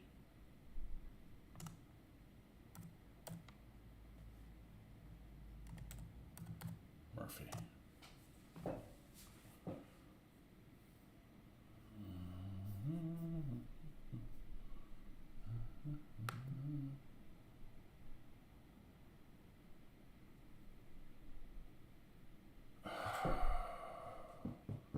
I don't remember.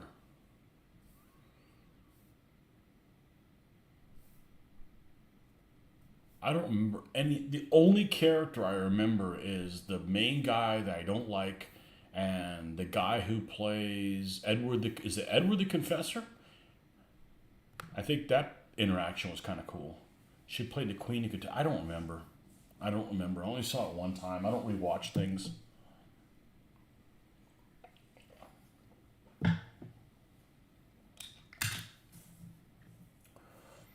Okay. So that is done. What color were we going to do his pants? This is going to be another dude with the brown pants. Let's see.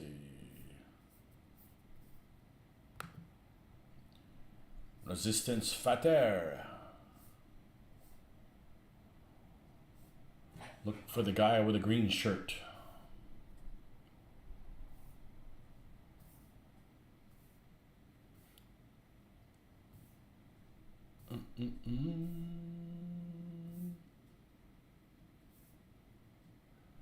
I cannot find him.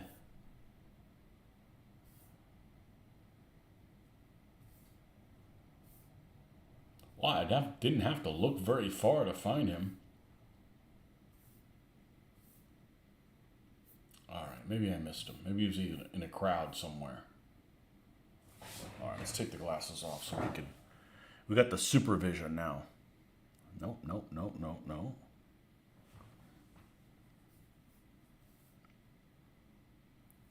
Nope. Nope.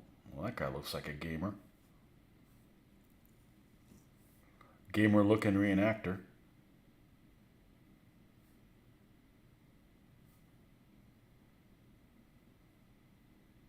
Oh, I got to get some lady in a skirt that in a dress that color. That's like freaking bright ass color. That's cool.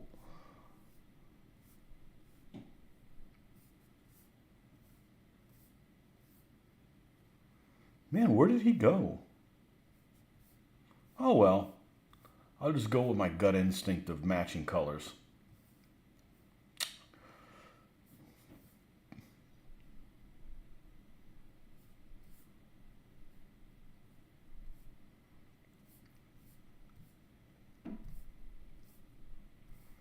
I swear it was on this page somewhere.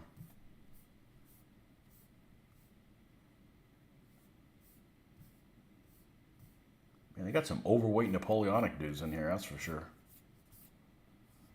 Okay.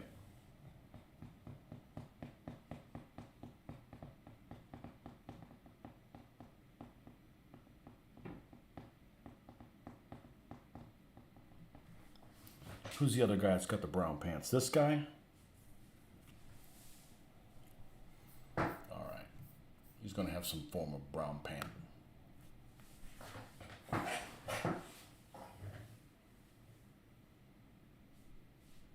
Alfred the Great. Okay. Alfred the Great. Yeah, that's what I meant.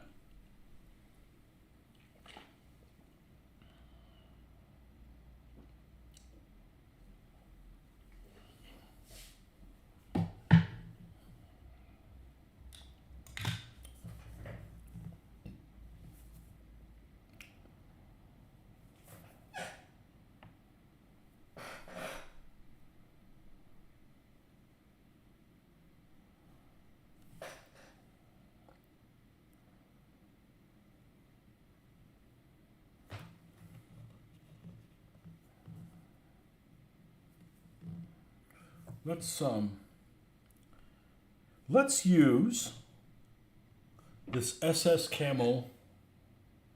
No. Let's use chocolate brown. Let's use chocolate brown and just darken it and work with it from there.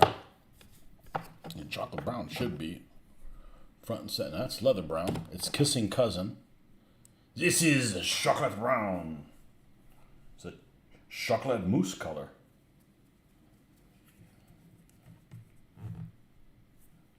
Boop.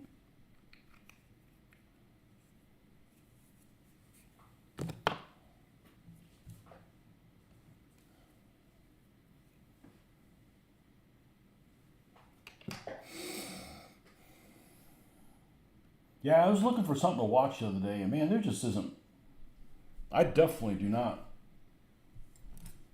condemn anybody for canceling their subscription to something because there just isn't anything to watch out there. There is so many things that just, I think, aren't worth my time.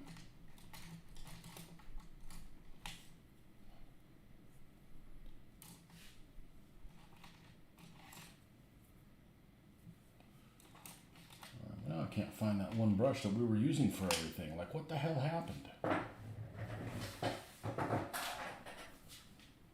The resistance is falling apart. Is it this one? No.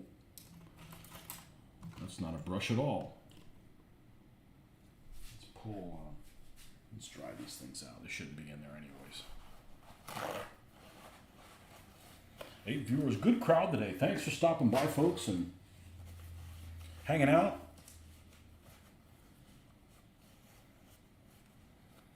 Hulu has we canceled Hulu. You know. You can always resubscribe to it. You know, if you're not using something, if you're not watching it, probably shouldn't have it on. I was watching, many years ago, I was watching The Shield. Now, I'm not a cop show kind of guy. And I really liked The Shield, honestly. It was actually pretty good.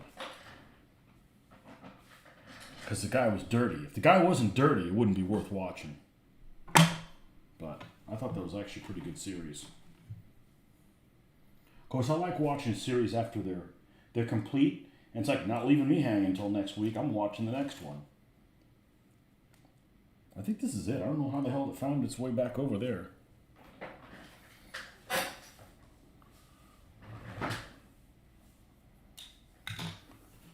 What else? Did you ever watch Future Man? There's some funny shit on that show.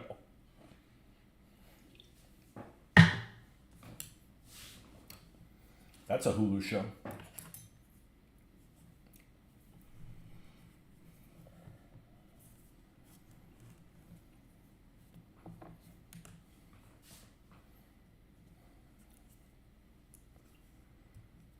And Netflix for Cobra Kai, Stranger Things, and The Witcher. Stranger Things isn't as good as it was. Cobra Kai became meh. I was never a fan of, uh-oh, here we go, get ready to unfriend me. I never liked The Karate Kid. And I've only seen the first movie. Once. Not a fan of that. So, that one's not for me. Witcher, I don't know. I've heard some people say some good things about Witcher. Didn't play the video game. Stranger Things Season 1 is excellent. Stranger Things Season 1 is one of the best things I've seen in a long time. And then it just went downhill. Every season got worse. But that's pretty typical. You know, TV series are kind of the opposite of video games. Video games, if they're sequels, are usually better than the one before it. Usually. Movies, if they're sequels, are almost always worse than the one before it.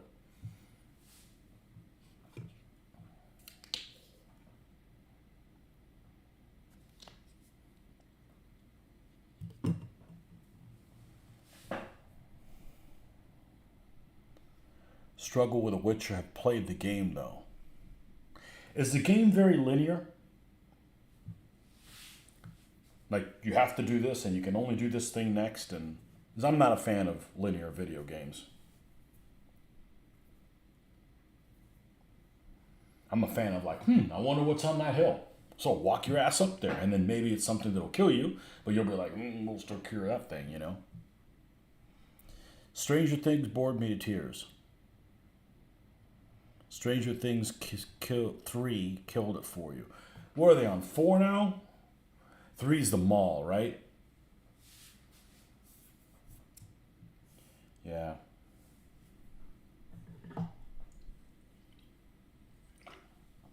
They could have ended it at 1. Just do 1. 1 is excellent.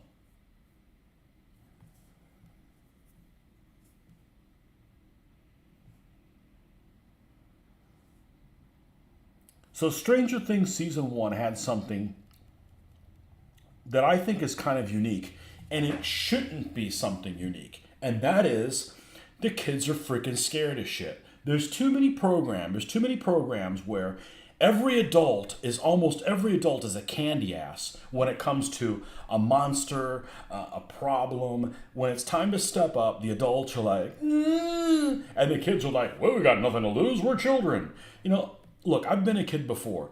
You're freaking scared of shit when you're a kid, okay? And at least the kids on Season 1 were afraid of stuff, you know?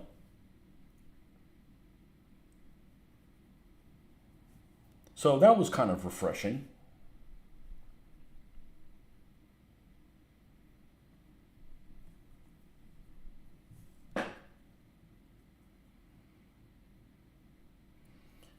Game's okay, and go anywhere. It's a little dated now.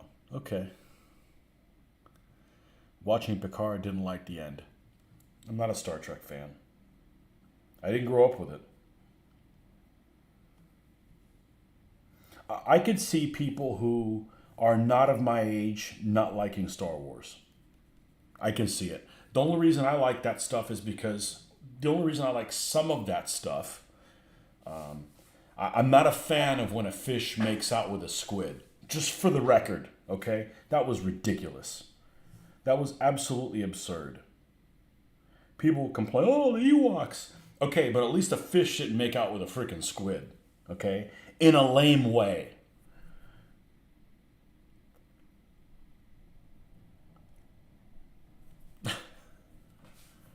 Assassin's Creed. I like the Assassin's Creed. Now, 2 of the Assassin's Creed games I've played. So here's the problem with Assassin's Creed. Assassin's Creed came out at a time where it was kind of like off my radar. And I just assumed, because of the whole cloak thing, that it was the same game as... There's a game where you're a single person and you're trying to go into a castle. I don't remember what it's called, but you're basically doing this bow with like trick shots. And I didn't like that. So I don't know why I associated the 2 as the same game. So I never played Assassin's Creed until it came with, I think it came with my Xbox One or something like that. And it had the pirate one. and I really liked it. And the Greek one is excellent. Now it's a bullshit game, but it's beautiful. You know, I like the Greek one a lot.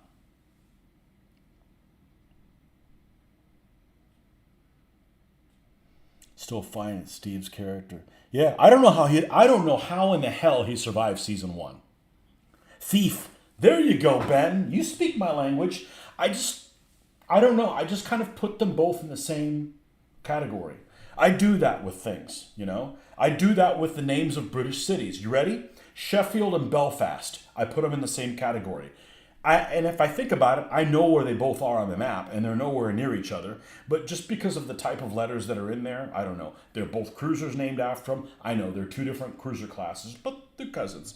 You know, so there's things like that that I associate kind of the same way, and I did that with Thief, and I hated Thief. You know, I don't like ones where you have to skulk all the time, and oh, you're spotted, mission's over, start again. Like, good lord, like what was that? That Xbox game where you're the guy that has to Splinter Cell, right? You got a freaking Beretta. You go in and you've got a Beretta pistol with one magazine. That's it, with a silencer. You're like, all right, cool. But so like if I find somebody else, some other 9mm ammo, can I? Oh no, you can't have any more.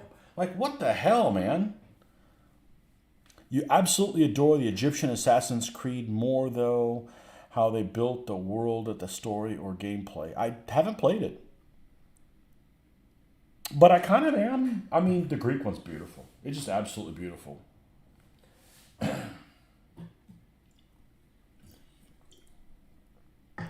And yes, I played the girl. Because I want to look at her the whole game.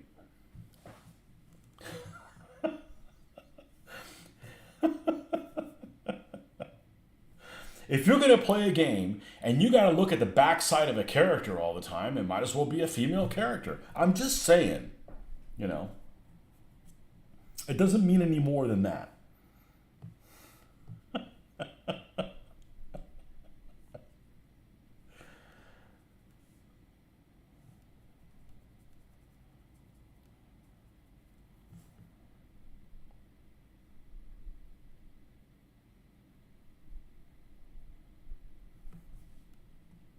Ben, has anybody ever played Borderlands?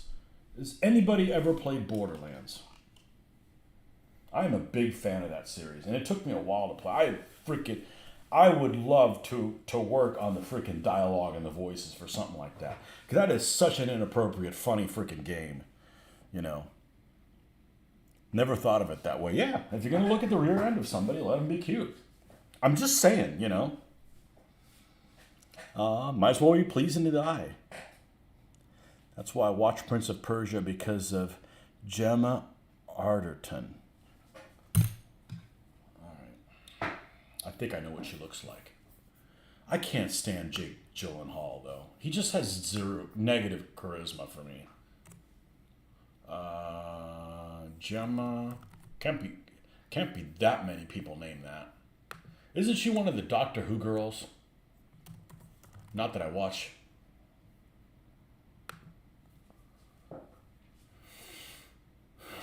I don't think I've seen this girl in anything before. Let's see, what has she been in? Oh, I see Clash of the Titans. I thought the remake of Clash of the Titans was good. Better than the 1981 one. I mean, when you call up a freak, except that's a monster. Like, okay, here's your town, it's this big, and the monster is 10 times bigger than the town. Like, yeah. You know, one wet fart and the whole continent's over with. Only thing she's been in that I've seen apparently has that suggested here is Clash of Titans. Yeah, can't say I know who she is. Sorry about that. She was a Bond chick on one of the 3 Bond movies I've never seen. I haven't seen GoldenEye, Quantum of Solace, and the new one. Sorry. You played Borderlands 2 the other month with my friend. I think it's a little too hectic for me in my ripe old age of being 32. I don't like playing those games multiplayer because they rush things too much. But the dialogue is just insanely funny. Insanely funny.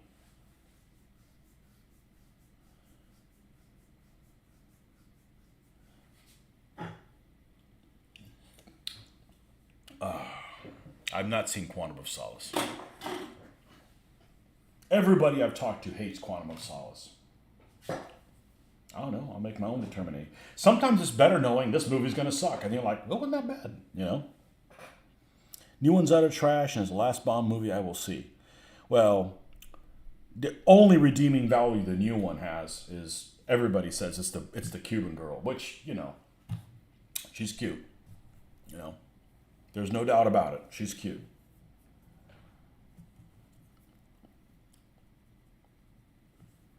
But I haven't seen it.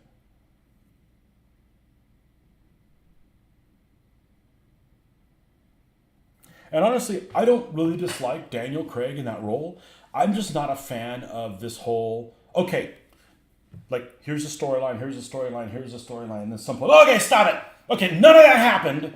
It's going to be like this now. Like, wait a second. How am I going to unlearn all this shit from my childhood?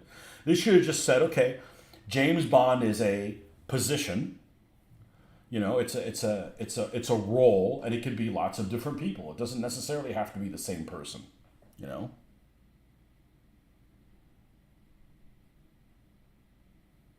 Invisible. What part of it is invisible? What part do you say it's invisible? I mean, I can't tell. I mean, I can tell that there's, 9 people on here. I don't know who the hell those 9 people are.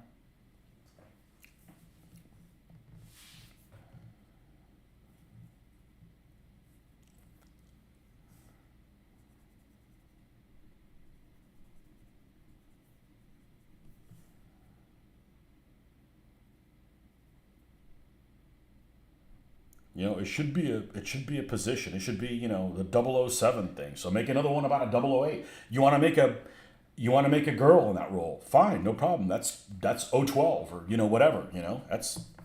They can do whatever the heck they want with it. I mean, that's a cool type of, you know, assassin type character. They can make it a black girl. You know, they can do whatever the heck they want, you know. It's just a different agent.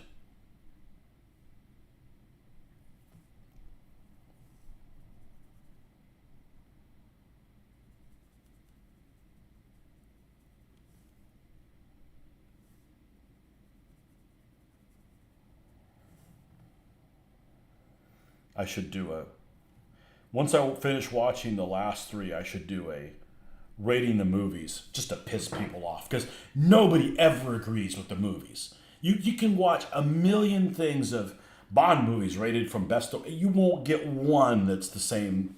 They're just all over the place. And they may start the same with the first 3, and after that they just go sideways.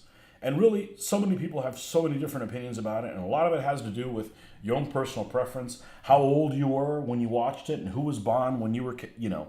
It's just, you know, what you want out of it. You're not going to get the right answer. You know, it is all over the place. I've seen probably, I don't know, 40 of those top 25 lists or 30 or whatever movies there are. I think there's 25.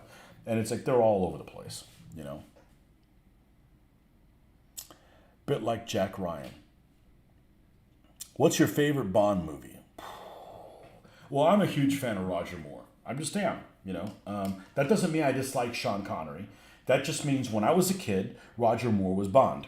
And since I like Roger Moore also, he's my guy. Now, all of his movies are not the best movies. Probably the best movie,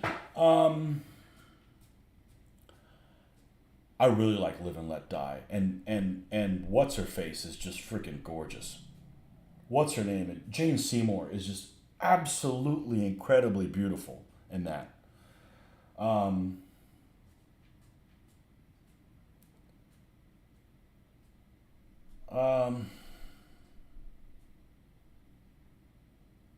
My favorite, so we're watching them in order, okay? Because I've seen them all, and I'm watching them with my brother and my mama. We kind of took a hiatus because of a lot of traveling and stuff that's happened. We got all the way to the first of Dalton's one. And the interesting thing about it is the movies that I thought were going to be really bad that I didn't remember well weren't that bad. And it was because I have a preconception of them. So, okay, to do it easily. Sean Connery's best movie, in my opinion, was Thunderball. I liked it the best. I thought, I thought the first movie, Doctor No, was going to be really boring. It wasn't. It wasn't anything great, but it wasn't boring. I absolutely couldn't stand the girl in Doctor No. She was now just dumb character. Just a dumb character. The second movie I thought was going to be better than it was, and it was so boring. I fell asleep twice in it, and I think everybody that was watching it with me also fell asleep. Good plot, good idea for a plot, just didn't deliver. The girl didn't do anything for me. Yeah, I agree, but man, she is just a freaking knockout. Just a knockout in that movie. Just unbelievable. I remember it was on TV all the time. And I was freaked out by the guy on the train at the end, because, you're 10 years old. Um, what was I going to say? So I like Thunderball, which I had seen all of Connery's movies at least once. Remember, I watched them when I was on TV. If they didn't play them on TV, didn't really watch them as a kid. We didn't have choices back then. And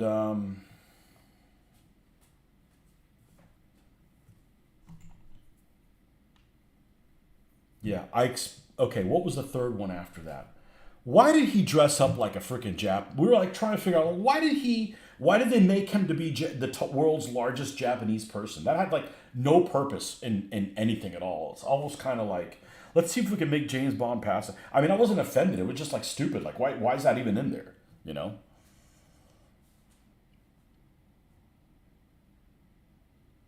Spy Who Loved Me is my favorite. That's a good movie. That's a good plot. I like all the superpowers cooperating. I think that's a good plot. I think the worst part about Spy Who Loved Me is the disco type music in it, but that's okay. I mean, it's not that bad. Um, yeah, I remember when I was a kid, I had the hots for the girl in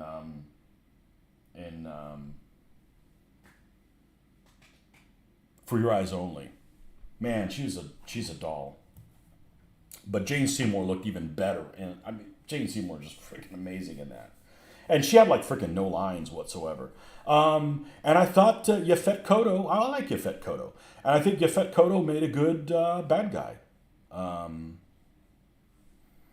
I couldn't stand Man with So let's go back. Okay, where did we leave off of? I didn't remember anything about Majesty's Secret Service, and I was expecting that guy to be horrible. He wasn't horrible, but that's it. It wasn't notorious, and it was kind of. Everybody claimed that Telly Savalas did a good job on that. I disagree. I don't think he did a good job. He didn't do it for me. Telly Savalas, I think, is too likable. Kind of like a Negan. You have a bad guy you're supposed to hate, but he's kind of likable, so it doesn't really work. I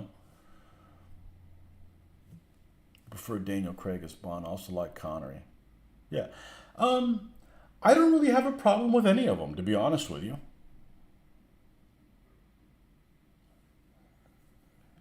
Um, the girl in Doctor No was just so like I don't give a crap about the movie. I don't understand why is almost everybody's favorite one is Goldfinger, and Goldfinger is a dumb villain. I'm sorry, it's a dumb villain. I might be Sean Connery at his best. It has some cute girls in it. Okay, I'll give it that.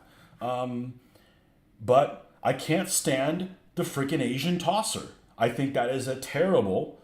Um, I think that is a terrible henchman. You know.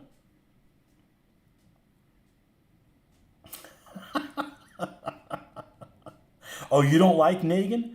I don't think he's a good villain because he's kind of likable, and that doesn't really work for me. You need a villain that you freaking hate.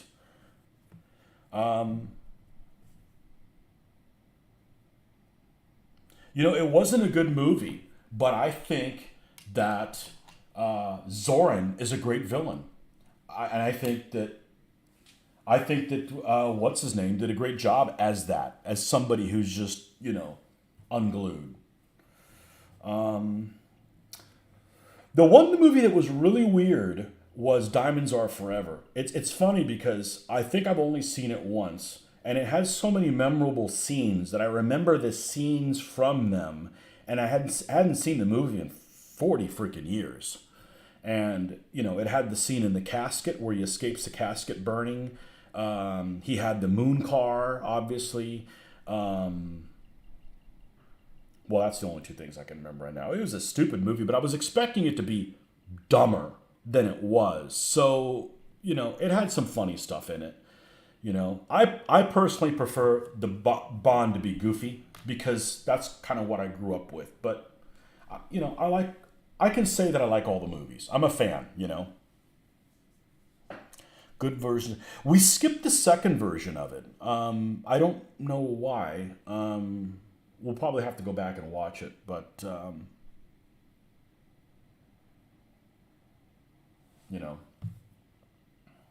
where do we leave off? Live and Let Die. Always a fan of that one.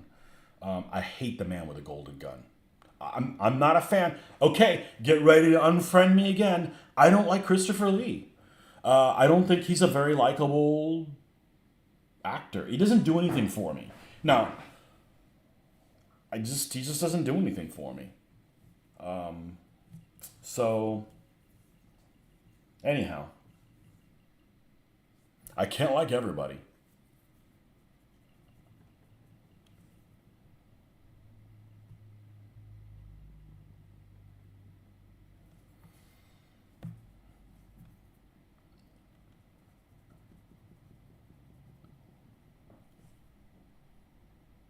Moonraker. They always played that movie so many freaking times on the TV when I was a kid. And I had strict curfew, so I never saw the freaking end of it. I never saw like the space part, which is probably better that I never saw it. But I didn't like the villain in that. I thought he was lame, zero charisma. Creepy, but zero charisma. The girl that ended up being dog food. You know.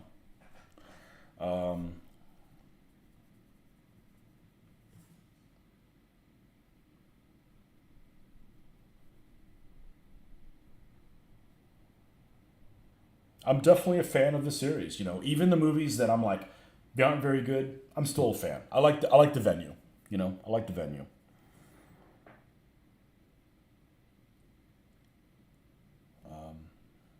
Dalton's kind of weird because I think I like Dalton a lot, but it's almost like he's got too much hair.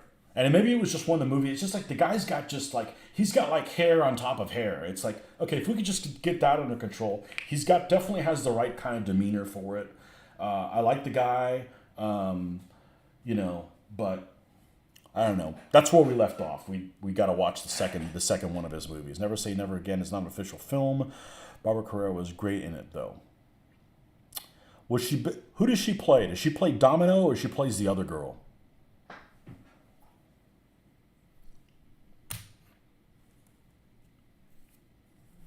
The two ladies in Thunderball were cute. That's all I'm going to say. I wasn't even born yet.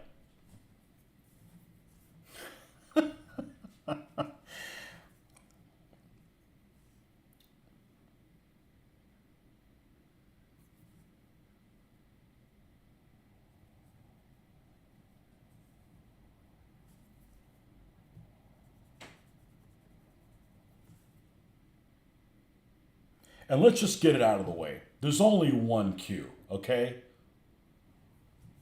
And it's Desmond. There's only one freaking Q, and that guy's awesome.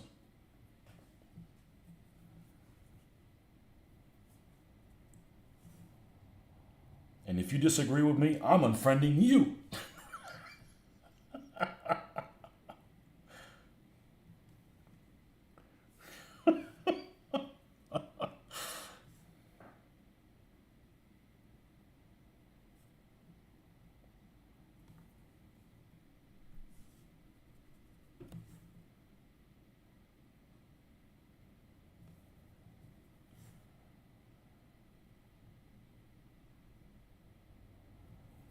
So the three movies I haven't seen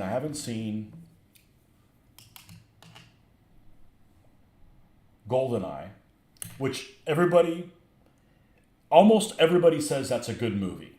I believe it. I just haven't seen it. Or maybe I've seen parts of it. Because I know that what's-his-name's a turncoat.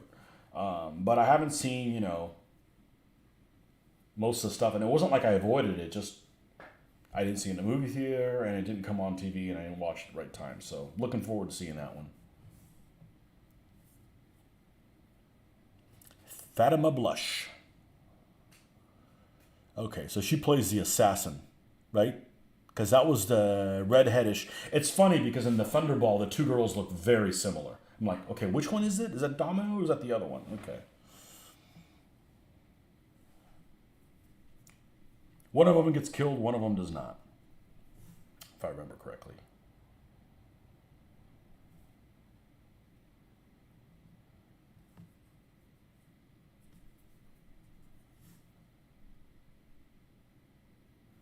So, your favorite movie has the best line of all of the movies in it that I can think of right now. All those feathers and he still can't fly.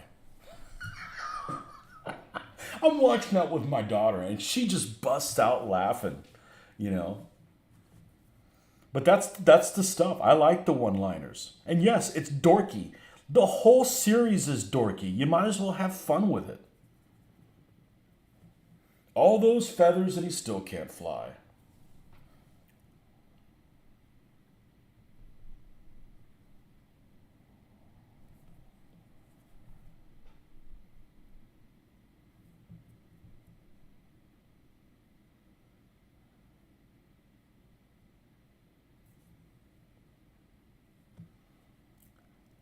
Gonna go play tosser, huh?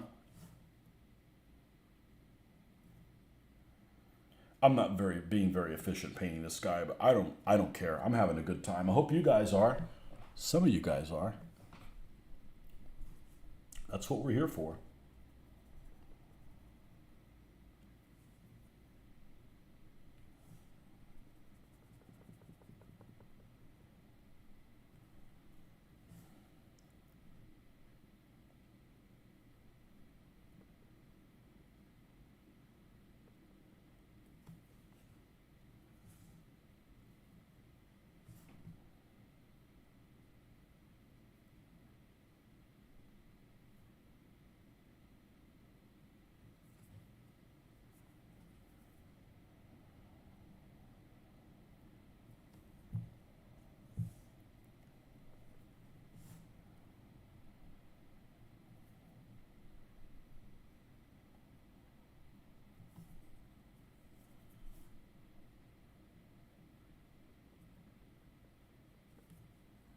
So Jeffrey, I guess you didn't make it to Salute. Of course, it's what on the other. It's on the other side of the island, isn't it?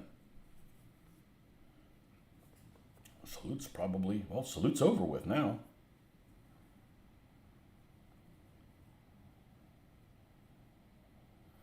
I just don't see going through all that effort just for one day. I mean, like as a vendor, like let me set everything up and take it down the same day I set it up. Like what the hell, you know? Okay. This guy has a Sten gun, of course. The mighty Sten. I think it's time to do the fleshy bits.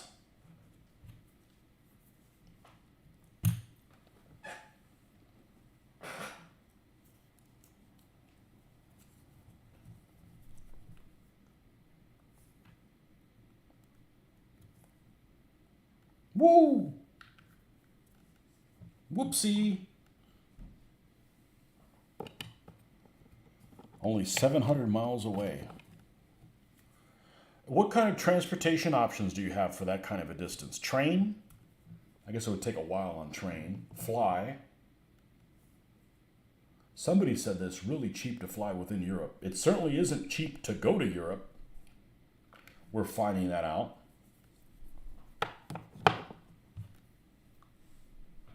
Salute looked busy going by the photos that are popping up. Oh, I can't. I'm sure there's a Salute video. There'll be a Salute video up tomorrow. We can watch that. It'll probably be some great stuff.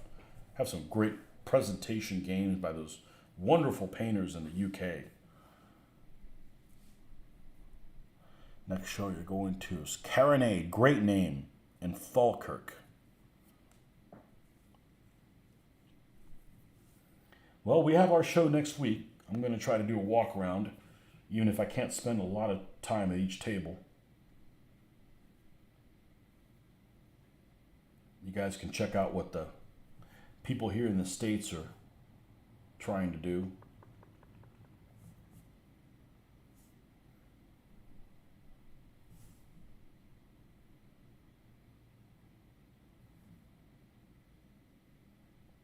The stuff from the land of toys looks better than the stuff we have here. So many UK manufacturer sales on this weekend. You didn't go to Salute. Oh, so they're doing a lot of sales. Don't come to Salute, and all our stuff is this much. Say, okay, that's good. The land of toys.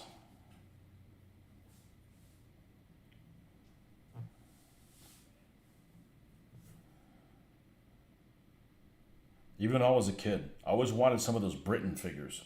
Didn't get them. They're expensive. Going to London by train, July, 7-hour journey. Well, that's not that bad. Trains aren't useful here in the United States, unfortunately, because I actually wouldn't mind traveling by them. I don't like to travel by air. I don't know about terrified. I don't like turbulence. I don't get airsick, and I don't mind looking out the window, but it's, I need to become one with the whiskey, if you know what I'm saying. And it just would take one whiskey to, get me to where I'm not like freaked out by everything, Fiasco, another great name. You guys have a recon convention too, don't you? That's what mine's called next week. We have Recon and Huracan. It's the same. It's the same convention. It's just twice a year. It's exactly the same people. The same people run it. The same people come to it. The same vendors go to it. It's at the same location. About 8,500 at Salute today. Lots of good content online. Oh, I can't wait to check it out. I don't like flying because the cabin pressure hurts my ears too much. I don't like flying because I think any little bump or thing is going to be the end of me, and it's not going to be quick. I had when I was about 10 or 11 years old, I got really bad turbulence going into Mexico City, and I'm scarred. I'm scarred when it comes to that. So if I could ride with the crew at the cockpit, and if you got the pros, if they're not nervous about what's coming up, they're like, I got nothing to worry about because they're the pros, right? But I don't know what's going on up there. I like going by cruise ship. And yes, I make fun of people who get seasick. Sorry. They make fun of me when I'm white knuckling it and losing 3 pounds of fluids off the bottom of my feet.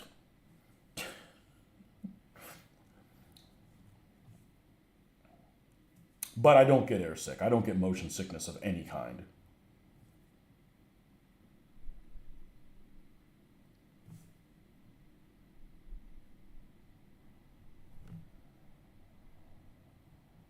And I just hate going through security because it's a stress out. I don't want to hold up the line. Like, you can look at my past. I'm not worried about it. I've gone into the freaking Pentagon before. I'm not worried about it. I got nothing to hide. But it's just, holding up the line. And last time we flew, my daughter got stopped. And of course, because she got picked randomly, we all got picked randomly to go through some drug sniffing thing. And I'm like, oh shit, what if I stepped in something, I wasn't aware of? Like, I don't know jack shit about drugs, Fiasco I like boats. Me too. I was in Fiasco in 2021. We made a weekend of it, going to the Royal Armories, Leeds on the Saturday, and Fiasco on Sunday. Aberdeen.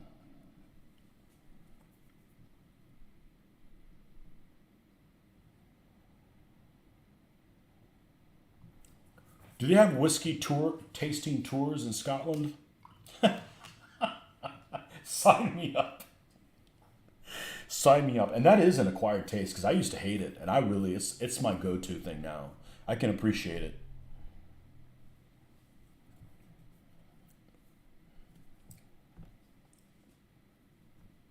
I definitely can appreciate it.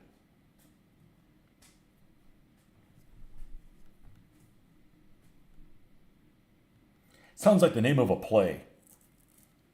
I've got a friend in Glasgow. I lie, he lives in Edinburgh.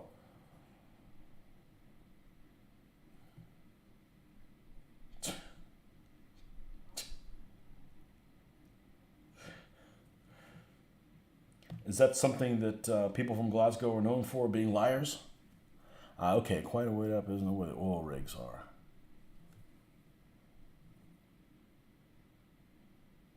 I think I'm going to start calling that city in Pennsylvania. It's all the way on the west side, Pittsburgh.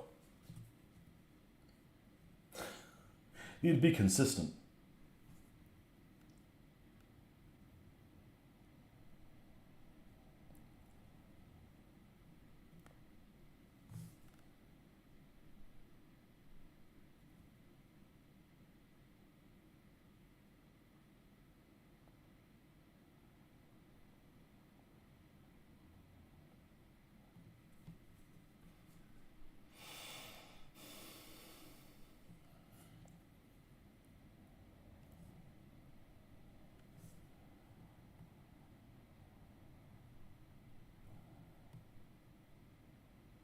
I got a guy at work that has a fetish. I think I used the right word for that. For getting me to try to play golf.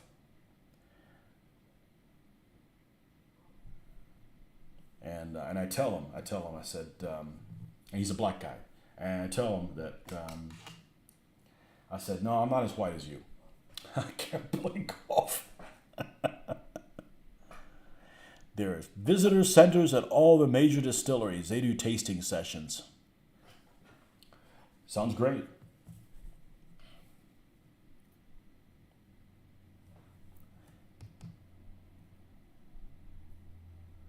Don't get lost or you have to cross like a dozen bridges to get back where you were supposed to go. Yeah. I don't like tall bridges that sway either.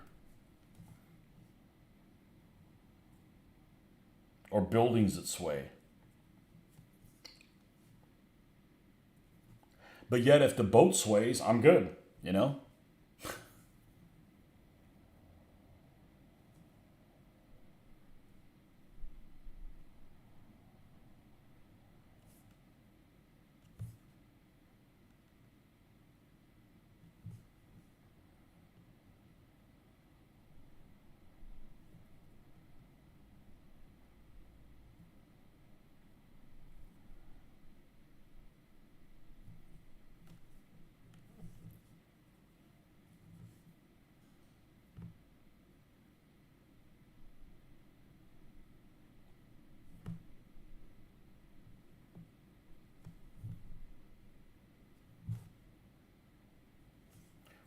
One you guys from over there turned me on to Jimmy Carr. I think he's hilarious.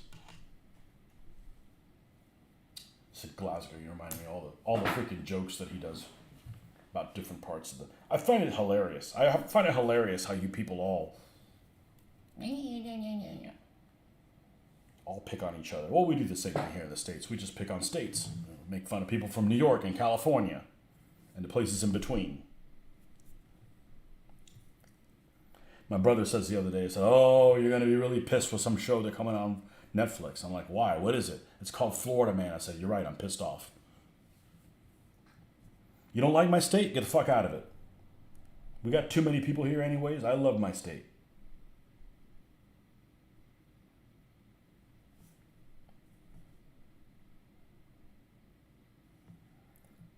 Florida Man was some Yankee from New York that got kicked out of New York because he was too fucking weird. We accept everybody here.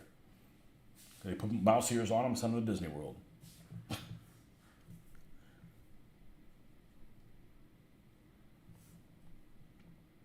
I love my state, despite how freaking hot it is here and how many bugs we have that are everywhere.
Well, at some point, the missus is going to come back, and I'm going to have to sign off because we're supposed to have a evening out.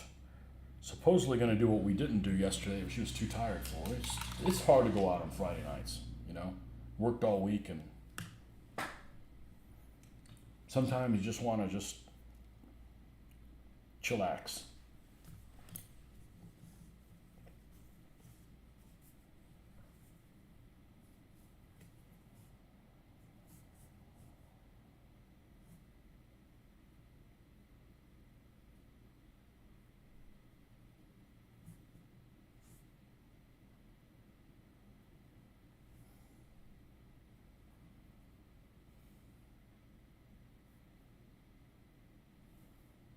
Partly sunny. Oh, well, still, I guess we didn't get any rain after all.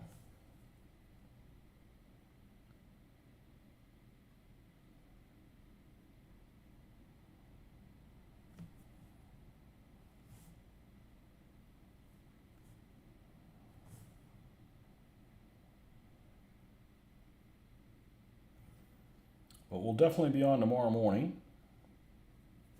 For sure, for sure.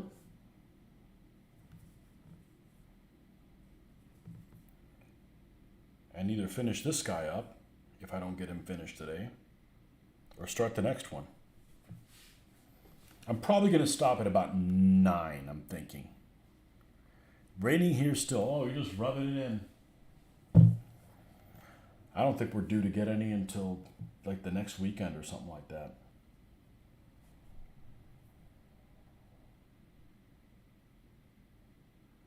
My car is like, looked like it just came out of a com scene. It's so freaking dusty and shit.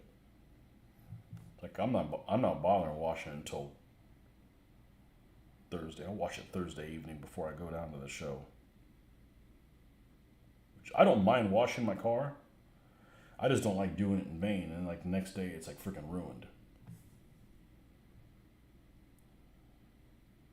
So washing on Thursday will at least be clean on Thursday night, Friday, Saturday, and Sunday. So that's not so bad.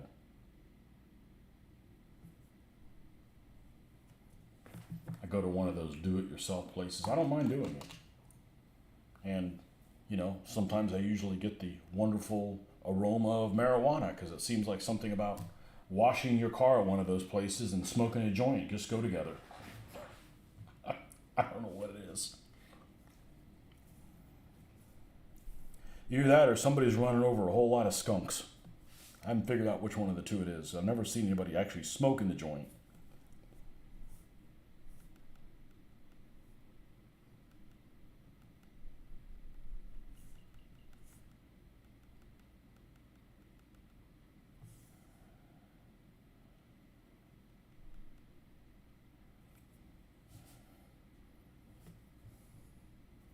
All right, let's add a little bit more of this to it.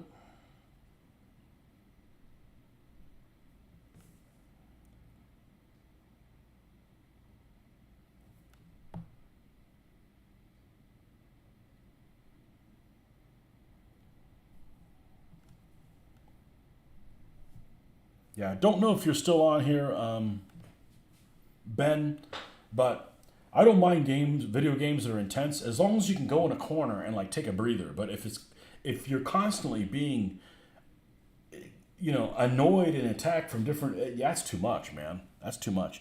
Ask the same question here, but most of the time it's skunks. Damn things are smelly as all get out. Yeah, it's like the same freaking smell.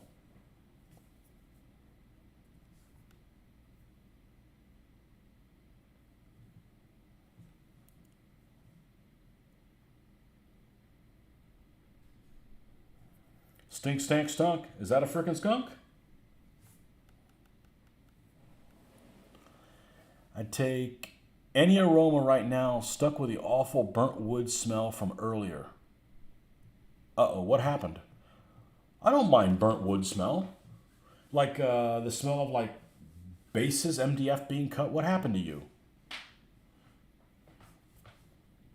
You get caught in a fire?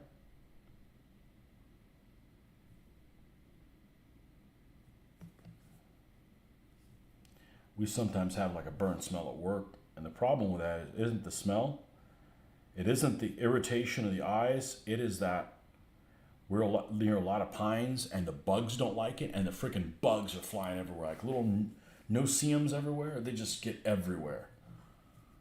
One of your favorite shooters is Stalker. Never heard of it.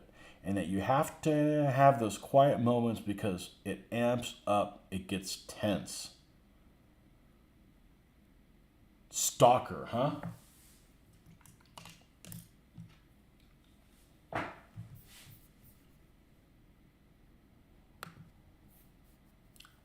Stalker game. Oh, that's not how you spell it. Stalker game. First person survivor horror. Oh man, why you gotta torture me, man? Alternate version of Present Day Chernobyl. That's a good plot.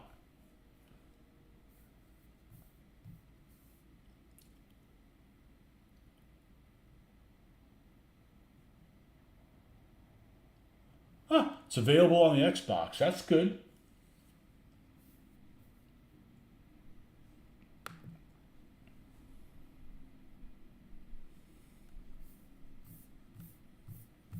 Come on, let me see a screenshot.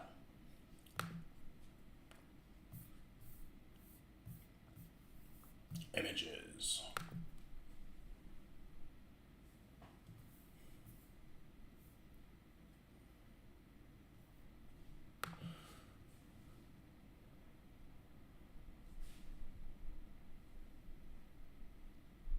Looks pretty good. Huh. Never heard of it.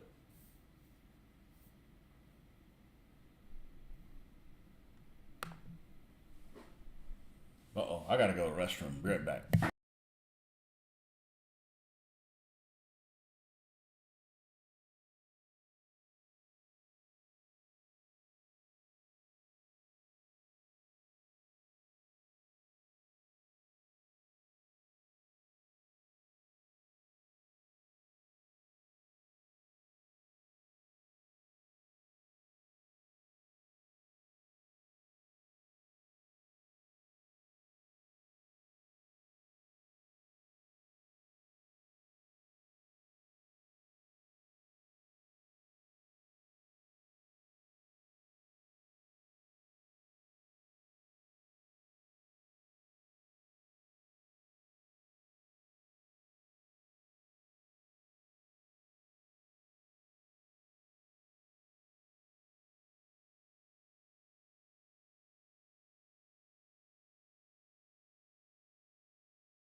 Okay.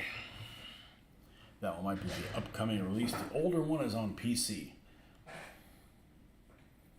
I have one of those VR things, and supposedly you could hook it up to the PC and play whatever the latest version of. Oh, did I get a message? Hold on a second here.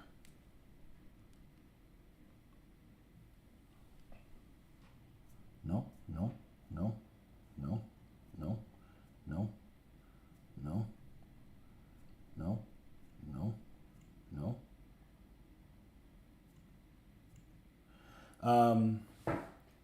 The latest Half-Life one on there. But I never played the second Half-Life. I never finished it. The first one was incredible. The first Half-Life was awesome. Older 3 games are Shadow of Chernobyl, Clear Sky, Call of Pripyat. They'll run on a toaster, and they're dirt cheap, but the experience is worth trying them out.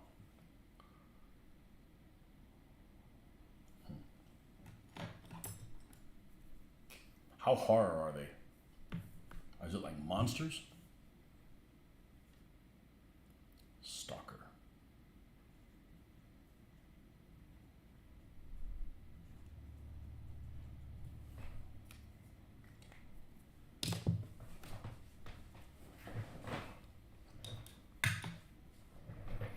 I don't like, I know this isn't one of them, but I don't like playing games with people online that I've never met.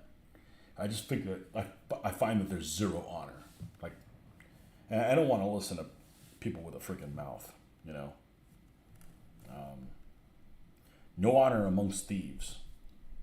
You know, they're all thieves online. And some people actually enjoy that banter. I don't. I don't like investing in people I'm never going to meet.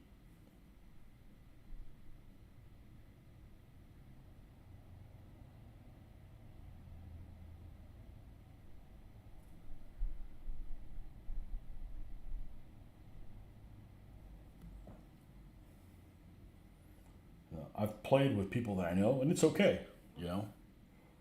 But just complainers. They just they're freaking kids that are being babysat by a mature game, because they don't know who the hell their daddy is, you know. I don't want to listen to that shit. From the very beginning, of playing, what did we used to play? On the original Xbox, we used to play Ghost Recon or whatever. Like, what the hell, man? I remember one kid's like, my mittens, I gotta find my mittens, just like over and over again, like he's got some kind of freaking problem. Well, he does have a problem. He needs to be freaking spanked, and he should be in bed because it's 10:30 at night. What the hell are you doing up, you little kid?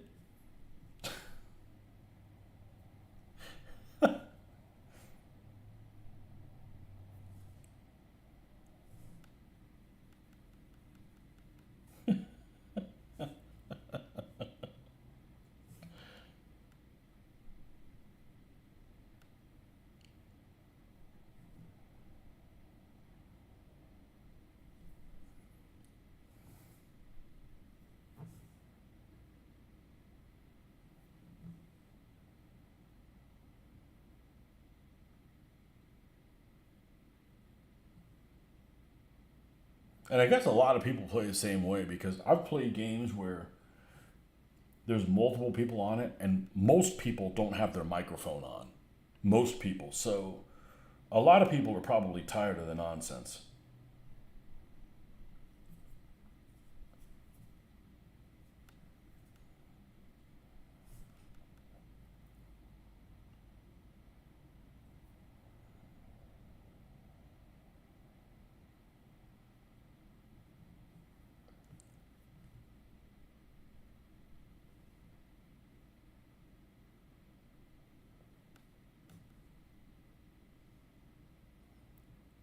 You can't form sentences today.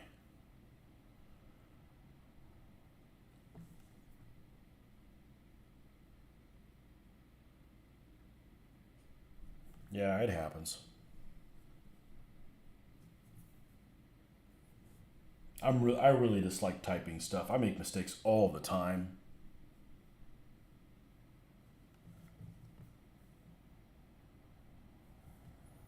Which is really annoying because if I'm handwriting, I don't make any mistakes. Yeah, if I'm typing stuff in, I make stupid mistakes. If it really bothered me a whole lot, though, I'd probably take a class so I could like look at the screen and type. I got to look at the keys. I don't hunt for the keys. Just got to look for the keys. I never took typing anything in school. It just really wasn't a thing.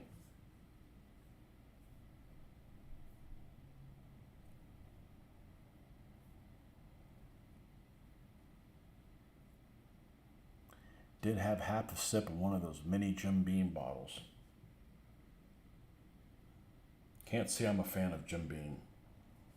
So if I come across any, I'm sure to send them your way. Same thing with Captain Morgan.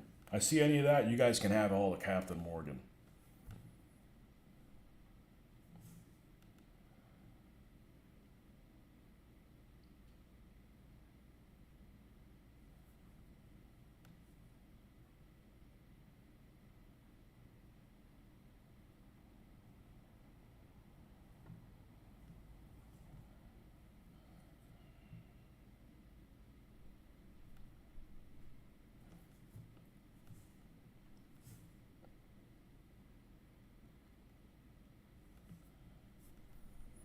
All right, what we got left on this guy other than that? We got a potato masher, we got a belt, got some socks, think the one guy that I saw had socks that they weren't quite white, but they were a lighter color, so we can do that. We need a belt for the potato masher. That's just inside there. Metro, yeah. When I saw Russia, Metro was the one that struck.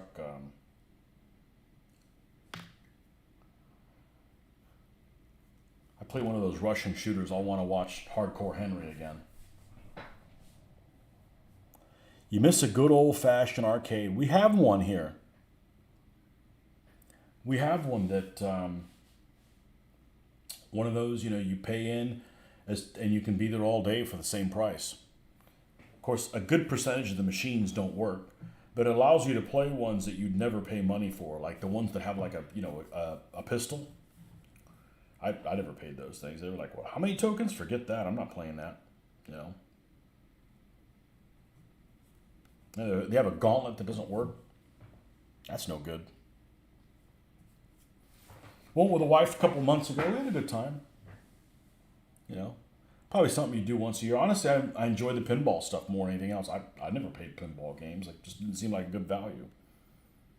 Well, it all costs the same, and it's already included, so let's do it. All right, wood on the tater masher. Let's get...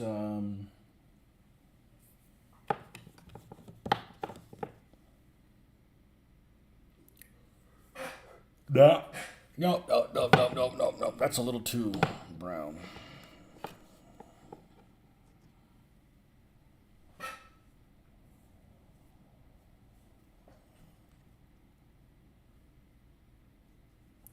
Last arcade he had Jersey Shore at the Boardwalk. I remember when I was a kid, there was a guy at our mall who was hogging the gauntlet thing. He was always there. He was there every Saturday. He's some middle-aged guy. I don't know. Maybe he was only in his 30s, but he looked like an old dude. I remember he had like an Indiana Jones type fedora hat, but the guy looked like the bad guy. He looked like the Gestapo agent in Indiana Jones. He had a face like that. Like don't sit on his lap because he likes children kind of thing. If I remember correctly. Anyways, he never did anything to any kids that I knew of, but he just had that weird look about him. He was there all the time. And he was a really good player. He was always would organize everybody. Like, okay, you need to do this, you need to do that, so that he could make it. He was probably playing on 1/4 or something like that. Always played the elf, too. Red elf shot the food. That's Gauntlet, too. Reflective shots. That was ahead of its time when it came out.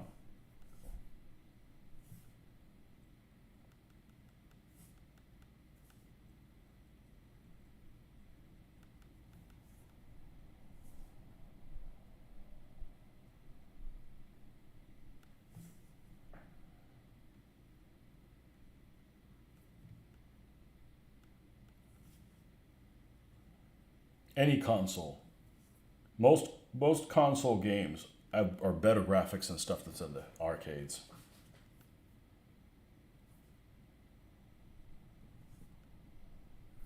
Better graphics, better gameplay.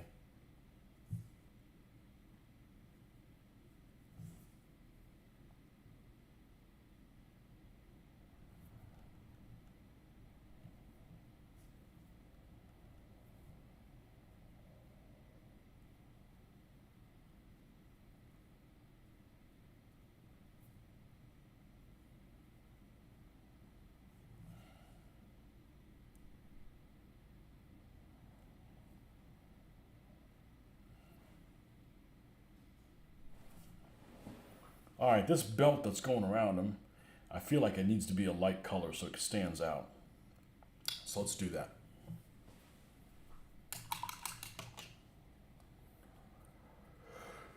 Whew. Man, it's taking her a while to get back.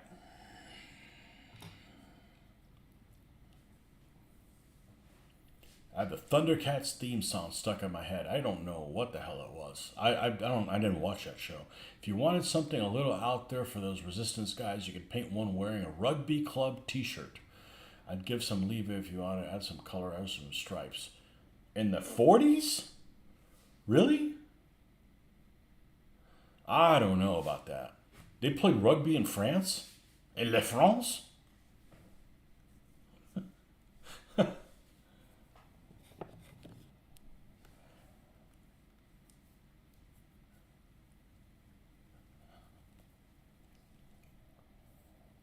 I've seen them play. I've seen them play a game of rugby once. That's weird.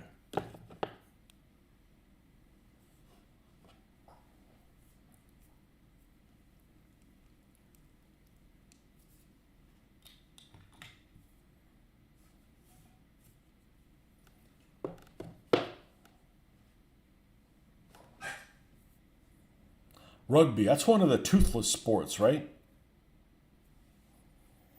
That and hockey? One where you lose teeth in it.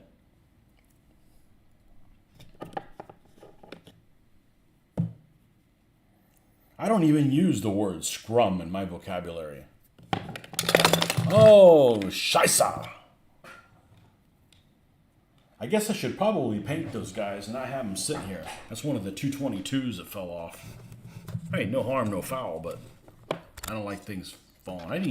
I didn't even touch you, you little bastard. There we go. Rugby's been going on for who the hell knew that? Well, you.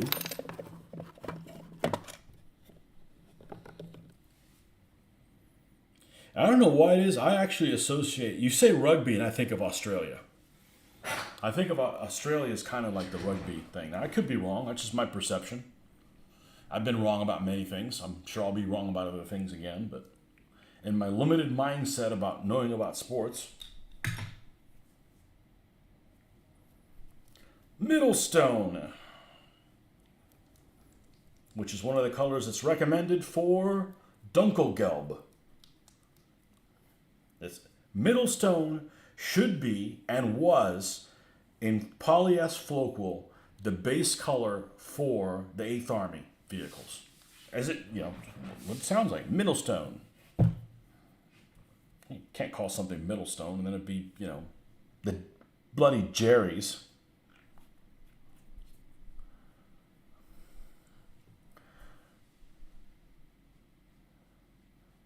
Oh, I know it is, but the first place I think of is Australia. Are the French any good at rugby? They're as good as, maybe they're as good as that as making beer. Hey, they might have good French beer. It's not imported across the ocean.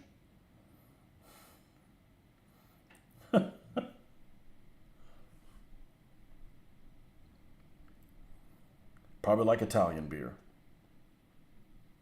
They might have good beer in Italy, but it's not imported here.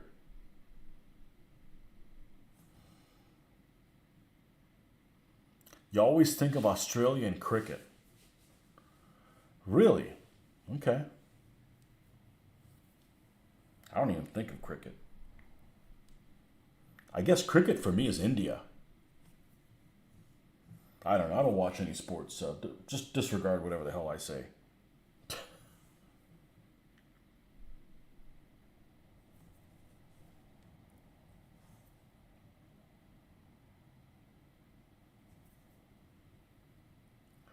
The French are very good at rugby.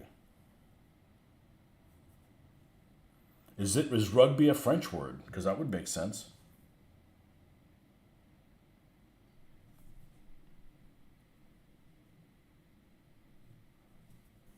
What's this called? I'm going to a scrim. A what? A scrim. I'm going to scrim.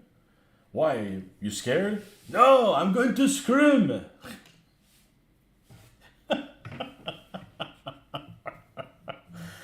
Oh, man.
All right, where is the white?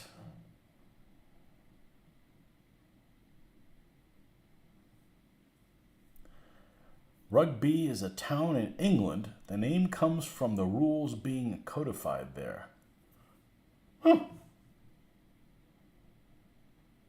Very cool.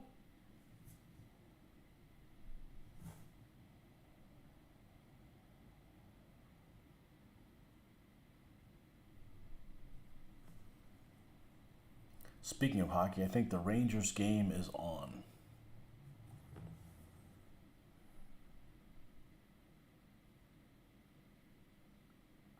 Hey, how come the Rangers can have, how come you can have Rangers from Texas and Rangers from New York? Explain that to me. That doesn't make any sense.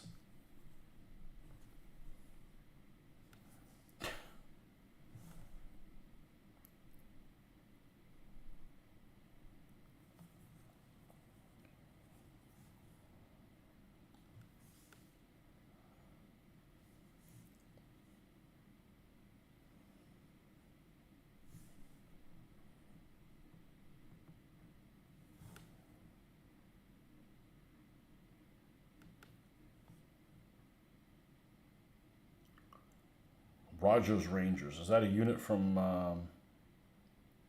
AWI? Queens Rangers. What's next? Power Rangers?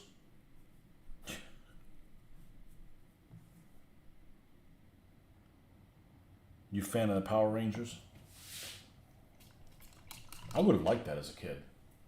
I just think that, I don't know, there's something about it I would have liked. I would have liked the big dopey villains and shit like that.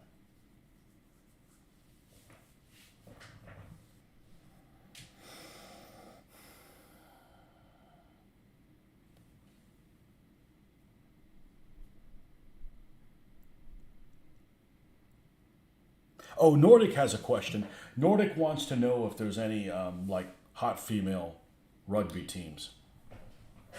You're welcome.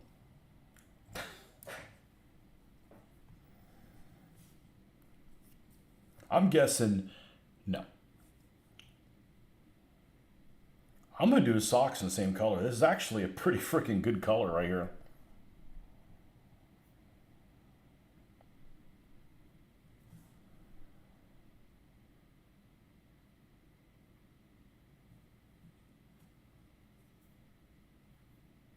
Anything's better than that college team in California that's nicknamed the Banana Slugs. There are some horrible, there are some horrible mascots for some teams.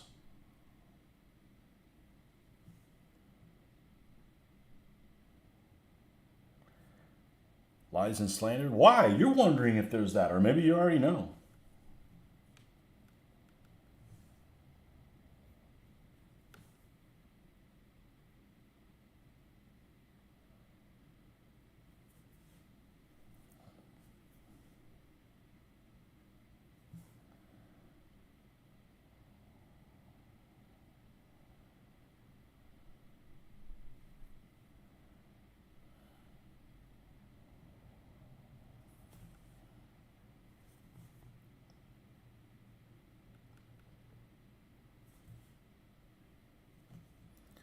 Do a Google deep dive on them. Man, you could find anything on freaking Google, can't you? Stuff you want to see and stuff you don't.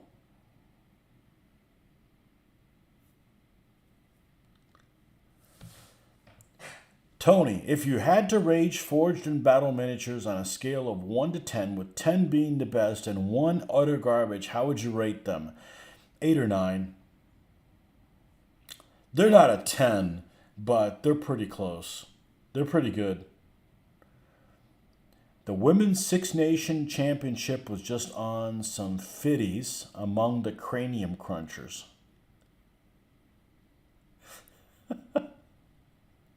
How many fitties? Tree fitties.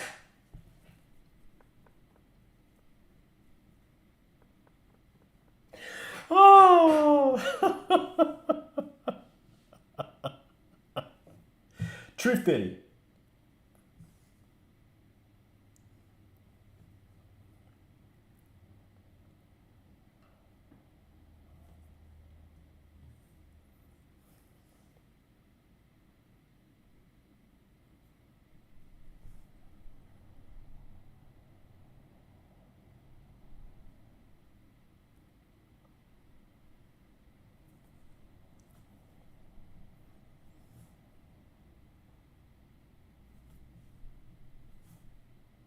Somebody says, there were no socks in that color in France in the 1940s.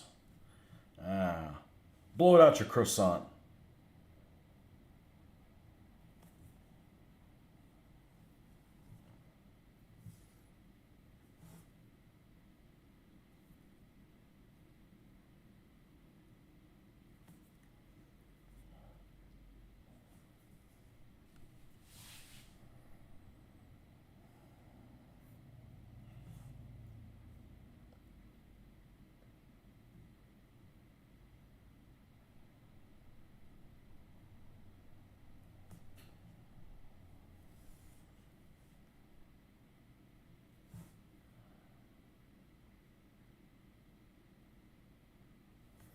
And then after this, we got some hair, a beret, some touches on the Sten gun, shoes, and he's done. You know, it's...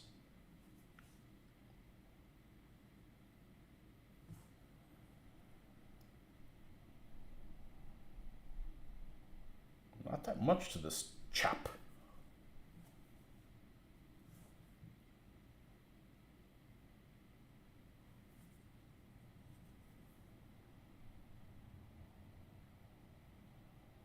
I gotta paint a French dude whose name is G-U-Y.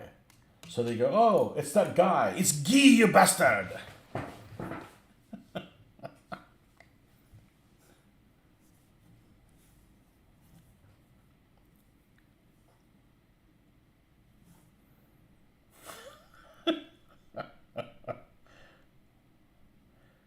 Man, these guys are armed to the teeth, though. I mean, you get Sten guns. How many Maquis did you paint so far today? This would, if I finish this guy, this would be the fourth guy, which actually is pretty good. You know?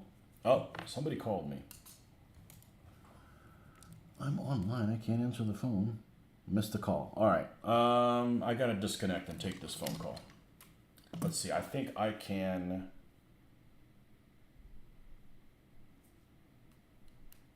I think I can disconnect here. Let's see here.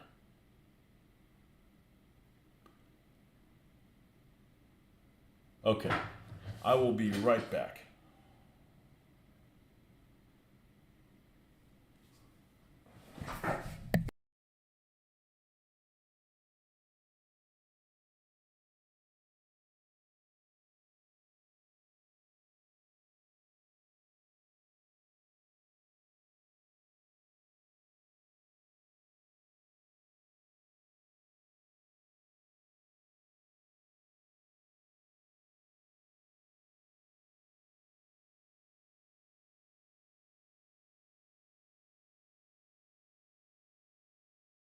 Okay, folks, that's a wrap.